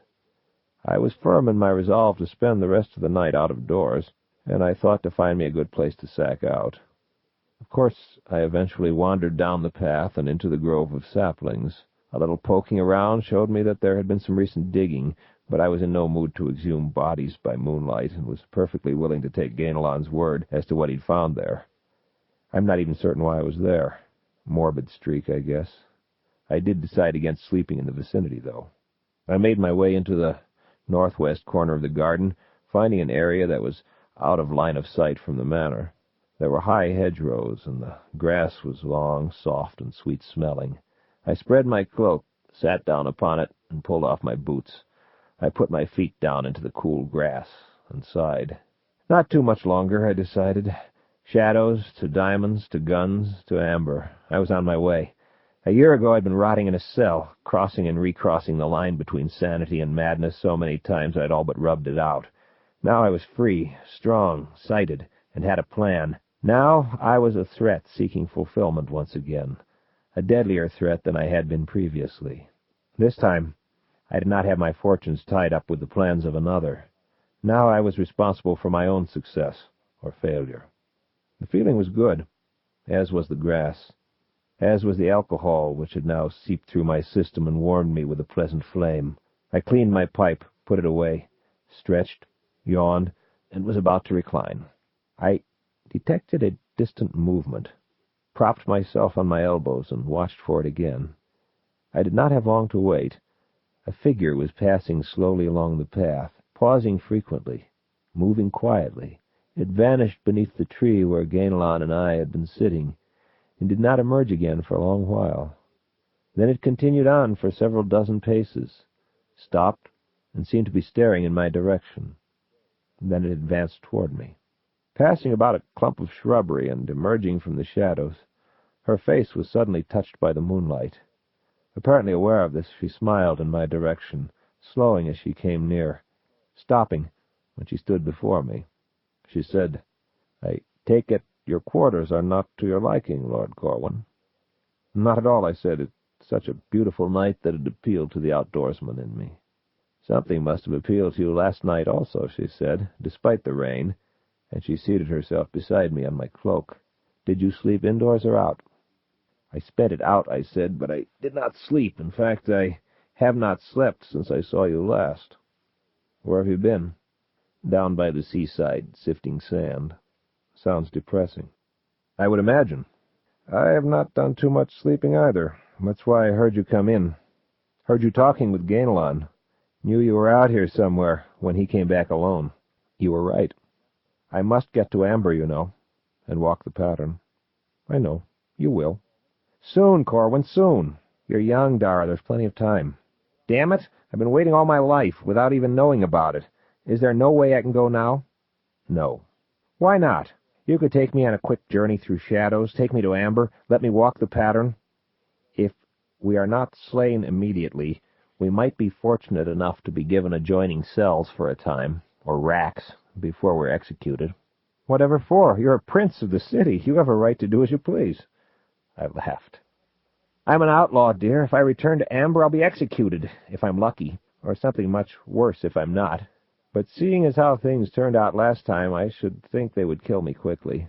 This courtesy would doubtless also be extended to my companions." "Oberon would not do such a thing." "Given sufficient provocation, I believe that he would, but the question does not really arise. Oberon is no more, and my brother Eric sits on the throne and calls himself liege." "When did this occur?" "Several years ago, as time is measured in Amber." "Why would he want to kill you?" "To keep me from killing him, of course." "Would you?" "Yes, and I will. Soon, too, I think." She turned to face me then. "Why?" "So that I can occupy the throne myself. It's rightly mine, you see. Eric has usurped it. I am just recently escaped from torture and several years' imprisonment at his hands. He made the mistake, however, of allowing himself the luxury of keeping me alive so that he could contemplate my wretchedness. He never thought that I'd get free and return to challenge him again. Neither did I, for that matter. But since I have been fortunate enough to obtain a second chance, I shall be careful not to make the same mistake he did." "But he's your brother." "Few are more aware of that fact than he and I assure you." "How soon do you expect to accomplish your objectives?" "As I said the other day, if you can get hold of the trumps, contact me in about 3 months. If you cannot, and things come about according to my plans, I'll get in touch with you early in my reign. You should have your chance to take the pattern before another year passes. And if you fail, then you'll have a longer wait ahead of you, until Eric has assured the permanency of his own reign, and until Benedict has acknowledged him king. You see, Benedict is not willing to do this. He has remained away from Amber for a long while, and for all Eric knows, he's no longer among the living. Should he put in an appearance now, he's going to have to take a position either for or against Eric. Should he come out for him, then the continuance of Eric's reign will be assured, and Benedict does not want to be responsible for that. Should he come out against him, there will be strife, and he does not want to be responsible for that either. He has no desire for the crown himself. Only by remaining out of the picture entirely can he assure the measure of tranquility that does prevail. Were he to appear and refuse to take either position, he could possibly get away with it, but it would be tantamount to denying Eric's kingship and would still lead to trouble. Were he to appear with you, he would be surrendering his will, for Eric would put pressure on him through you. Then If you lose, I might never get to Amber. I'm only describing the situation as I see it. There are doubtless many factors of which I am unaware. I've been out of circulation for a long while. You must win, she said. Then suddenly, would Grandpa support you? I doubt it, but the situation would be quite different. I am aware of his existence, and of yours. I will not ask his support. So long as he does not oppose me, I'll be satisfied. And if I'm quick, efficient, and successful, he will not oppose me.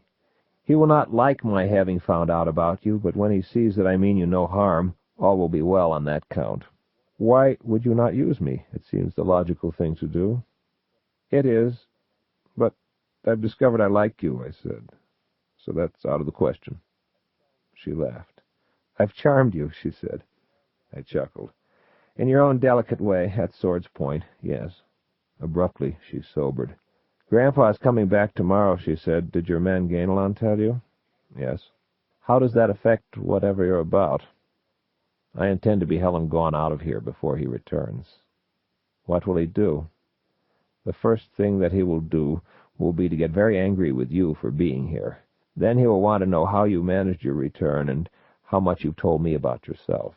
What should I tell him? Tell him the truth about how you got back. That'll give him something to think about. As to your status, your woman's intuition cautioned you concerning my trustworthiness, and you took the same line with me as you did with Julian and Gerard. As to my whereabouts, Gainalon and I borrowed a wagon and headed into town, saying that we would not be back till quite late. Where will you really be going? Into town, briefly. But we will not be coming back. I want as much of a head start as possible because he can track me through shadow, up to a point. I will delay him as best I can for you. Were you not going to see me before you left? I was going to have this talk with you in the morning. You got it ahead of time by being restless. Then I'm glad that I was restless. How are you going to conquer Amber? I shook my head. No, dear Dara. All scheming princes must keep a few small secrets. That's one of mine. I'm surprised to learn there's so much distrust and plotting in Amber. Why? The same conflicts exist everywhere, in various forms. They're all about you, always, for all places take their form from Amber. It's difficult to understand. One day you will. Leave it at that for now. Then tell me another thing. Since I'm able to negotiate shadows somewhat, even without having taken the pattern, tell me more precisely how you go about it. I want to get better at it. No, I said. I will not have you fooling with shadow until you're ready. It is dangerous, even after you've taken the pattern. To do it before is foolhardy. You were lucky, but do not try it again. I'll even help by not telling you anything more about it. All right, she said. Sorry. Guess I can wait. I guess you can. No hard feelings. No. Well, she laughed. They wouldn't do me any good, I guess. You must know what you're talking about. I'm glad that you care what happens to me. I grunted, and she reached out and touched my cheek. At this I turned my head again, and her face was moving slowly toward my own, smile gone and lips parting, eyes almost closed. As we kissed, I felt her arms slide about my neck and shoulders, and mine found their way into a similar position around her. My surprise was lost in the sweetness, gave way to warmth and a certain excitement. If Benedict ever found out, he was going to be more than just irritated with me.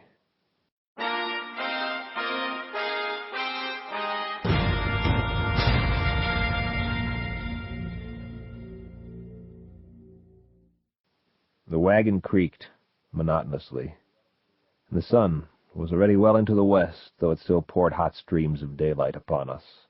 Back among the cases, Gainalon snored, and I envied him his noisy occupation. He had been sleeping for several hours, and this was my third day without rest.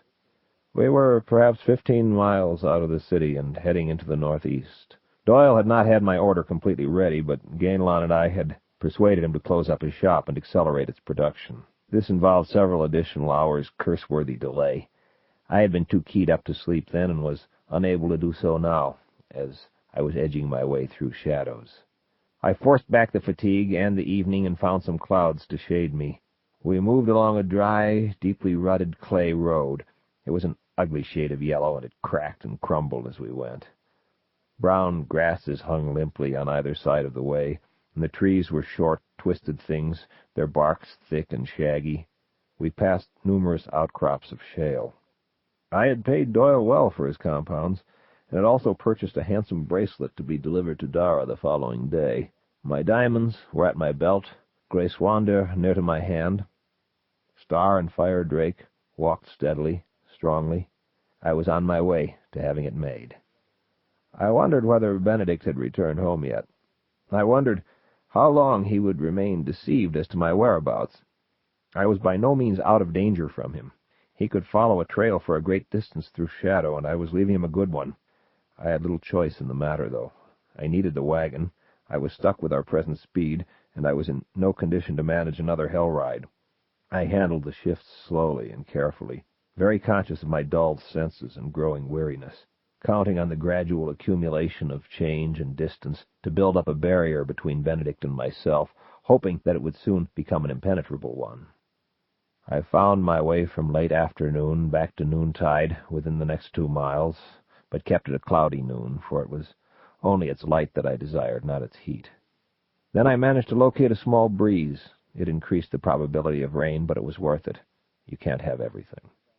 I was fighting back drowsiness by then, and the temptation was great to awaken Gainlon and simply add more miles to our distance by letting him drive while I slept.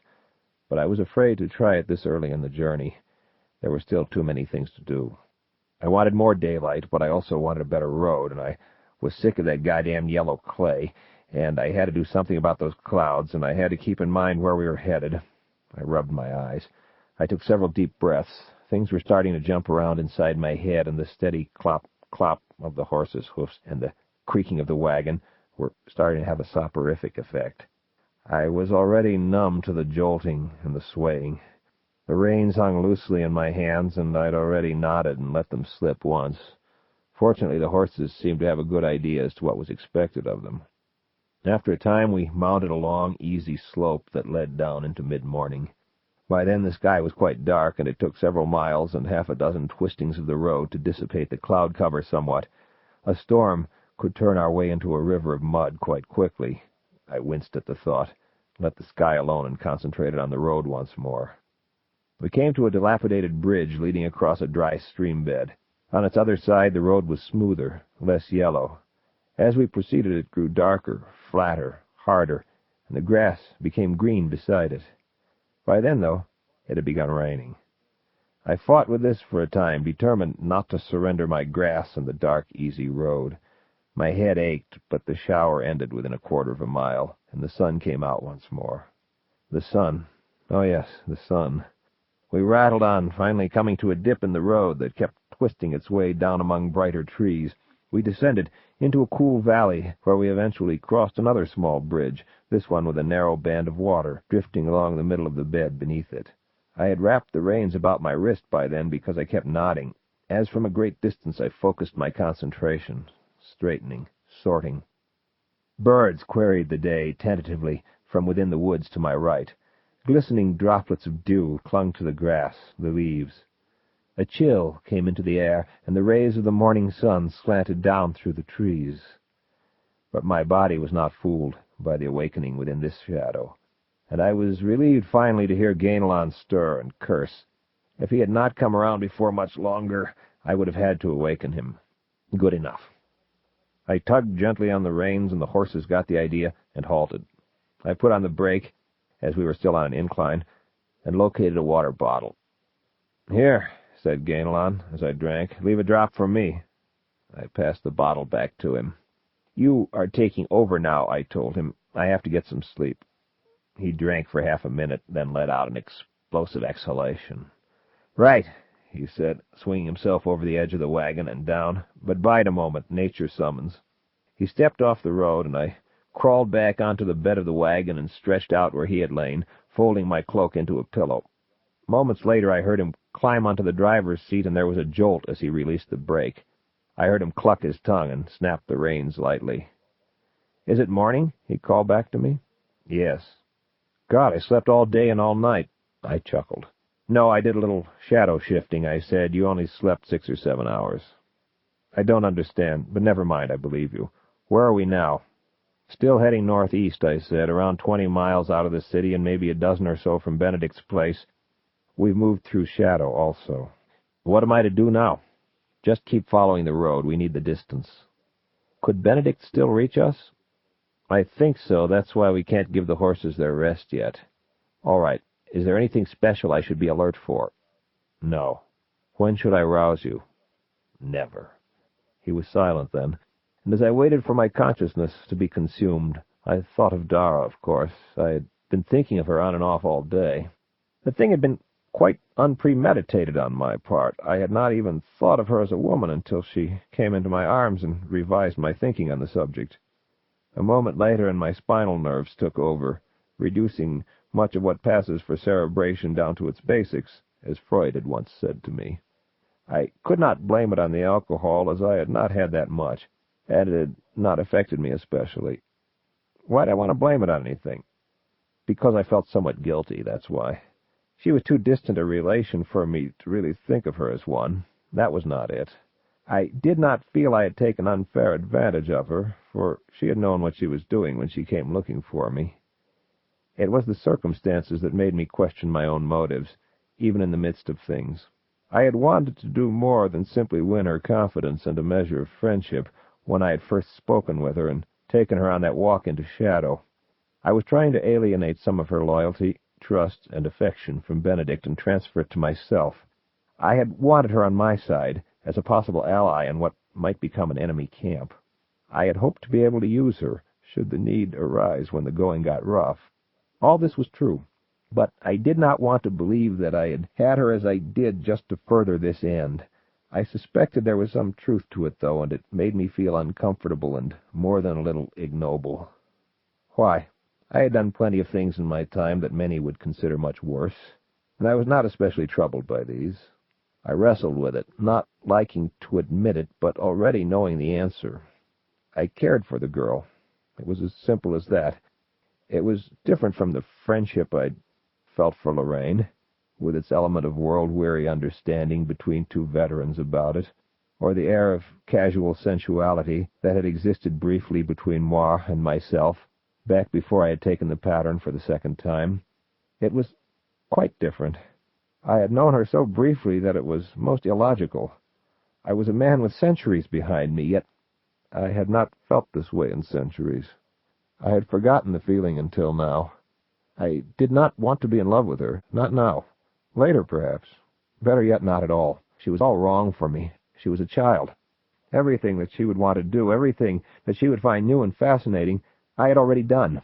No, it was all wrong. I had no business falling in love with her. I should not let myself. Gainlan hummed some bawdy tune, badly. The wagon jounced and creaked, took a turn uphill.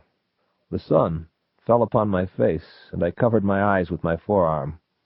Somewhere thereabout, oblivion fixed its grip and squeezed.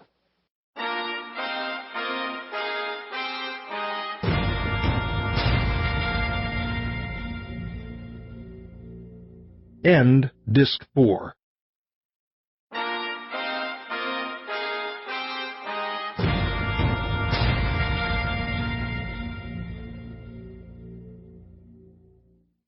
When I awoke, it was past noon, and I was feeling grimy. I took a long drink of water, poured some in the palm of my hand, and rubbed it in my eyes. I combed my hair with my fingers. I took a look at our surroundings. There was greenery about us, small stands of trees and open spaces where tall grasses grew. It was still a dirt road that we traveled, hard-packed and fairly smooth. The sky was clear, but for a few small clouds, and shade alternated with sunlight fairly regularly. There was a light breeze. "Back among the living. Good," said Gainlan, as I climbed over the front wall and took a seat beside him. "The horses are getting tired, Corwin. I'd like to stretch my legs a bit," he said. "I'm also getting very hungry, aren't you?" "Yes. Pull off into that shady place to the left and we'll stop a while." "I'd like to go on a bit farther than that," he said. "For any special reason?" "Yes. I want to show you something." "Go ahead." We clopped along for perhaps half a mile, then came to a bend in the road that took us in a more northerly direction. Before very long we came to a hill, and when we had mounted it, there was another hill, leading even higher. "How much farther do you want to go?" I said. "Let's take this next hill," he replied. "We might be able to see it from up there." "All right." The horses strained against the steepness of that second hill, and I got out and pushed from behind. When we finally reached the top, I felt even grimier from the mixture of sweat and dust, but I was fully awake once more. Gainlon reined in the horses and put on the brake. He climbed back in the wagon and up onto a crate then. He stood, facing to the left, and shaded his eyes. "Come up here, Corwin," he called. I climbed over the tailgate, and he squatted and extended a hand. I took it, and he helped me up onto the crate, where I stood beside him. He pointed, and I followed the gesture. Perhaps 3/4 of a mile distant, running from left to right, for as far as I could see, was a wide, black band. We were several hundred yards higher than the thing, and had a decent view of, I would say, half a mile of its length. It was several 100 feet across, and though it curved and turned twice that I could see, its width appeared to remain constant. There were trees within it, and they were totally black. There seemed to be some movement. I could not say what it was. Perhaps it was only the wind rippling the black grasses near its edge. But there was also a definite sensation of flowing within it, like currents in a flat, dark river. "What is it?" I said.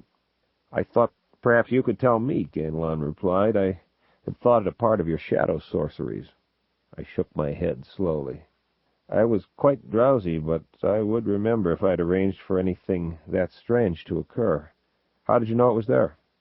"We skirted it several times as you slept, then edged away again. I did not like the feeling at all.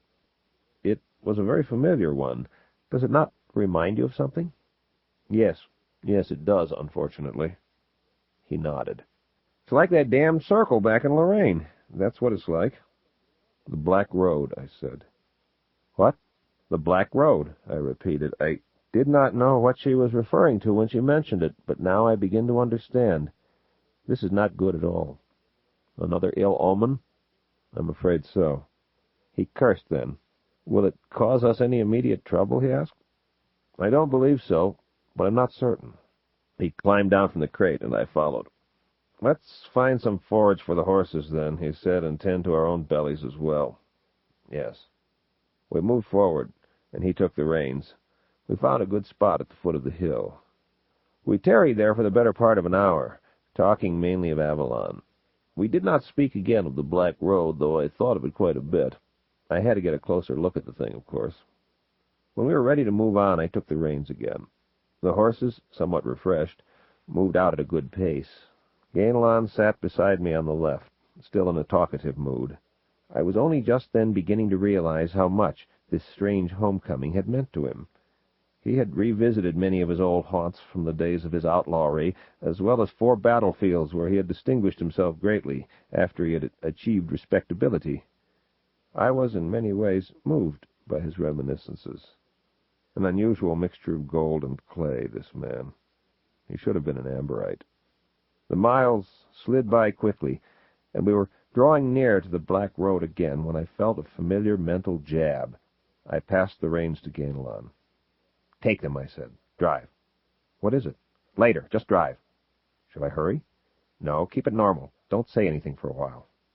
I closed my eyes and rested my head in my hands, emptying my mind and building a wall around the emptiness. No one home. Out to lunch. No solicitors. This property is vacant. Do not disturb. Trespassers will be prosecuted. Beware of dog. Falling rock. Slippery when wet. To be raised for urban renewal. It eased. Then came on again hard, and I blocked it again. There followed a third wave. I stopped that one, too. And then it was gone. I sighed, massaged my eyeballs. "It's all right now," I said. "What happened?" "Someone tried to reach me by a very special means. It was almost certainly Benedict. He must just now have found out any of a number of things that could make him want to stop us. I'll take the reins again now. I fear he will be on our trail soon." Gainlon handed them over. "What are our chances of escaping him?" "Pretty fair now, I'd say, that we've got more distance behind us. I'm going to shuffle some more shadows as soon as my head stops spinning." I guided us on, and our way twisted and wound, paralleling that Black Road for a time, then heading in closer to it. Finally, We were only a few hundred yards away from it. Gamelon studied it in silence for a long while, then said, "It reminds me too much of that other place. The little tongues of mist that lick about things, the feeling that something's always moving just to the corner of your eye." I bit my lip. I began to perspire heavily. I was trying to shift away from the thing now, and there was some sort of resistance. It was not the same feeling of monolithic immovability as occurs when you try to move through shadow and amber. It was altogether different. It was a feeling of inescapability. We moved through shadow all right. The sun drifted higher in the heavens, heading back toward noonday, for I did not relish the thought of nightfall beside that black strip. And the sky lost something of its blue, and the trees shot higher about us, and mountains appeared in the distance. Was it that the road cut through shadow itself? It must. Why else would Julian and Gerard have located it and been sufficiently intrigued to explore the thing? It was unfortunate, but I feared we had much in common, that road and I. Damn it. We moved beside it for a long while, gradually moving closer together also.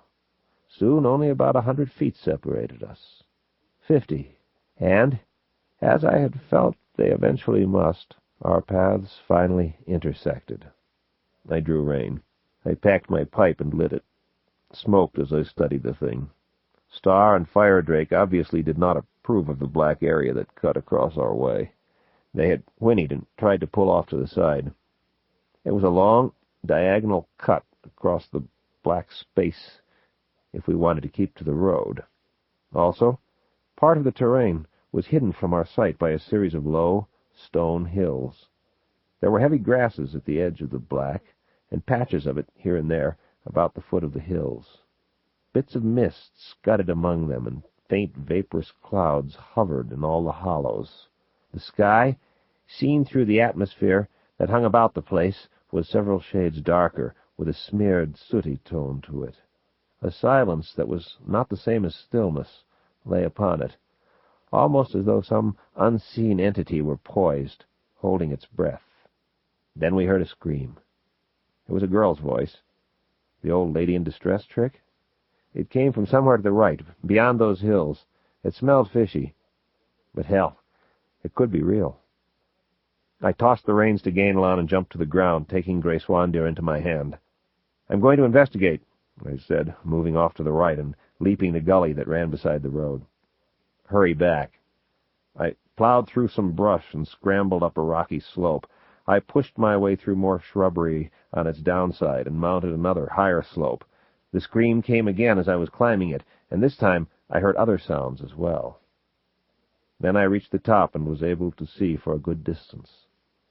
The black area began about 40 feet below me, and the scene I sought was laid about 150 feet within it. It was a monochromatic sight, save for the flames. A woman, all in white, black hair hanging loose down to her waist, was bound to one of those dark trees, smoldering branches heaped round her feet. Half a dozen hairy, albino men, almost completely naked and continuing the process of undressing as they moved, shuffled about, muttering and chuckling, poking at the woman and the fire with sticks that they carried, and clutching at their loins repeatedly. The flames were high enough now to singe the woman's garments, causing them to smolder. Her long dress was sufficiently torn and disarrayed so that I could see she possessed a lovely, voluptuous form, though the smoke wrapped her in such a manner that I was unable to see her face. I rushed forward, entering the area of the black road, leaping over the long twining grasses, and charged into the group, beheading the nearest man and running another through before they knew I was upon them. The others turned and flailed at me with their sticks, shouting as they swung them. Grace Wandir ate off big chunks of them until they fell apart and were silent. Their juices were black. I turned, holding my breath, and kicked away the front of the fire. Then I moved in close to the lady and cut her bonds. She fell into my arms, sobbing. It was only then that I noticed her face, or rather her lack of one. She wore a full, ivory mask, oval and curving, featureless save for two tiny rectangular grills for her eyes. I drew her away from the smoke and the gore. She clung to me, breathing heavily, thrusting her entire body against me. After what seemed an appropriate period of time, I attempted to disentangle myself, but she would not release me, and she was surprisingly strong. "It's all right now," I said, or something equally trite and apt, but she did not reply. She kept shifting her grip upon my body, with rough, caressing movements and a rather disconcerting effect. Her desirability was enhanced from instant to instant. I found myself stroking her hair, and the rest of her as well. "It's all right now," I repeated. "Who are you? Why were they burning you? Who were they?" But she did not reply. She had stopped sobbing, but her breathing was still heavy, although in a different way. "Why do you wear this mask?" I reached for it, and she jerked her head back. This did not seem especially important, though. While some cold, logical part of me knew that the passion was irrational, I was as powerless as the gods of the Epicureans. I wanted her, and I was ready to have her. Then I heard Avalon cry out my name, and I tried to turn in that direction, but she restrained me. I was amazed at her strength. "Child of Amber," came her half-familiar voice, "we owe you this for what you have given us, and we will have all of you now." Avalon's voice came to me again, a steady stream of profanities. I exerted all my strength against the grip, and it weakened. My hand shot forward, and I tore away the mask. There came a brief cry of anger as I freed myself, and 4 final fading words as the mask came away. "Amber must be destroyed." And there was no face behind the mask. There was nothing there at all. Her garment collapsed and hung limply over my arm. She, or it, had vanished. Turning quickly, I saw that Avalon was sprawled at the edge of the black, his legs twisted unnaturally. His blade rose and fell slowly, but I could not see at what he was striking. I ran toward him. The black grasses, over which I had leaped, were twined about his ankles and legs. Even as he hacked at them, others lashed about as though seeking to capture his sword arm.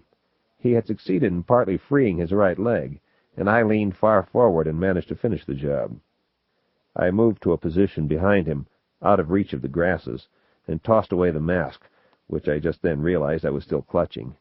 It fell to earth beyond the edge of the black, and immediately began to smolder. Catching him under the arms, I strove to drag Avalon back. The stuff resisted fiercely, but at last I tore him free. I carried him then, leaping over the remaining dark grasses that separated us from the more docile green variety beyond the road. He regained his footing and continued to lean heavily against me, bending forward and slapping at his leggings. "They're numb," he said. "My legs are asleep." I helped him back to the wagon. He transferred his grip to its side and began stamping his feet. "They're tingling," he announced. "It's starting to come back. Oh!" Finally, he limped to the front of the wagon. I helped him climb onto the seat and followed him up. He sighed. "That's better," he said. "They're coming along now. That stuff just sucked the strength out of them, out of the rest of me, too." "What happened?" "Our bad omen made good on its promise." "What now?" I picked up the reins and released the brake. "We go across," I said. "I have to find out more about this thing.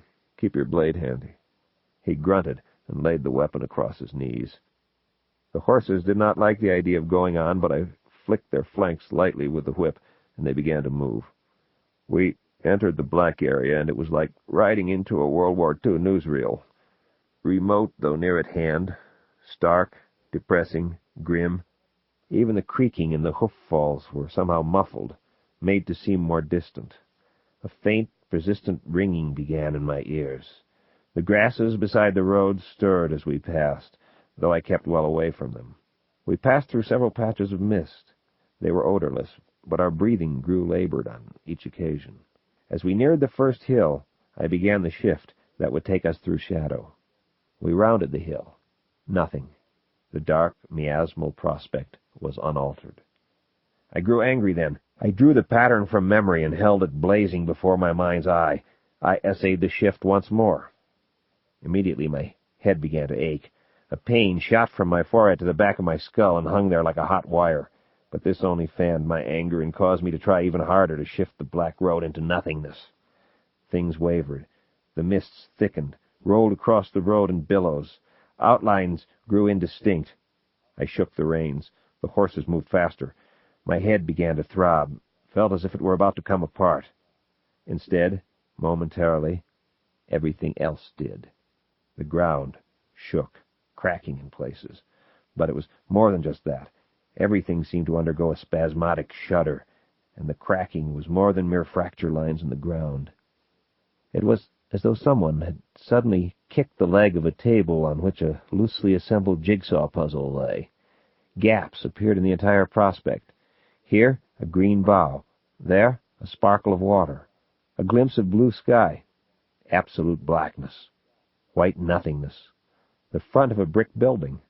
Faces behind a window. Fire. A piece of star-filled sky. The horses were galloping by then, and I had all I could do to keep them from screaming for the pain. A babble of mixed voices, animal, human, mechanical, washed over us. It seemed that I could hear Avalon cursing, but I could not be certain. I thought that I would pass out from the pain, but I determined out of sheer stubbornness and anger to persist until I did. I concentrated on the pattern as a dying man might cry out to his God, and I threw my entire will against the existence of the Black Road. Then the pressure was off, and the horses were plunging wildly, dragging us into a green field. Avalon snatched at the reins, but I drew on them myself and shouted to the horses until they halted. We had crossed the Black Road. I turned immediately and looked back.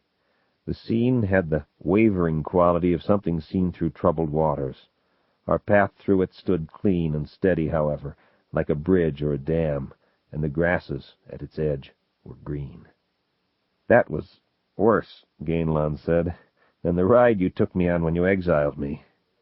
"I think so, too," I said, and I spoke to the horses gently, finally persuading them to return to the dirt road and continue on along it. The world was brighter here, and the trees that we soon moved among were great pines. The air was fresh with their fragrance. Squirrels and birds moved within them.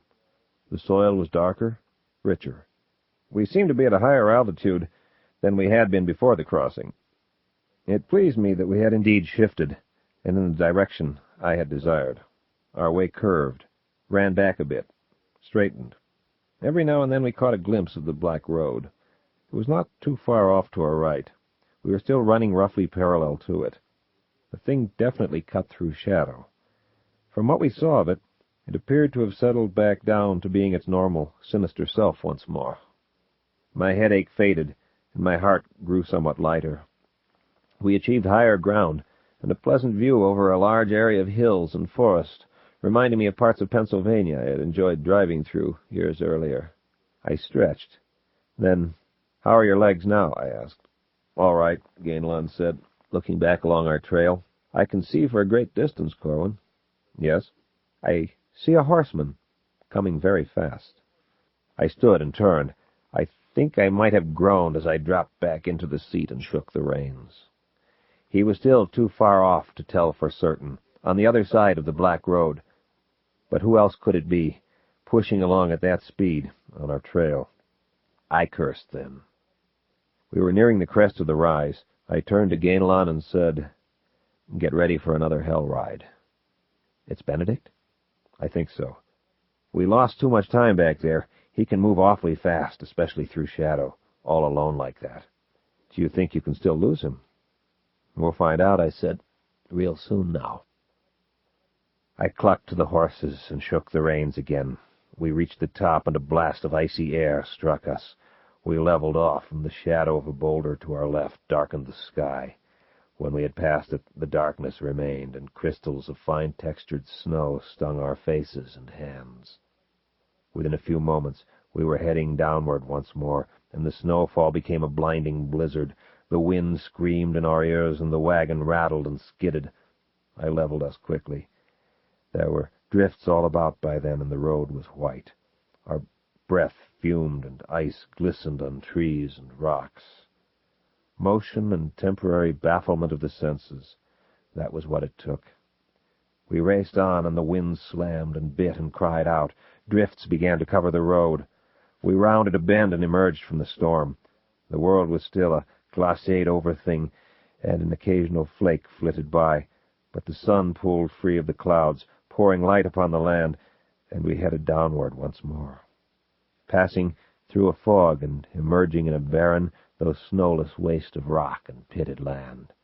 We bore to the right, regained the sun, followed a twisted course on a level plain, winding among tall, featureless stands of blue-gray stone, where far off to our right the black road paced us. Waves of heat washed over us, and the land steamed. Bubbles popped in boiling stews that filled the craters, adding their fumes to the dank air. Shallow puddles lay like a handful of old bronze coins. The horses raced, half-maddened now, as geysers began to erupt along the trail. Scalding waters spewed across the roadway, narrowly missing us, running in steaming, slick sheets. The sky was brass, and the sun was a mushy apple. The wind was a panting dog with bad breath. The ground trembled, and far off to our left a mountain blew its top toward the heavens and hurled fires after it. An ear-splitting crash temporarily deafened us, and concussion waves kept beating against our bodies. The wagon swayed and shimmied. The ground continued to shake, and the winds slammed us with near hurricane force as we rushed toward a row of black-topped hills. We left what there was of a roadway when it turned in the wrong direction and headed, bumping and shuddering, across the plain itself. The hills continued to grow, dancing in the troubled air. I turned when I felt Gainlan's hand on my arm. He was shouting something, but I could not hear him. Then he pointed back, and I followed his gesture. I saw nothing that I had not expected to see. The air was turbulent, filled with dust, debris, ashes. I shrugged and returned my attention to the hills. A greater darkness occurred at the base of the nearest hill. I made for it.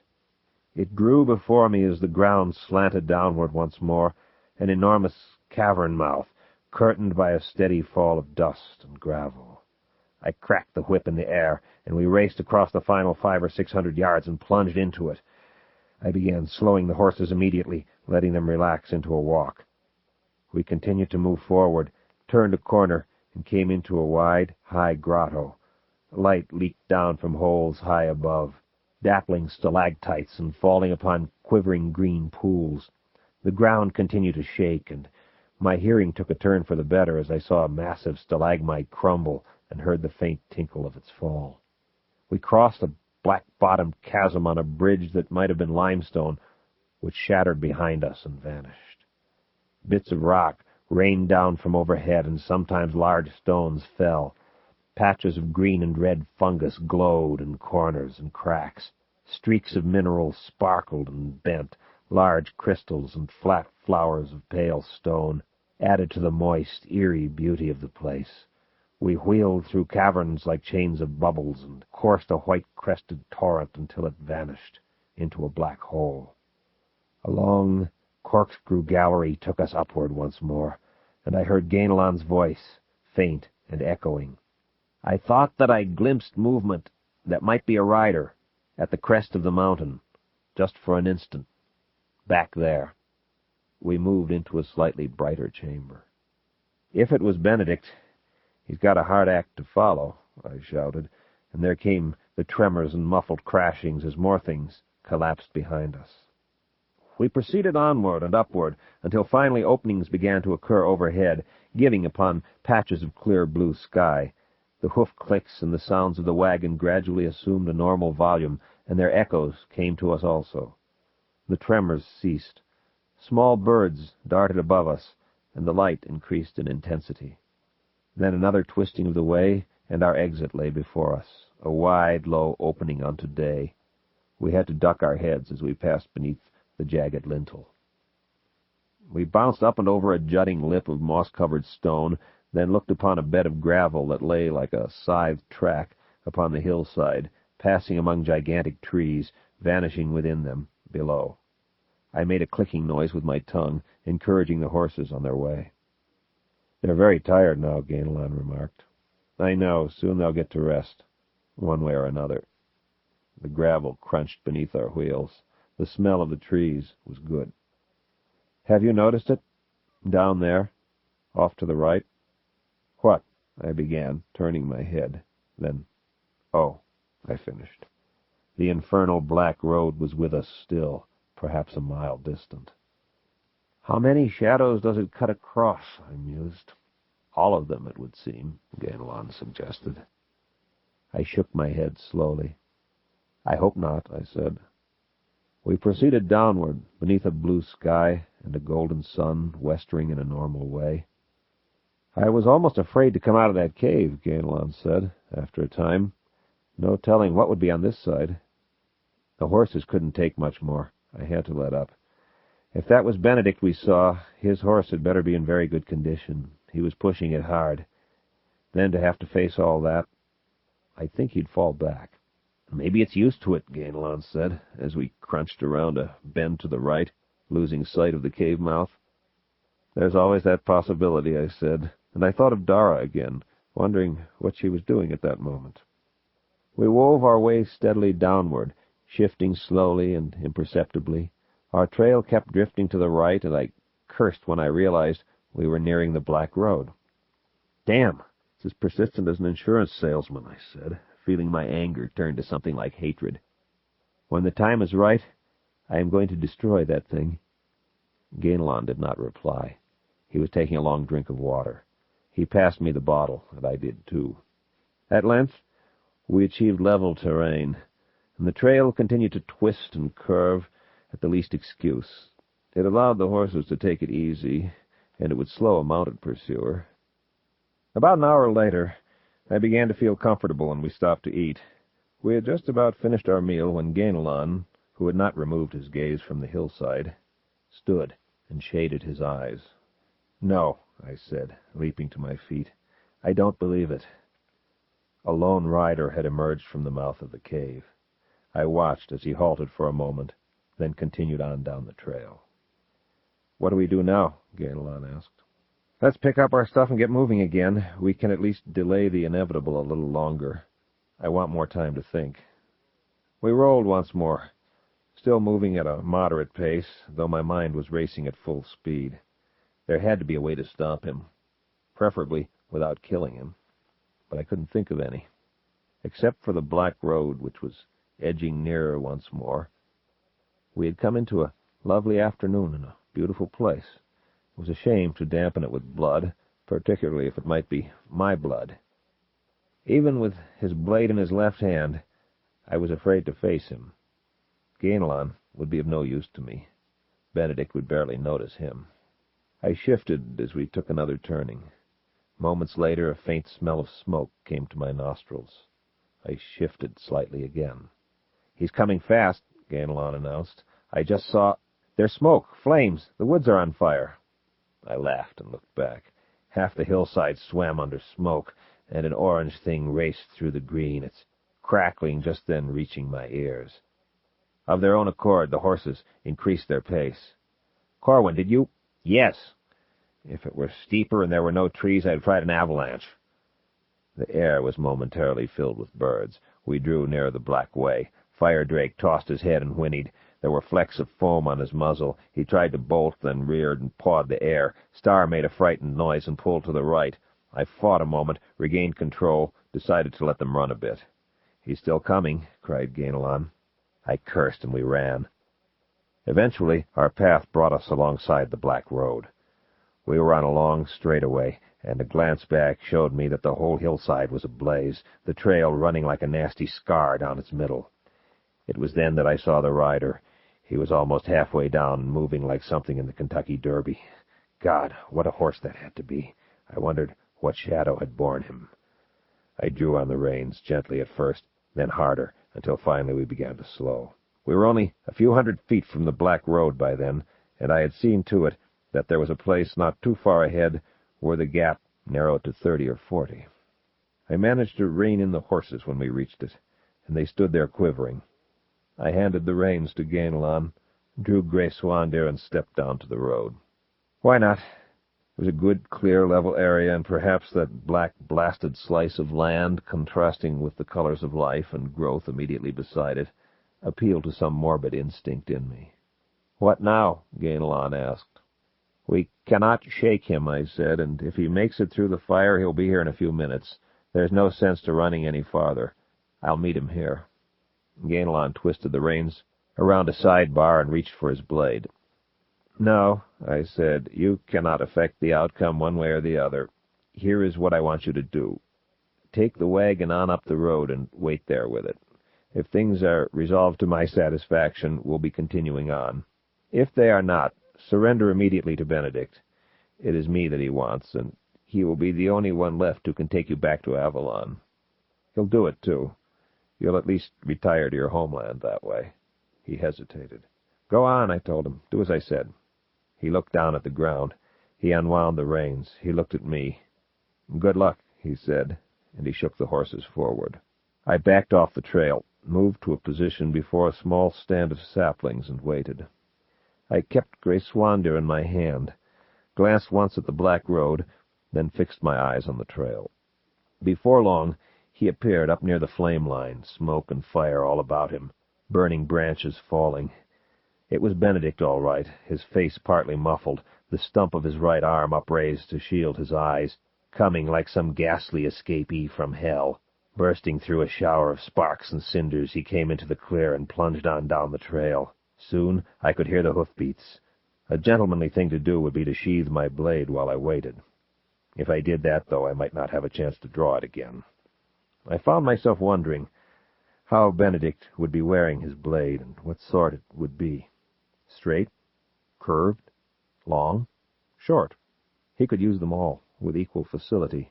He had taught me how to fence.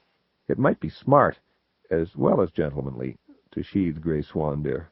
He might be willing to talk first, and this way I was asking for trouble. As the hoofbeats grew louder, though, I realized I was afraid to put it away. I wiped my palm only once before he came into view.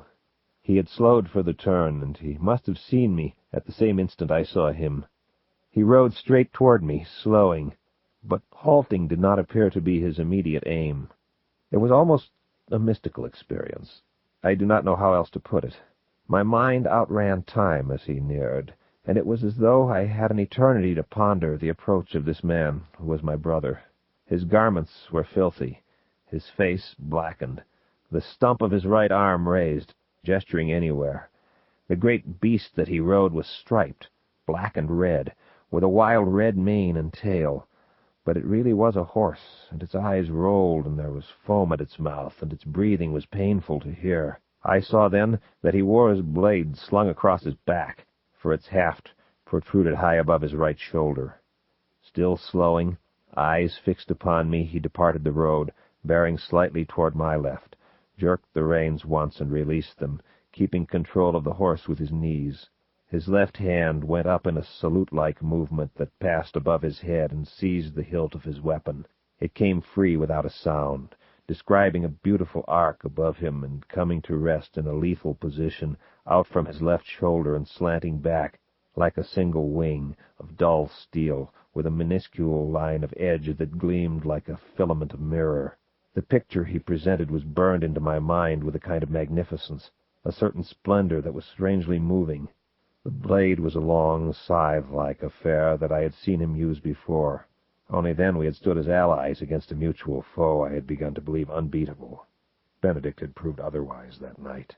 Now that I saw it raised against me, I was overwhelmed with a sense of my own mortality, which I had never experienced before in this fashion. It was as though a layer had been stripped from the world, and I had a sudden, full understanding of death itself. The moment was gone. I backed into the grove. I had stood there so that I could take advantage of the trees.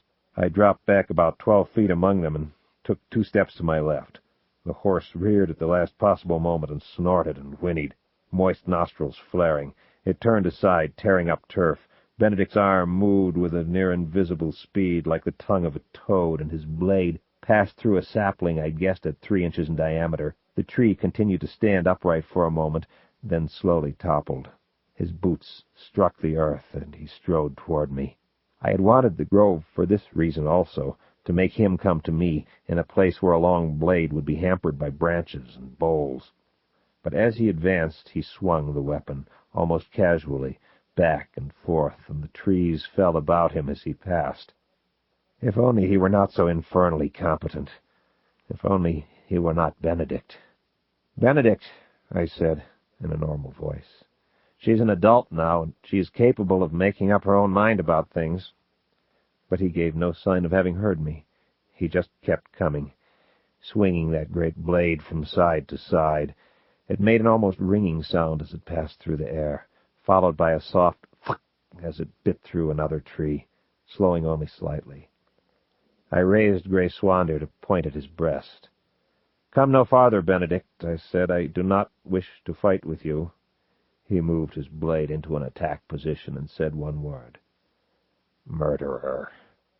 His hand twitched then, and my blade was almost simultaneously beaten aside. I parried the ensuing thrust, and he brushed my riposte aside and was at me again. This time I did not even bother to riposte. I simply parried, retreated, and stepped behind a tree. "I don't understand," I said, beating down his blade as it slid by the trunk and nearly skewered me. "I have not murdered anyone recently, certainly not in Avalon." Another "fuck," and the tree was falling toward me. I got out of its way and retreated, parrying. "Murderer," he said again. "I don't know what you're talking about, Benedict." "Liar." I stood my ground then and held it. Damn it, it was senseless to die for the wrong reason. I riposted as fast as I could, seeking openings everywhere. There were none. "At least tell me," I shouted, "please." But he seemed to be finished with talking. He pressed forward, and I had to fall back once more. It was like trying to fence with a glacier. I became convinced then that he was out of his mind. Not that that helped me any. With anybody else, madness would cause the loss of some control in a fight. But Benedict had hammered out his reflexes over the centuries, and I seriously believed that the removal of his cerebral cortex would not have altered his movements from their state of perfection. He drove me steadily back, and I dodged among trees, and he cut them down and kept coming. I made the mistake of attacking and barely stopped his counter-thrust inches from my breast. I fought down the first wave of panic that came to me when I saw that he was driving me back toward the edge of the grove. Soon he would have me in the open, with no trees to slow him. My attention was focused on him so completely that I did not realize what was then to occur until it did. With a mighty cry, Gainlan sprang from somewhere, wrapping his arms about Benedict and pinning his sword arm to his side. Even had I really wanted to, though, I did not have the opportunity to kill him then. He was too fast, and Gainlan was not aware of the man's strength. Benedict twisted to his right, interposing Gainlan between us, and at the same time brought the stump of his arm around like a club, striking Gainlan in the left temple. Then he pulled his left arm free, seized Gainlan by his belt, swept him off his feet, and threw him at me. As I stepped aside, he retrieved his blade from where it had fallen near his feet, and came at me again.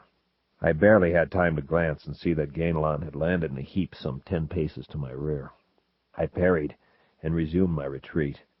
I only had one trick remaining, and it saddened me that if it failed, Amber would be deprived of its rightful lead. It is somewhat more difficult to fence with a good left-hander than a good right-hander, and this worked against me also. But I had to experiment a bit. There was something I had to learn, even if it meant taking a chance. I took a long step back, moving momentarily out of range, then leaned forward and attacked. It was a very calculated thing, and very fast. One unexpected result, which I am certain was at least partly luck, was that I got through, even though I missed my target. For an instant, Grey Swander rode high off one of his parries and nicked his left ear. This slowed him slightly for a few moments, but not enough to matter. If anything, it served to strengthen his defense. I continued to press my attack, but there was simply no getting through then. It was only a small cut, but the blood ran down to his earlobe and spattered off, a few drops at a time. It could even be distracting if I permitted myself to do more than take note of it. Then I did what I feared but had to try. I left him a small opening, just for a moment, knowing that he would come right through it toward my heart. He did, and I parried it at the last instant. I do not like to think about how close he came that time. Then I began to yield once more, giving ground, backing out of the grove, parrying and retreating. I moved past the spot where Gainlan lay. I fell back another 15 feet or so, fighting defensively, conservatively. Then I gave Benedict another opening. He drove in as he had before, and I managed to stop him again. He pressed the attack even harder after that, pushing me back to the edge of the black road. There, I stopped and held my ground, shifting my position to the spot I had chosen. I would have to hold him just a few moments longer. to set him up. They were very rough moments, but I fought furiously and readied myself. Then I gave him the same opening again. I knew he would come in the same as before, and my right leg was across and back behind my left, then straightening as he did. I gave his blade but the barest beat to the side as I sprang backward onto the black road, immediately extending my arm full length to discourage a balestra. Then he did what I had hoped. He beat at my blade and advanced normally when I dropped it into cot, causing him to step into the patch of black grasses over which I had leaped. I dared not look down at first. I simply stood my ground and gave the flora a chance. It only took a few moments. Benedict became aware of it the next time that he tried to move. I saw the puzzled expression flash across his face, then the strain. It had him, I knew. I doubted, though, that it could hold him very long, so I moved immediately. I danced to the right out of range of his blade, rushed forward, and sprang across the grasses. Off the black road once again. He tried to turn, but they had twined themselves about his legs all the way up to his knees. He swayed for a moment, but retained his balance. I passed behind him and to his right. One easy thrust, and he was a dead man, but of course there was no reason to do it now. He swung his arm back behind his neck and turned his head, pointing the blade at me. He began pulling his left leg free. But I feinted toward his right, and when he moved to parry it, I slapped him across the back of the neck with the flat of Grey Swander. It stunned him, and I was able to move in and punch him in the kidney with my left hand. He bent slightly, and I blocked his sword arm and struck him in the back of the neck again, this time with my fist, hard. He fell, unconscious, and I removed his blade from his hand and cast it aside. The blood from his left earlobe trailed down his neck like some exotic earring. I put Grey Swander aside, seized Benedict under the armpits, and dragged him back from the black road. The grasses resisted mightily, but I strained against them and finally had him free. Gainlon had gotten to his feet by then. He limped up and stood beside me, looking down at Benedict. "What a fellow he is," he said. "What a fellow he is. What are we going to do with him?" I picked him up in a fireman's carry and stood. "Take him back toward the wagon right now," I said. "Will you bring the blades?" "All right." I headed up the road, and Benedict remained unconscious, which was good, because I did not want to have to hit him again if I could help it. I deposited him at the base of a sturdy tree beside the road, near the wagon. I resheathed our blades when Gainlon came up, and set him to stripping ropes from several of the cases. While he did this, I searched Benedict and found what I was looking for. I bound him to the tree then, while Gainlon fetched his horse. We tethered it to a nearby bush, upon which I also hung his blade. Then I mounted to the driver's seat of the wagon, and Gainlon came up alongside. "Are you just going to leave him there?" he asked. "For now," I said. We moved on up the road. I did not look back, but Gainlon did. "He hasn't moved yet," he reported. Then, "Nobody ever just took me and threw me like that, with one hand yet. That's why I told you to wait with the wagon and not to fight with him if I lost. What is to become of him now? I will see that he's taken care of, soon." "He'll be all right, though?" I nodded. "Good." We continued on for perhaps 2 miles, and I halted the horses. I climbed down. "Don't be upset by anything that happens," I said. "I'm going to make arrangements for Benedict now." I moved off the road and stood in the shade, taking out the deck of trumps Benedict had been carrying. I riffled through them, located Gerard, and removed him from the pack. The rest I returned to the silk-lined wooden case inlaid with bone in which Benedict had carried them. I held Gerard's trump before me and regarded it. After a time, it grew cold, grew real, seemed to stir. I felt Gerard's actual presence. He was in amber. He was walking down a street that I recognized. He looks a lot like me, only larger, heavier. I saw that he still wore his beard. He halted and stared. "Corwin!" "Yes, Gerard. You're looking well. Your eyes! You can see?" "Yes, I can see again." "Where are you?" "Come to me now, and I will show you." His gaze tightened. "I'm not certain that I can do that, Corwin. I'm very involved just now." "It is Benedict," I said. "You are the only one I can trust to help him." "Benedict? He's in trouble?" "Yes." "Then why does he not summon me himself?" "He is unable to. He is restrained." "Why? How?" "It's too long and involved to go into now. Believe me, he needs your help right away." He raked his beard with his upper teeth. "And you cannot handle it yourself?" "Absolutely not." "And you think I can?" "I know you can." He loosened his blade in its scabbard. "I would not like to think this is some sort of trick, Corwin." "I assure you it is not. With all the time I've had to think, I would have come up with something a little more subtle." He sighed, then he nodded. "All right. I'm coming to you." "Come ahead." He stood for a moment, then took a step forward. He stood beside me. He reached out and clasped my shoulder. He smiled. "Corwin," he said, "I'm glad you've your eyes back." I looked away. "So am I." "Who's that in the wagon?" "A friend. His name is Avalon." "Where is Benedict? What's the problem?" I gestured. "Back there," I said, "about 2 miles down the road. He's bound to a tree. His horse is tethered nearby." "Then why are you here?" "I'm fleeing." "From what?" "Benedict. I'm the one who bound him." He wrinkled his brow. "I do not understand." I shook my head. "There is a misunderstanding between us. I could not reason with him, and we fought. I knocked him unconscious, and I tied him up. I cannot free him, or he would attack me again. Neither can I leave him as he is. He may come to some harm before he can free himself. So I summon you. Please go to him, release him, and see him home." "What will you be doing the while?" "Getting the hell out of here, losing myself in shadow. You will be doing both of us a favor to keep him from trying to follow me again. I do not want to have to fight him a second time." "I see. Now, will you tell me what happened?" "I'm not certain. He called me a murderer. I give you my word I slew no one the whole time I was in Avalon. Please tell him I said that. I have no reason to lie to you, and I swear that it's true. There is another matter which may have disturbed him somewhat. If he mentions it, tell him that he will have to rely on Dara's explanation." "And what is it?" I shrugged. "You will know if he mentions it.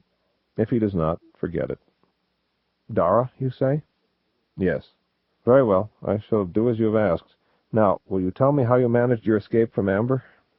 I smiled. "Academic interest? Or do you feel you might have need of the route yourself one day?" He chuckled. "It strikes me as a handy piece of information to have."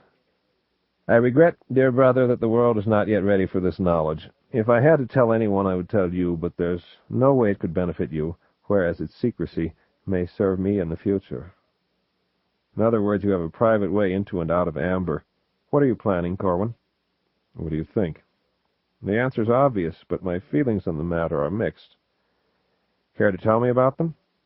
He gestured toward a section of the black road that was visible from where we stood. "That thing," he said, "it runs to the foot of Colvire now. A variety of menaces travel it to attack Amber. We defend. We are always victorious, but the attacks grow stronger and they come more frequently. Now would not be a good time for you to move, Corwin." "Or it might be the perfect time," I said. "For you, then, but not necessarily for Amber." "How has Eric been handling the situation?" "Adequately. As I said, we are always victorious."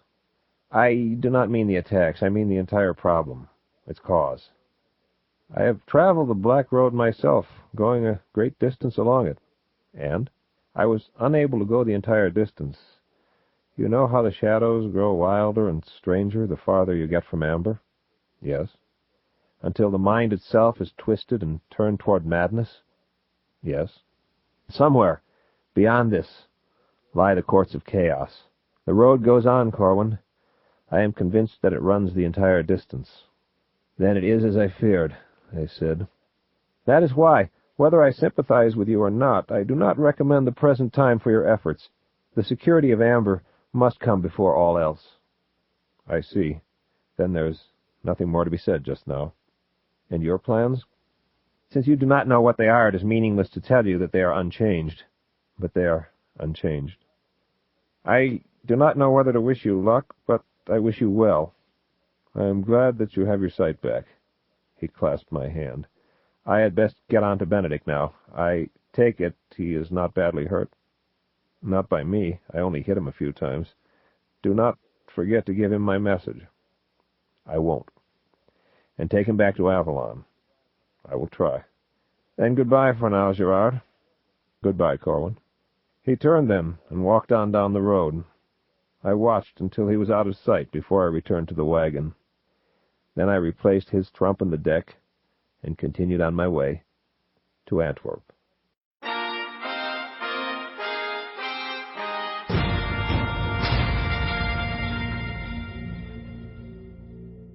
End Disc 5.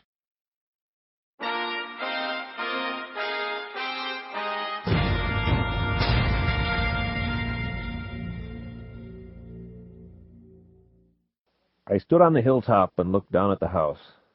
There was shrubbery all about me, so I was not especially obtrusive. I do not really know what I expected to see. A burned-out shell? A car in the driveway? A family scattered about the redwood patio furniture? Armed guards? I saw that the roof could use some new slate, that the lawn had long ago returned to a natural condition. I was surprised that I could see only one broken window there in the rear. So the place was supposed to look deserted. I wondered. I spread my jacket on the ground and seated myself on it. I lit a cigarette. There were no other houses for quite a distance. I had gotten close to $700,000 for the diamonds. It had taken me a week and a half to make the deal. From Antwerp, we had moved to Brussels, spending several evenings at a club on the Rue des Charipans before the man I wanted found me. Arthur was quite puzzled by the arrangement. A slight, white-haired man with a neat mustache, ex-RAF officer, Oxonian. He had begun shaking his head after the first 2 minutes and kept interrupting me with questions about delivery. While he was no Sir Basil Zaharoff, he became genuinely concerned when a client's ideas sounded too half-baked. It troubled him if something went sour too soon after delivery. He seemed to think it reflected back on him in some way. For this reason, he was often more helpful than the others when it came to shipment. He was concerned about my plans for transportation because I did not seem to have any. What one generally requires in an arrangement of this sort is an end-use certificate. What it is, basically, is a document affirming that Country X has ordered the weapons in question. You need the thing in order to get an export permit from the manufacturer's country. This keeps them looking honest, even if the shipment should be reconsigned to Country Y once it has crossed their border. The customary thing to do is to buy the assistance of an ambassadorial representative of Country X, preferably one with relatives or friends connected with the Defense Department back home, in order to get the papers. They come high, and I believe Arthur had a list of all the going rates in his head. "But how are you going to ship them?" he kept asking. "How will you get them where you want them?" "That," I said, "will be my problem. Let me worry about it." But he kept shaking his head. "It's no good trying to cut corners that way, Colonel," he said. I had been a colonel to him since we had first met some dozen years before. Why, I am not certain. "No good at all. Try to save a few dollars that way, and you might lose the whole shipment and wind up in real trouble. Now, I can fix you up through one of these young African nations quite reasonably." "No, just fix me up with the weapons." During our talk, Gamelon just sat there drinking beer, as red-bearded and sinister-looking as ever, and nodding to everything I said. As he spoke no English, he had no idea as to the state of negotiations, nor, for that matter, did he really care. He followed my instructions, though, and spoke to me periodically in Tari, and we would chat briefly in that language, about nothing in particular. Sheer perversity. Poor old Arthur was a good linguist, and he wanted to know the destination of the pieces. I could feel him straining to identify the language each time that we spoke. Finally, he began nodding as though he had. After some more discussion, he stuck his neck out and said, "I read the newspapers. I am certain his crowd can afford the insurance." That was almost worth the price of admission to me. "But no," I said. "Believe me, when I take possession of those automatic rifles, they're going to vanish from the face of the earth." "Neat trick, that," he said, "considering I don't even know where we'll be picking them up yet." "It does not matter. Confidence is a fine thing. Then there's foolhardiness." He shrugged. "Have it as you say, then. Your problem." Then I told him about the ammo, and he must have been convinced as to my mental deterioration. He just stared at me for a long while, not even shaking his head this time. It was a good 10 minutes before I could even get him to look at the specifications. It was then that he began shaking his head and mumbling about silver bullets and inert primers. The ultimate arbiter, cash, convinced him we would do it my way, however. There was no trouble on the rifles or the trucks, but persuading an arms factory to produce my ammo was going to be expensive, he told me. He was not even certain he could find one that would be willing. When I told him that the cost was no object, it seemed to upset him even more. If I could afford to indulge in weird experimental ammo, an end-use certificate would not come to that much. "No," I told him. "No, my way," I reminded him. He sighed and tugged at the fringe of his mustache. Then he nodded. Very well, we would do it my way. He overcharged me, of course. Since I was rational in all other matters, the alternative to psychosis would be that I was party to an expensive boondoggle. While the ramifications must have intrigued him, he apparently decided not to look too far into such a sticky-seeming enterprise. He was willing to seize every opportunity I extended for dissociating himself from the project. Once he found the ammo people, a Swiss outfit, as it turned out, he was quite willing to put me into contact with them and wash his hands of everything but the money. Avalon and I went to Switzerland on fake papers. He was a German, I was Portuguese. I did not especially care what my papers showed, so long as the forgery was of good quality. But I had settled on German as the best language for Avalon to learn, since he had to learn one, and German tourists have always seemed to be all over the place. He picked it up quite rapidly. I had told him to tell any real Germans, and any Swiss who asked, that he had been raised in Finland. We spent 3 weeks in Switzerland before I was satisfied with the quality controls on my ammo. As I had suspected, the stuff was totally inert in this shadow. I had worked out the formula, though, which was all that really mattered at that point. The silver came high, of course. Perhaps I was being overcautious. Still, there are some things about amber that are best dispatched with that metal, and I could afford it. For that matter, what better bullet, short of gold, for a king? Should I wind up shooting Eric, there would be no lèse majesté involved. Indulge me, brothers. Then I left Avalon to shift for himself for a time, since he had thrown himself into his tourist role in a true Stanislavskian fashion. I saw him off to Italy, camera about his neck and a faraway look in his eyes, and I flew back to the States. Back? Yes. That run-down place on the hillside below me had been my home for the better part of a decade. I had been heading toward it when I was forced off the road and into the accident which led to everything which has since occurred. I drew on my cigarette and regarded the place. It had not been run down then. I'd always kept it in good shape. The place had been completely paid for. 6 rooms and an attached 2-car garage, around 7 acres, the whole hillside, actually. I lived there alone most of the time. I liked it. I had spent much of my time in the den and in my workshop. I wondered whether the Maury woodcut still hung in my study. Face to Face, it was called, and it depicted 2 warriors in mortal combat. It would be nice to have it back. It would be gone, though, I felt. Probably everything that had not been stolen had been sold for back taxes. I imagined that was what the state of New York would do. I was surprised that the house itself seemed not to have acquired new occupants. I kept watching to make certain. Hell, I was in no hurry. There was no place else I had to be. I'd contacted Gerard shortly after my arrival in Belgium. I had decided against trying to talk with Benedict for the time being. I was afraid that he would simply try to attack me, one way or the other, if I did. Gerard had studied me quite carefully. He was out somewhere in open country, and he seemed to be alone. "Corwin?" he'd said then. "Yes?" "Right. What happened with Benedict?" "I found him as you said he would be, and I released him. He was set to pursue you once again, but I was able to persuade him that a considerable time had passed since I had seen you. Since you said you had left him unconscious, I figured that was the best line to take. Also, his horse was very tired. We went back to Avalon together. I remained with him through the funerals, then borrowed a horse. I am on my way back to Amber now." "Funerals? What funerals?" Again that calculating look. "You really do not know?" he said. "If I knew, damn it, I would not ask." "His servants, they were murdered. He says you did it." No, I said. No, that's ridiculous. Why should I want to murder his servants? I do not understand. It was not long after his return that he went looking for them, as they were not on hand to welcome him. He found them murdered, and you and your companion gone. Now I see how it looked, I said. Where were the bodies? Buried, but not too deeply, in the little wood behind the garden to the rear of the house. Just so, just so. Better not to mention I had known about the grave.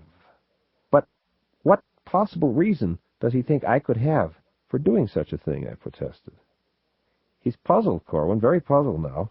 He could not understand why you did not kill him when you had the chance, and why you sent for me when you could have just left him there.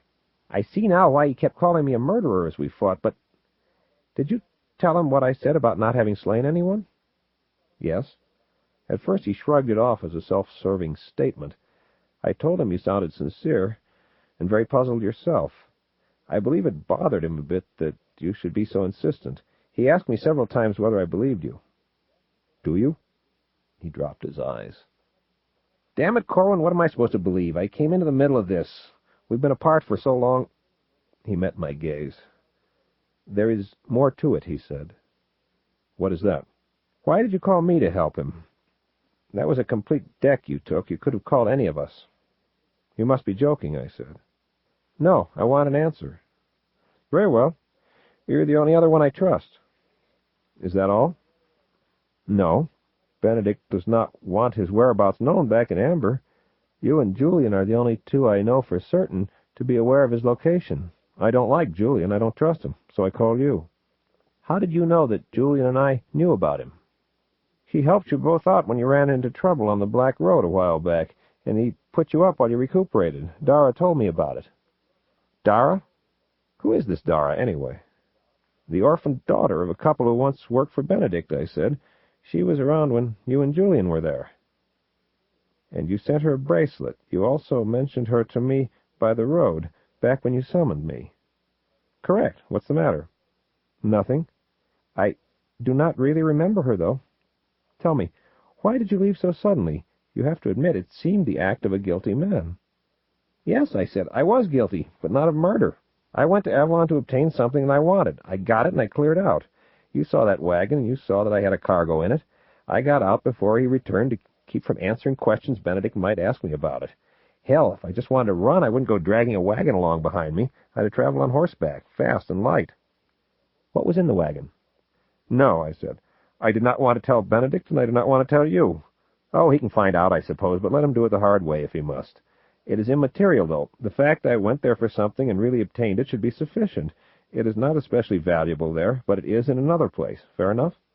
Yes, he said. It does make a kind of sense. Then answer my question. Do you think I murdered them? No, he said.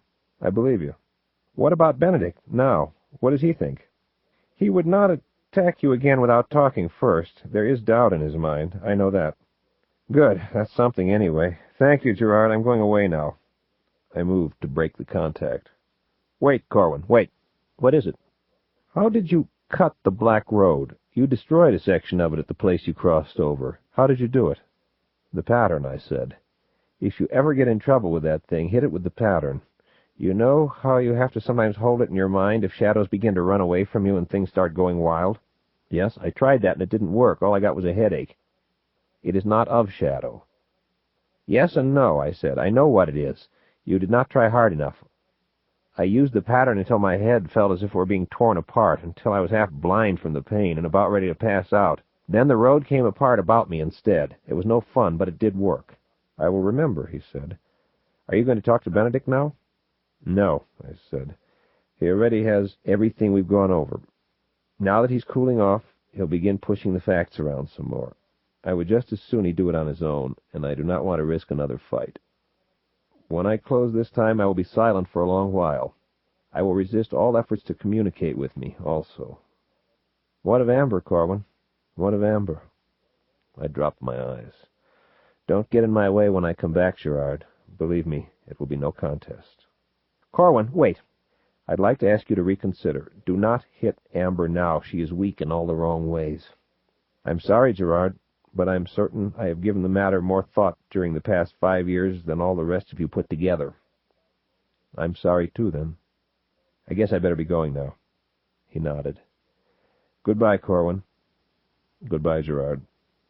After waiting several hours for the sun to disappear behind the hill, leaving the house in a premature twilight, I mashed a final cigarette, shook out my jacket and donned it, rose to my feet. There had been no signs of life about the place, no movement behind the dirty windows, the broken window. Slowly, I descended the hill. Flora's place out in Westchester had been sold some years before, which came as no surprise to me. I had checked merely as a matter of curiosity since I was back in town. Had even driven past the place once. There was no reason for her to remain on this shadow earth. Her long wardenship having ended successfully, she was being rewarded in amber the last time I had seen her. To have been so near for as long as I had, without even realizing her presence, was a thing I found somewhat galling. I had debated contacting Random, decided against it. The only way he could possibly benefit me would be with information as to current affairs in Amber. While this would be nice to have, it was not absolutely essential. I was fairly certain that I could trust him. After all, he'd been of some assistance to me in the past. Admitted it was hardly altruism, but still, he had gone a bit further than he'd had to. It was 5 years ago, though, and a lot had happened since. He was being tolerated around Amber again, and he had a wife now. He might be eager to gain a little standing. I just did not know. But weighing the possible benefits against the possible losses, I thought it better to wait and see him personally the next time I was in town. I had kept my word and resisted all attempts to make contact with me. They'd come almost daily during my first 2 weeks back on the Shadow Earth. Several weeks had passed, though, and I had not been troubled since. Why should I give anyone a free shot at my thinking machinery? No thanks, brothers. I advanced upon the rear of the house, sidled up to a window, wiped it with my elbow. I had been watching the place for 3 days, and it struck me as very unlikely that anyone was inside. Still, I peered in. It was a mess, of course. A lot of my stuff was missing, but some of it was still there. I moved to my right and tried the door. Locked. I chuckled. I walked around to the patio. 9th brick in, 4th brick up. The key was still beneath it. I wiped it on my jacket as I walked back. I let myself in. There was dust on everything, but it had been disturbed in some places. There were coffee containers, sandwich wrappers, and the remains of a petrified hamburger in the fireplace. A lot of weather had found its way down that chimney in my absence. I crossed over and closed the damper. I saw that the front door had been broken about the lock. I tried it. It seemed to be nailed shut. There was an obscenity scrawled on the wall in the foyer. I walked on into the kitchen. It was a total mess. Anything that had survived plunder was on the floor. The stove and the refrigerator were gone, the floor scarred where they had been pushed along. I backed away, went and checked my workshop. Yes, it had been stripped, completely. Passing on, I was surprised to find my bed, still unmade, and 2 expensive chairs, all intact in my bedroom. My study was a more pleasant surprise. The big desk was covered with litter and muss, but then it always had been. Lighting a cigarette, I went and sat behind it. I guess it was just too heavy and bulky for anyone to make off with. My books were all on their shelves. Nobody steals books but your friends. And there, I could not believe it. I got to my feet again and crossed the room to stare at close range. Yoshitoshi Mori's beautiful woodcut hung right where it had always been. Clean, stark, elegant, violent. To think that no one had made off with one of my most prized possessions. Clean? I scrutinized it. I ran my finger along the frame. Too clean. It bore none of the dust and grit which covered everything else in the house. I checked it for tripwires, found none, removed it from its hook, lowered it. No, the wall was no lighter behind it. It matched the rest of the wall perfectly. I put Maury's work on the window seat and returned to my desk. I was troubled, as someone doubtless intended me to be. Someone had obviously removed it and taken good care of it, a thing for which I was not ungrateful, and then only just recently restored it. It was as if my return had been anticipated, which should be adequate reason for immediate flight, I suppose, but that was silly. If it was part of some trap, it had already been sprung. I jerked the automatic from my jacket pocket and tucked it behind my belt. I had not even known that I would be coming back myself. It was just something I had decided to do, since I'd had some time on my hands. I was not even certain as to why I'd wanted to see the place again. So this was some sort of contingency arrangement. If I should come by the old homestead, it might be to obtain the only thing in the place worth having. So preserve it and display it so that I'll have to take notice. All right, I had. I had not been attacked yet, so it did not seem a trap. What then? A message, some sort of message. What? How? And who? The safest place in the house, had it remained unravaged, should still be the safe. It was not beyond any of my siblings' skill. I moved to the rear wall, pressed the panel loose, and swung it out. I spun the dial through its combination, stepped back, opened the door with my old swagger stick. No explosion. Good. Not that I expected any. There had been nothing of any great value inside. A few $100s in cash, some bonds, receipts, correspondence. An envelope. A fresh white envelope lay in plain sight. I did not remember it. My name upon it, written in an elegant hand, not with ballpoint either. It contained a letter and a card. Brother Corwin, the letter said, if you are reading this, then we still think enough alike for me to be able to anticipate you somewhat. I thank you for the loan of the woodcut, one of two possible reasons, as I see it, for your returning to this squalid shadow. I am loath to relinquish it, as our tastes are also somewhat akin, and it has graced my chambers for several years now. There is something to the subject that strikes a familiar chord. Its return is to be taken as evidence of my goodwill and a bid for your attention. In that I must be honest with you if I am to stand a chance of convincing you of anything. I will not apologize for what has been done. My only regret, actually, is that I did not kill you when I should have. Vanity it was that played me for a fool. While time may have healed your eyes, I doubt it will ever significantly alter our feelings for one another. Your letter, I'll be back, lies upon my writing table at this moment. Had I written it, I know that I would be back. Some things being equal between us, I anticipate your return, and not without somewhat of apprehension. Knowing you for no fool, I contemplate your arriving in force, and here is where past vanity is paid of present pride. I would have peace between us, Corwin, for the sake of the realm, not my own. Strong forces out of shadow have come to beset Amber regularly, and I do not fully understand their nature. Against these forces, the most formidable in my memory ever to assail Amber, the family has united behind me. I would like to have your support in this struggle. Failing that, I request that you forbear invading me for a time. If you elect to assist, I will require no homage of you, simply acknowledgment of my leadership for the duration of the crisis. You will be accorded your normal honors. It is important that you contact me to see the truth of what I say. As I have failed to reach you by means of your trump, I enclose my own for your use. While the possibility that I am lying to you is foremost in your mind, I give you my word that I am not. Eric, Lord of Amber. I reread it and chuckled. What did he think curses were for, anyway? No good, my brother. It was kind of you to think of me in your moment of need, and I believe you, never doubt it, for we are all of us honorable men. But our meeting will come according to my schedule, not yours. As for Amber, I am not unmindful of her needs, and I will deal with them in my own time and fashion.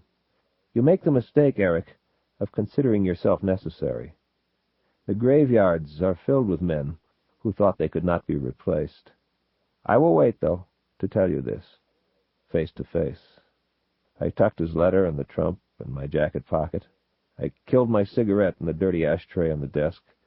Then I fetched some linen from the bedroom to wrap my combatants. They would wait for me in a safer place this time. As I passed through the house once again, I wondered why I had come back, really. I thought of some of the people I had known when I had lived here, and wondered whether they ever thought of me, whether they wondered what had become of me. I would never know, of course. Night had begun, and the sky was clear. its first stars bright, as I stepped outside and locked the door behind me. I went around to the side and returned the key to its place beneath the patio. Then I mounted the hill. When I looked back from the top, the house seemed to have shrunken there in the darkness, to have become a piece of the desolation, like an empty beer can tossed beside the road. I crossed over and down, heading across a field toward the place where I had parked, wishing I had not looked back.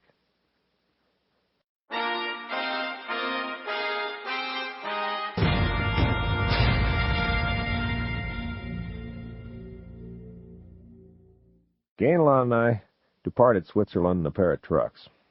We had driven them there from Belgium, and I had taken the rifles in mine. Figuring 10 pounds per piece, the 300 had come to around 1.5 tons, which was not bad. After we took on the ammo, we still had plenty of room for fuel and other supplies. We had taken a shortcut through Shadow, of course, to avoid the people who wait around borders to delay traffic. We departed in the same fashion, with me in the lead to open the way, so to speak. I led us through a land of dark hills and narrow villages, where the only vehicles we passed were horse-drawn. When the sky grew bright lemon, the beasts of burden were striped and feathered. We drove for hours, finally encountering the Black Road, paralleling it for a time, then heading off in another direction. The skies went through a dozen shiftings, and the contours of the land melted and merged from hill to plain and back again. We crept along poor roads and skidded on flats as smooth and hard as glass. We edged our way across a mountain's face and skirted a wine-dark sea. We passed through storms and fogs. It took me half a day to find them once again, or a shadow so close that it made no difference. Yes, those whom I had exploited once before. They were short fellows, very hairy, very dark, with long incisors and retractable claws, but they had trigger fingers, and they worshipped me. They were overjoyed at my return. It little mattered that 5 years earlier I had sent the cream of their manhood off to die in a strange land. The gods are not to be questioned, but loved, honored, and obeyed. They were quite disappointed that I only wanted a few hundred. I had to turn away thousands of volunteers. The morality of it did not especially trouble me at this time. One way of looking at it might be that, by employing this group, I was seeing to it that the others had not died in vain. Of course, I did not look at it that way. But I enjoy exercises in sophistry. I suppose I might also consider them mercenaries being paid in spiritual coin. What difference did it make whether they fought for money or for a belief? I was capable of supplying either one when I needed troops. Actually, though, these would be pretty safe, being the only ones in the place with firepower. My ammo was still inert in their homeland, however, and it took several days of marching through Shadow to reach a land sufficiently like amber for it to become functional. The only catch was that shadows follow a law of congruency of correspondences, so that the place actually was close to amber. This kept me somewhat on edge throughout their training. It was unlikely that a brother would blunder through that shadow. Still, worse coincidences have occurred. We drilled for close to 3 weeks before I decided we were ready.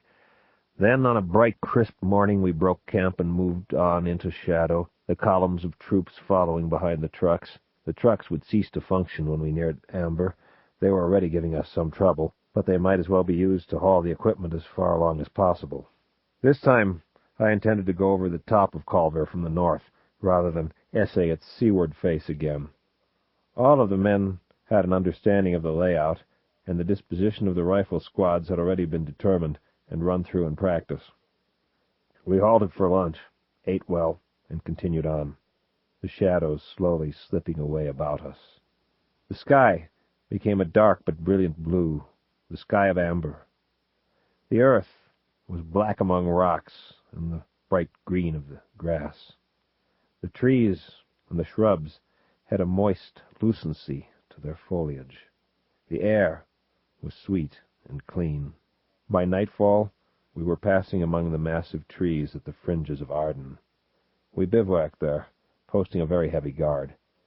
Gainlaw, now wearing khakis and a beret, sat with me long into the night going over the maps I had drawn. We still had about 40 miles to go before we hit the mountain.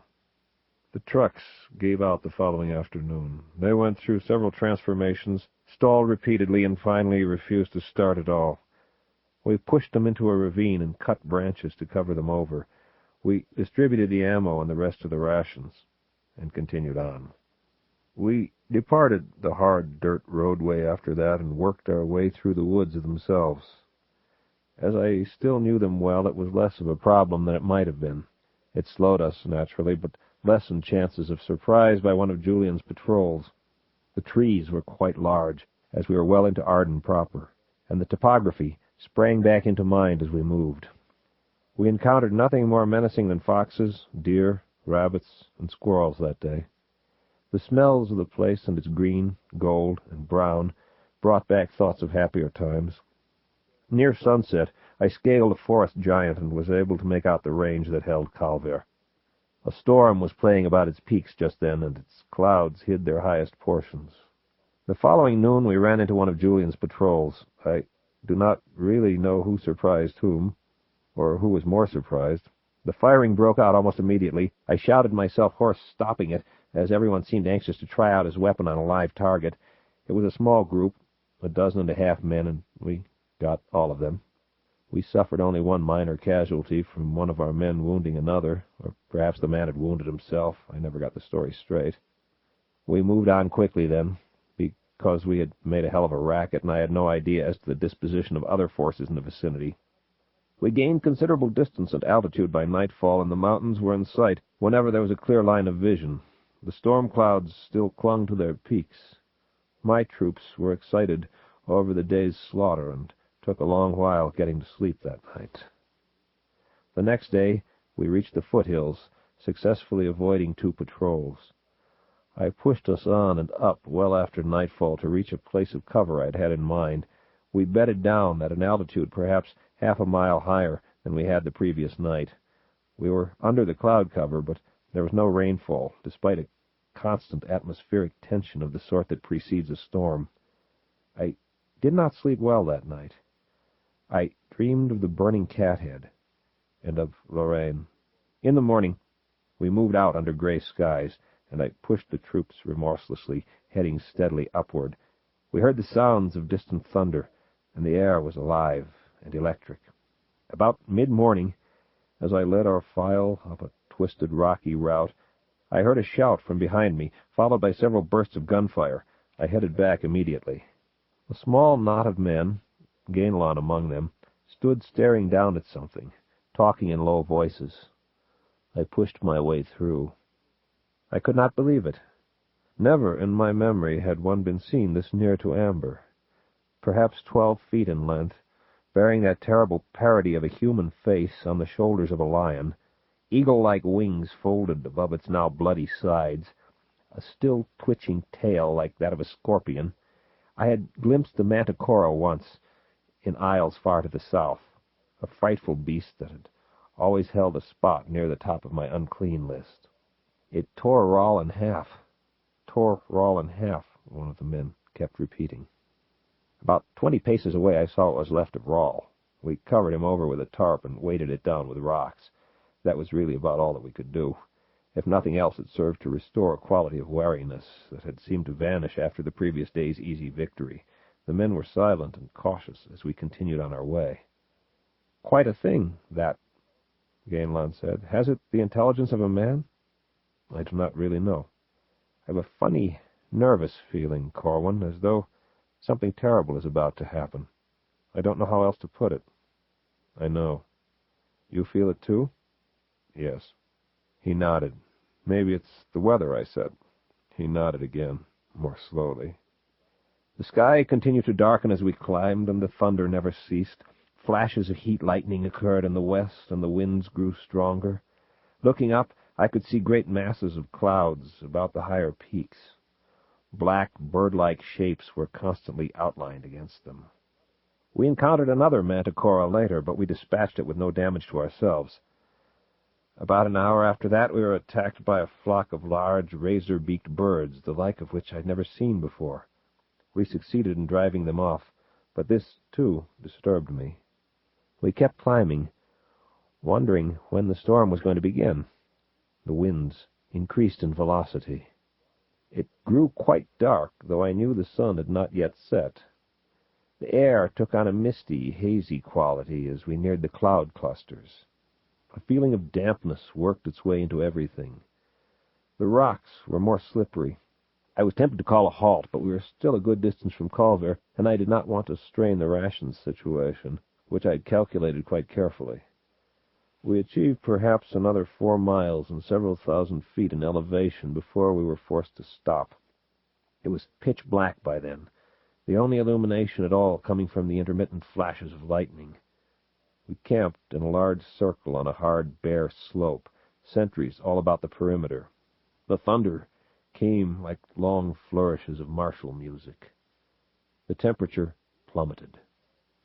Even had I permitted fires, there was nothing burnable about. We settled down for a cold, clammy, dark time. The manticoras attacked several hours later, sudden and silent. 7 men died. We killed 16 of the beasts. I have no idea how many others fled. I cursed Eric as I bound my wounds, and wondered from what shadow he had drawn the things. During what passed for morning, we advanced perhaps 5 miles toward Calver before bearing off to the west. It was one of 3 possible routes we could follow, and I had always considered it the best for a possible attack. The birds came to plague us again several times with greater numbers and persistency. Shooting a few of them, though, was all it took to rout the entire flock.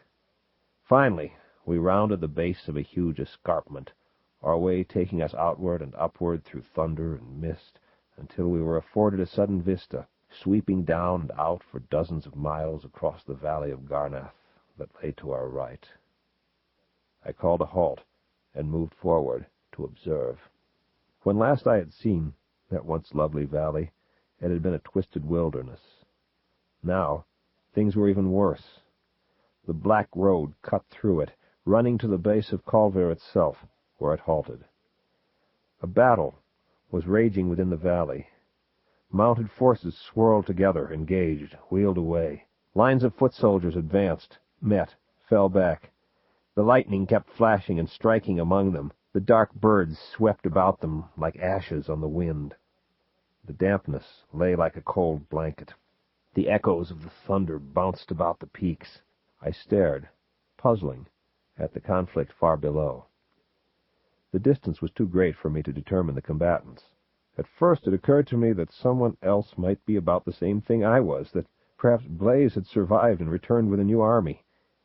But no. These were coming in from the west, along the Black Road, and I saw now that the birds accompanied them, in bounding forms that were neither horses nor men. The manticoras, perhaps. The lightnings fell upon them as they came, scattering, burning, blasting. As I realized that they never struck near the defenders, I recalled that Eric had apparently gained some measure of control over that device known as the Jewel of Judgment, with which Dad had exercised his will upon the weather about Amber. Eric had employed it against us with considerable effect 5 years earlier. So, the forces from Shadow, about which I had been hearing reports, were even stronger than I had thought. I had envisioned harassment, but not a pitched battle at the foot of Calver. I looked down at the movements within the blackness. The road seemed almost to writhe from the activity upon it. Gainlan came and stood beside me. He was silent for a long while.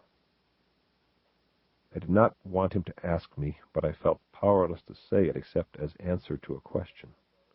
"What now, Corwin?" "We must increase the pace," I said. "I want to be in Amber tonight." We moved again. The going was better for a time, and that helped. The storm, without rain, continued, its lightnings and thunders increasing in brilliance and volume. We moved through a constant twilight. When we came to a safe-seeming place later that afternoon, a place within 5 miles of the northern skirts of Amber, I halted us again for rest and a final meal. We had to scream at one another in order to be heard, so I could not address the men. I simply passed the word along concerning our proximity and the need for readiness. I took my rations with me and scouted on ahead while the others rested. About a mile farther along I mounted a steep upturn, pausing when I achieved its crest. There was a battle of some sort in progress on the slopes ahead. I kept out of sight and observed. A force out of amber was engaged with a larger body of attackers, which must have either preceded us up the slope or arrived by different means. I suspected the latter, inasmuch as we had seen no signs of recent passage. The engagement explained our own good fortune in not encountering defensive patrols on the way up. I moved nearer. While the attackers could have come up by one of the two other routes, I saw additional evidence that this need not have been the case. They were still arriving, and it was a most fearsome sight, for they were airborne. They swept in from the west like great gusts of wind-blown leaves. The aerial movement I had witnessed from the distance had been of greater variety than the belligerent bird life. The attackers came in on winged, two-legged, dragon-like creatures, closest parallel with which I was familiar being a heraldic beast, the wyvern. I had never seen a non-decorative wyvern before, but then I had never felt any great desire to go looking for one. Among the defenders were numerous archers who took a deadly toll of those in flight. Sheets of pure hell erupted among them also as the lightnings flashed and flared, sending them like cinders toward the ground, but still they came on, landing, so that both man and beast could attack those entrenched. I looked for and located the pulsating glow given off by the Jewel of Judgment when it has been tuned to operate. It came from the midst of the largest body of defenders, dug in near the base of a high cliff. I stared and studied, focusing on the wearer of the gem. Yes, there could be no doubt. It was Eric. On my belly now I crawled even farther. I saw the leader of the nearest party of defenders behead a landing wyvern with a single sword stroke. With his left hand he seized the harness of its rider and hurled him over 30 feet, out beyond the lip-like brink of the place. As he turned then to shout an order, I saw that it was Gerard. He appeared to be leading a flanking assault on a mass of the attackers who were assailing the forces at the foot of the cliff. On its far side, a similar body of troops was doing likewise. Another of my brothers? I wondered how long the battle had been in progress, both in the valley and here above. Quite a while, I guessed, considering the duration of the unnatural storm. I moved to the right, turning my attention to the west. The battle in the valley continued unabated. From this distance it was impossible to tell who was who, let alone who was winning. I could see, though, that no new forces were arriving from out of the west to supplement the attackers. I was perplexed as to my own best course of action. Clearly I could not attack Eric when he was engaged in anything this crucial to the defense of Amber herself. Waiting to pick up the pieces afterward might be wisest. However, I could already feel the rat teeth of doubt at work on that idea. Even without reinforcements for the attackers, the outcome of the encounter was by no means clear-cut. The invaders were strong, numerous.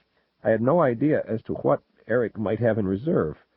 At that moment it was impossible for me to gauge whether war bonds for Amber would be a good investment. If Eric lost, it would then be necessary for me to take on the invaders myself, after much of Amber's manpower had been wasted.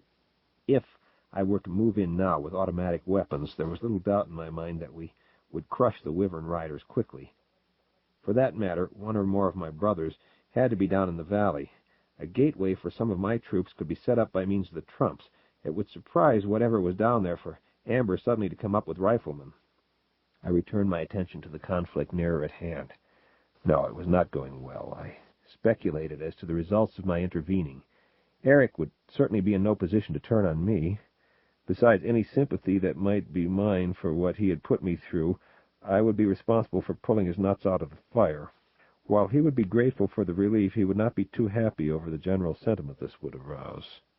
No, indeed. I would be back in Amber with a very deadly personal bodyguard and a lot of goodwill going for me. An intriguing thought. It would provide a far smoother route to my objective than the brutal frontal assault culminating in regicide that I'd had in mind. Yes, I felt myself smiling. I was about to become a hero. I must grant myself a small measure of grace, however. Given the choice only between Amber with Eric on the throne and Amber fallen, there is no question but that my decision would have been the same, to attack. Things were not going well enough to be certain, and while it would work to my advantage to save the day, my own advantage was not ultimately essential. I could not hate the Eric so much. Loved I not Amber more? I withdrew and hurried back down the slope, flashes of lightning hurling my shadow in every which direction. I halted at the periphery of my encampment. At its farther edge, Avalon stood in shouting converse with a lone horseman, and I recognized the horse. I advanced, and at a sign from its rider, the horse moved forward, winding its way among the troops, heading in my direction. Avalon shook his head and followed.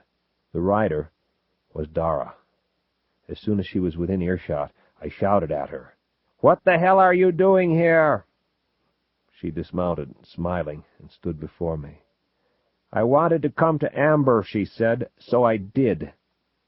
"How did you get here?" "I followed Grandpa," she said. "It is easier to follow someone through shadow, I discovered, than to do it yourself."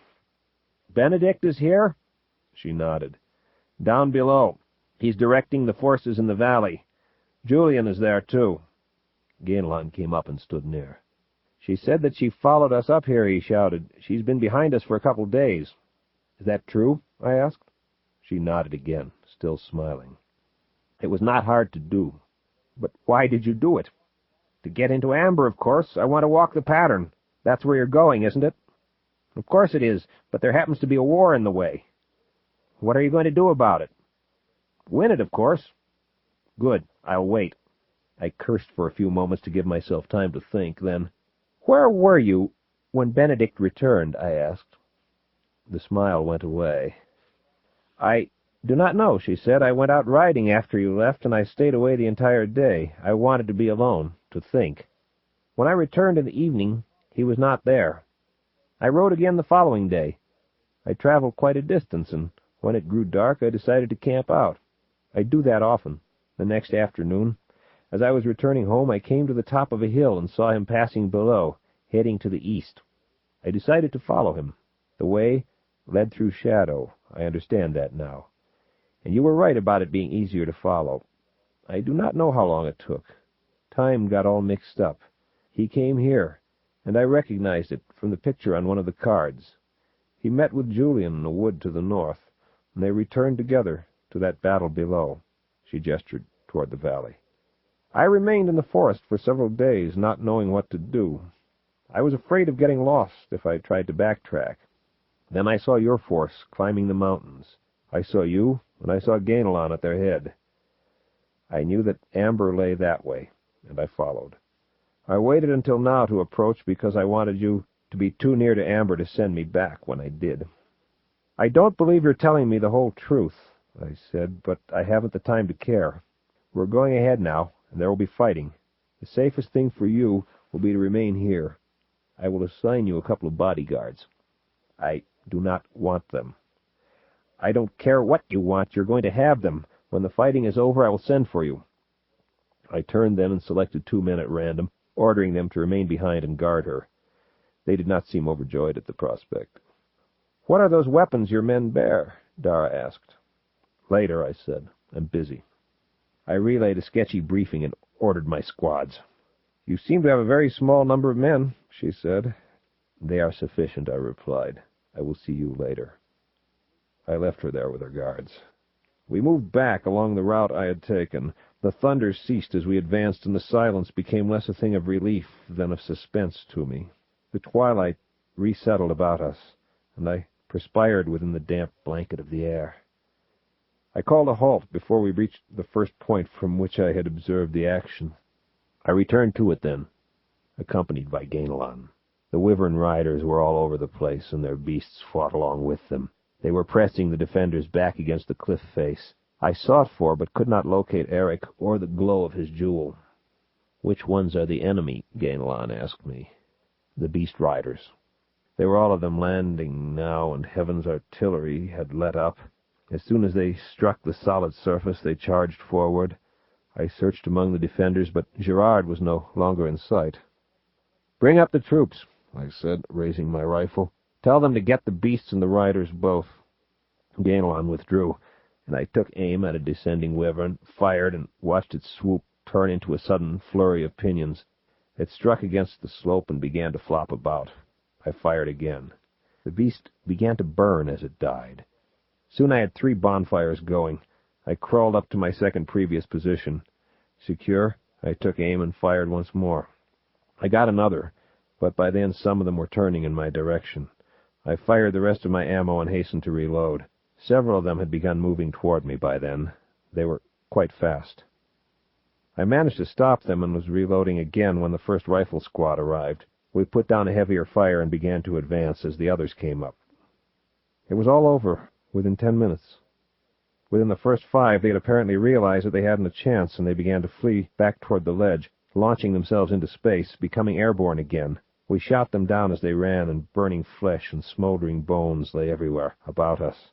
The moist rock rose sheer to our left, summit lost in the clouds, so that it seemed as if it might tower endlessly above us.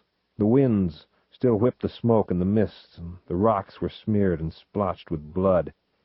As we had advanced, firing, the forces of Amber quickly realized that we represented assistance and began to push forward from their position at the base of the cliff. I saw that they were being led by my brother, Kane. For a moment our eyes locked together across the distance, then he plunged ahead into the fray. Scattered groups of Amberites united into a second force as the attackers fell back. Actually, they limited our field of fire when they attacked the far flank of the wizened beastmen and their wyverns, but I had no way of getting word of this to them. We drew closer, and our firing was accurate. A small knot of men remained at the base of the cliff. I had a feeling they were guarding Eric, and that he had possibly been wounded, since the storm effects had ceased abruptly. I worked my own way off in that direction. The firing was already beginning to die down as I drew near the group, and I was hardly aware of what happened next until it was too late. Something big came rushing up from behind and was by me in an instant. I hit the ground and rolled, bringing my rifle to bear automatically. My finger did not tighten on the trigger, however. It was Dara, who had just plunged past me on horseback. She turned and laughed as I screamed at her. "Get back down there, damn you! You'll be killed!" "I'll see you in Amber," she cried, and she shot on across the grisly rock and made it up the trail that lay beyond.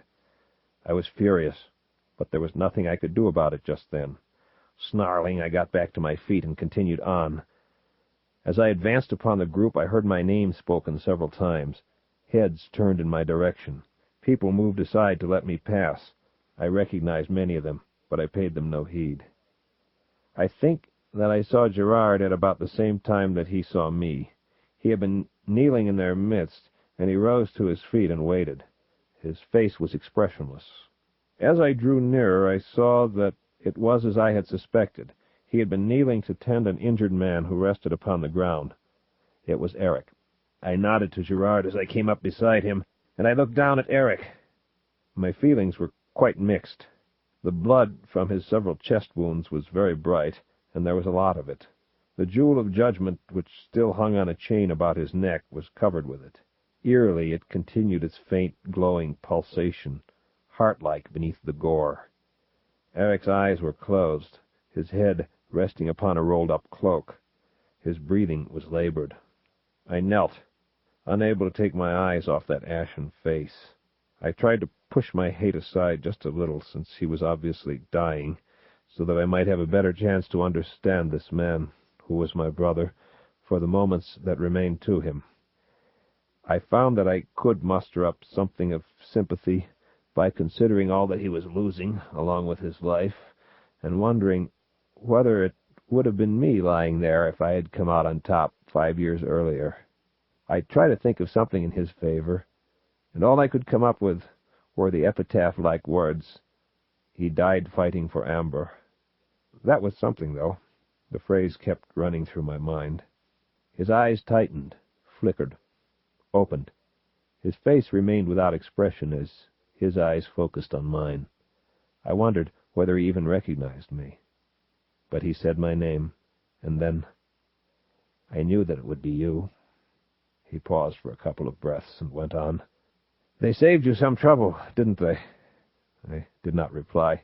He already knew the answer. "Your turn will come one day," he continued. "Then we will be peers." He chuckled, and realized too late that he should not have. He went into an unpleasant spasm of moist coughing. When it passed, he glared at me. "I could feel your curse," he said, "all around me, the whole time. You didn't even have to die to make it stick." Then, as if reading my thoughts, he smiled faintly and said, "No, I'm not going to give you my death curse. I've reserved that for the enemies of Amber. Out there. He gestured with his eyes. He pronounced it then in a whisper, and I shuddered to overhear it. He returned his gaze to my face and stared for a moment. Then he plucked at the chain about his neck. "The jewel," he said. "You take it with you, to the center of the pattern. Hold it up, very close, to an eye. Stare into it, and consider it a place.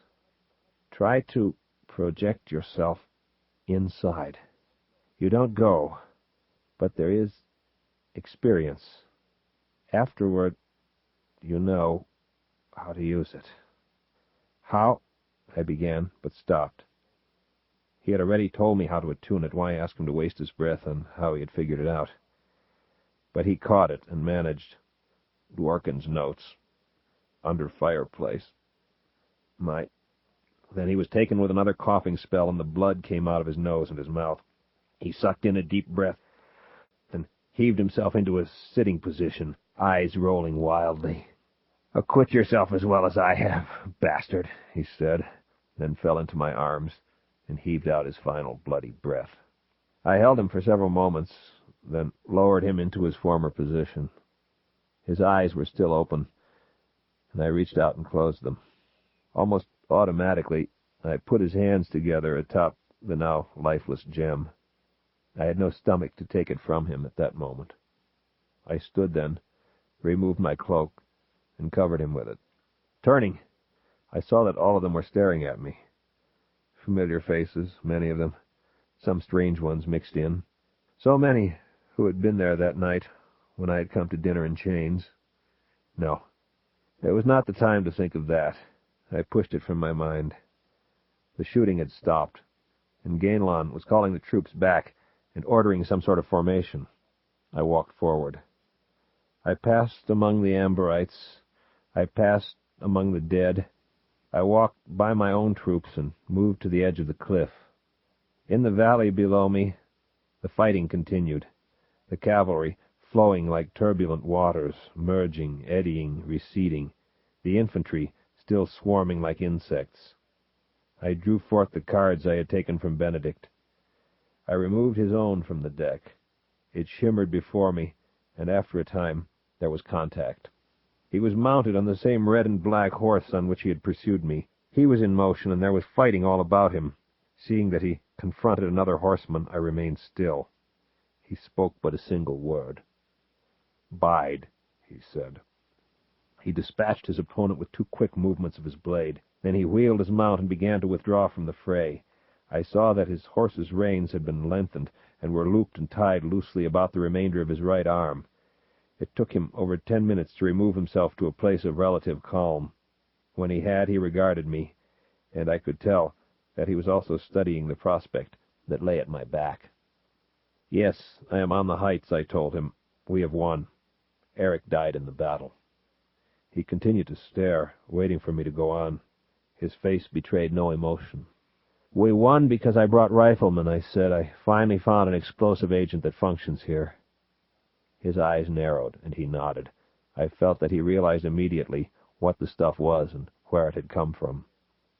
"While there are many things I want to discuss with you," I continued, "I want to take care of the enemy first. Will you hold the contact? I will send you several hundred riflemen." He smiled. "Hurry," he said. I shouted for Gainlon, and he answered me from only a few paces away. I told him to line the troops up single file. He nodded and went off, shouting orders.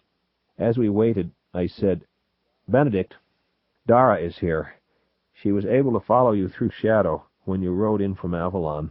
I want—" He bared his teeth and shouted, "Who the hell is this Dara you keep talking about? I never heard of her till you came along. Please tell me. I'd really like to know." I smiled faintly. "It's no good," I said, shaking my head. "I know all about her, though I've told no one else that you've a great-granddaughter." His lips parted involuntarily, and his eyes were suddenly wide.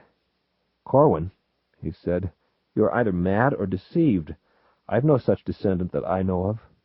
As for anyone following me here through shadow, I came in on Julian's trump. Of course, my only excuse for not tripping her up immediately was my preoccupation with the conflict. Benedict would have been notified of the battle by means of the trumps. Why should he waste time traveling when an instant means of transport was at hand? "Damn," I said. "She's in Amber by now. Listen, Benedict, I'm going to get Gerard or Kane over here to handle the transfer of the troops to you. Gainlan will come through also. Give them their orders through him." I looked around, saw Gerard talking with several of the nobles. I shouted for him with a desperate urgency. His head turned quickly. Then he began running in my direction. "Corwin, what is it?" Benedict was shouting. "I don't know, but something's very wrong." I thrust the trump at Gerard as he came up. "See that the troops get through to Benedict," I said. "Is Random in the palace?" "Yes." "Free or confined?" "Free, more or less. There'll be some guards about. Eric still didn't trust him." I turned. "Gainlan," I called out, "do what Gerard here tells you. He's going to send you to Benedict down there." I gestured. "See that the men follow Benedict's orders. I have to get into Amber now." "All right," he called back. Gerard headed in his direction, and I fanned the trumps once more. I located randoms and began to concentrate. At that moment, it finally began to rain. I made contact almost immediately. "Hello, Random," I said as soon as his image came to life. "Remember me?" "Where are you?" he asked. "In the mountains," I told him. "We've just won this part of the battle, and I'm sending Benedict the help he needs to clean up in the valley. Now, though, I need your help. Bring me across." "I don't know, Corwin. Eric is dead." "Then who is in charge?" "Who do you think? Bring me across." He nodded quickly and extended his hand. I reached out and clasped it. I stepped forward. I stood beside him on a balcony overlooking one of the courtyards. The railing was of white marble, and not much was blooming down below. We were 2 stories up. I swayed, and he seized my arm.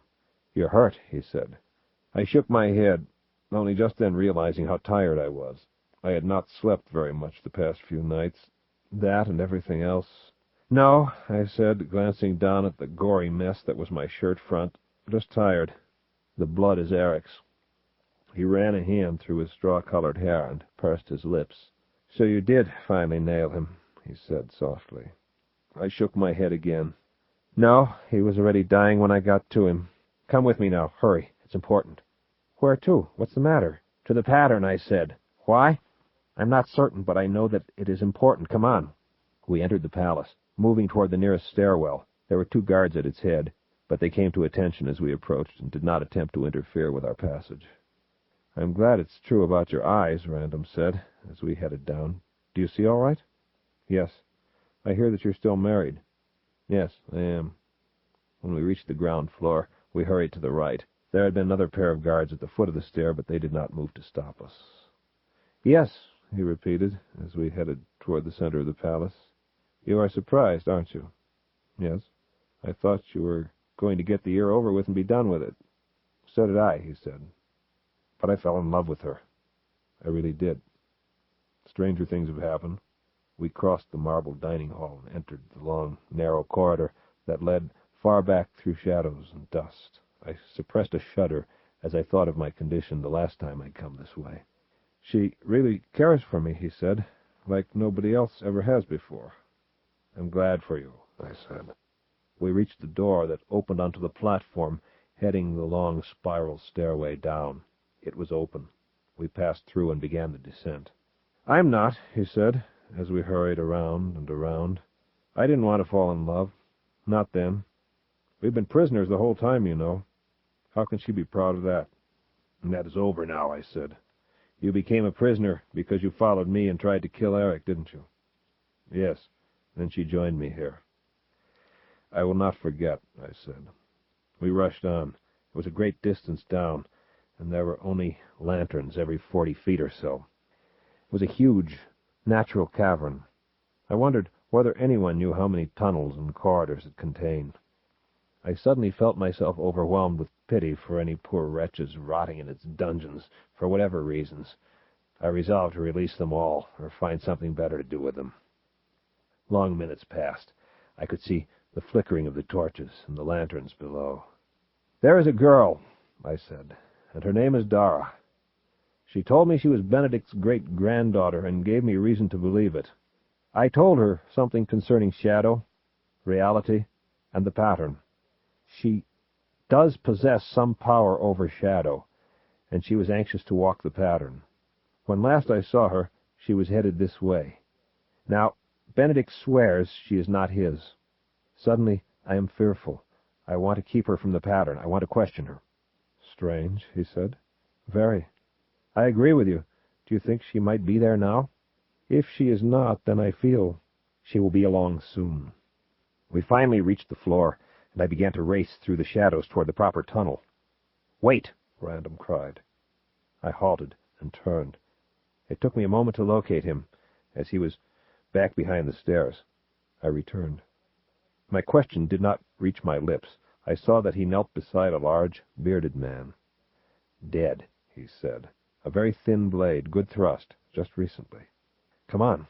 We both ran to the tunnel and turned up it. Its seventh side passage was the one we wanted.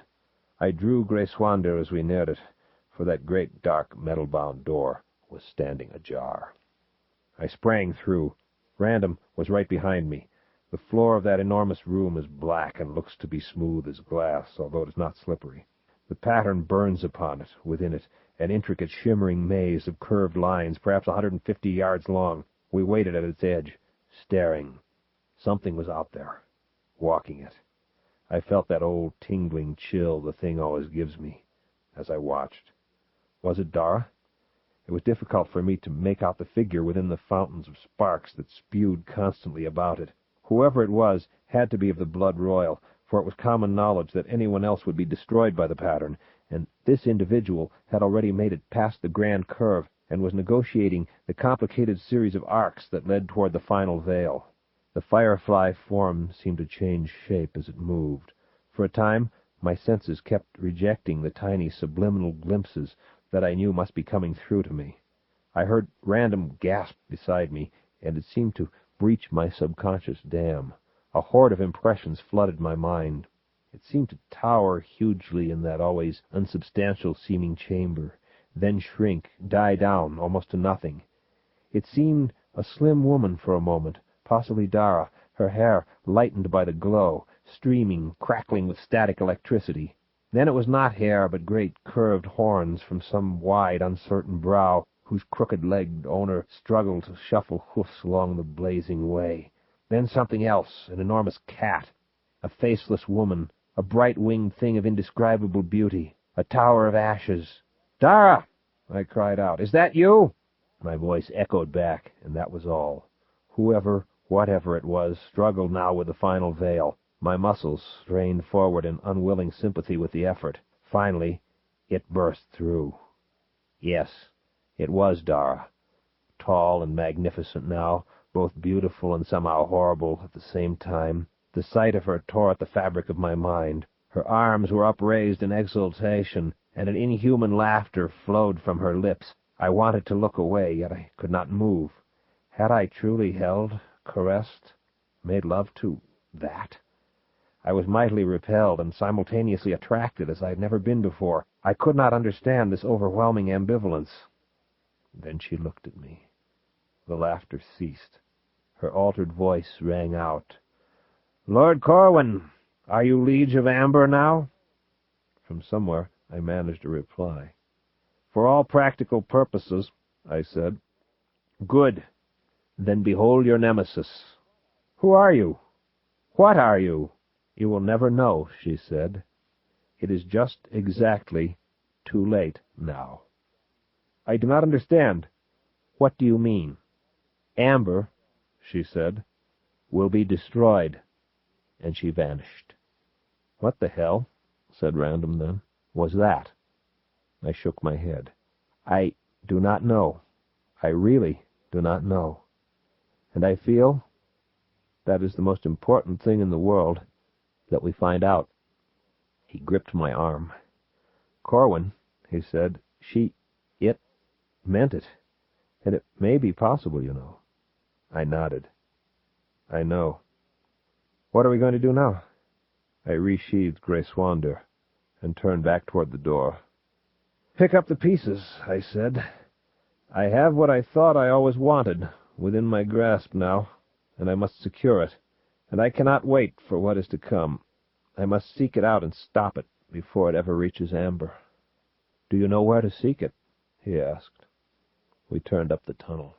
"I believe it lies at the other end of the Black Road," I said. We moved on through the cavern to the stairs where the dead man lay, and went round and round above him in the dark.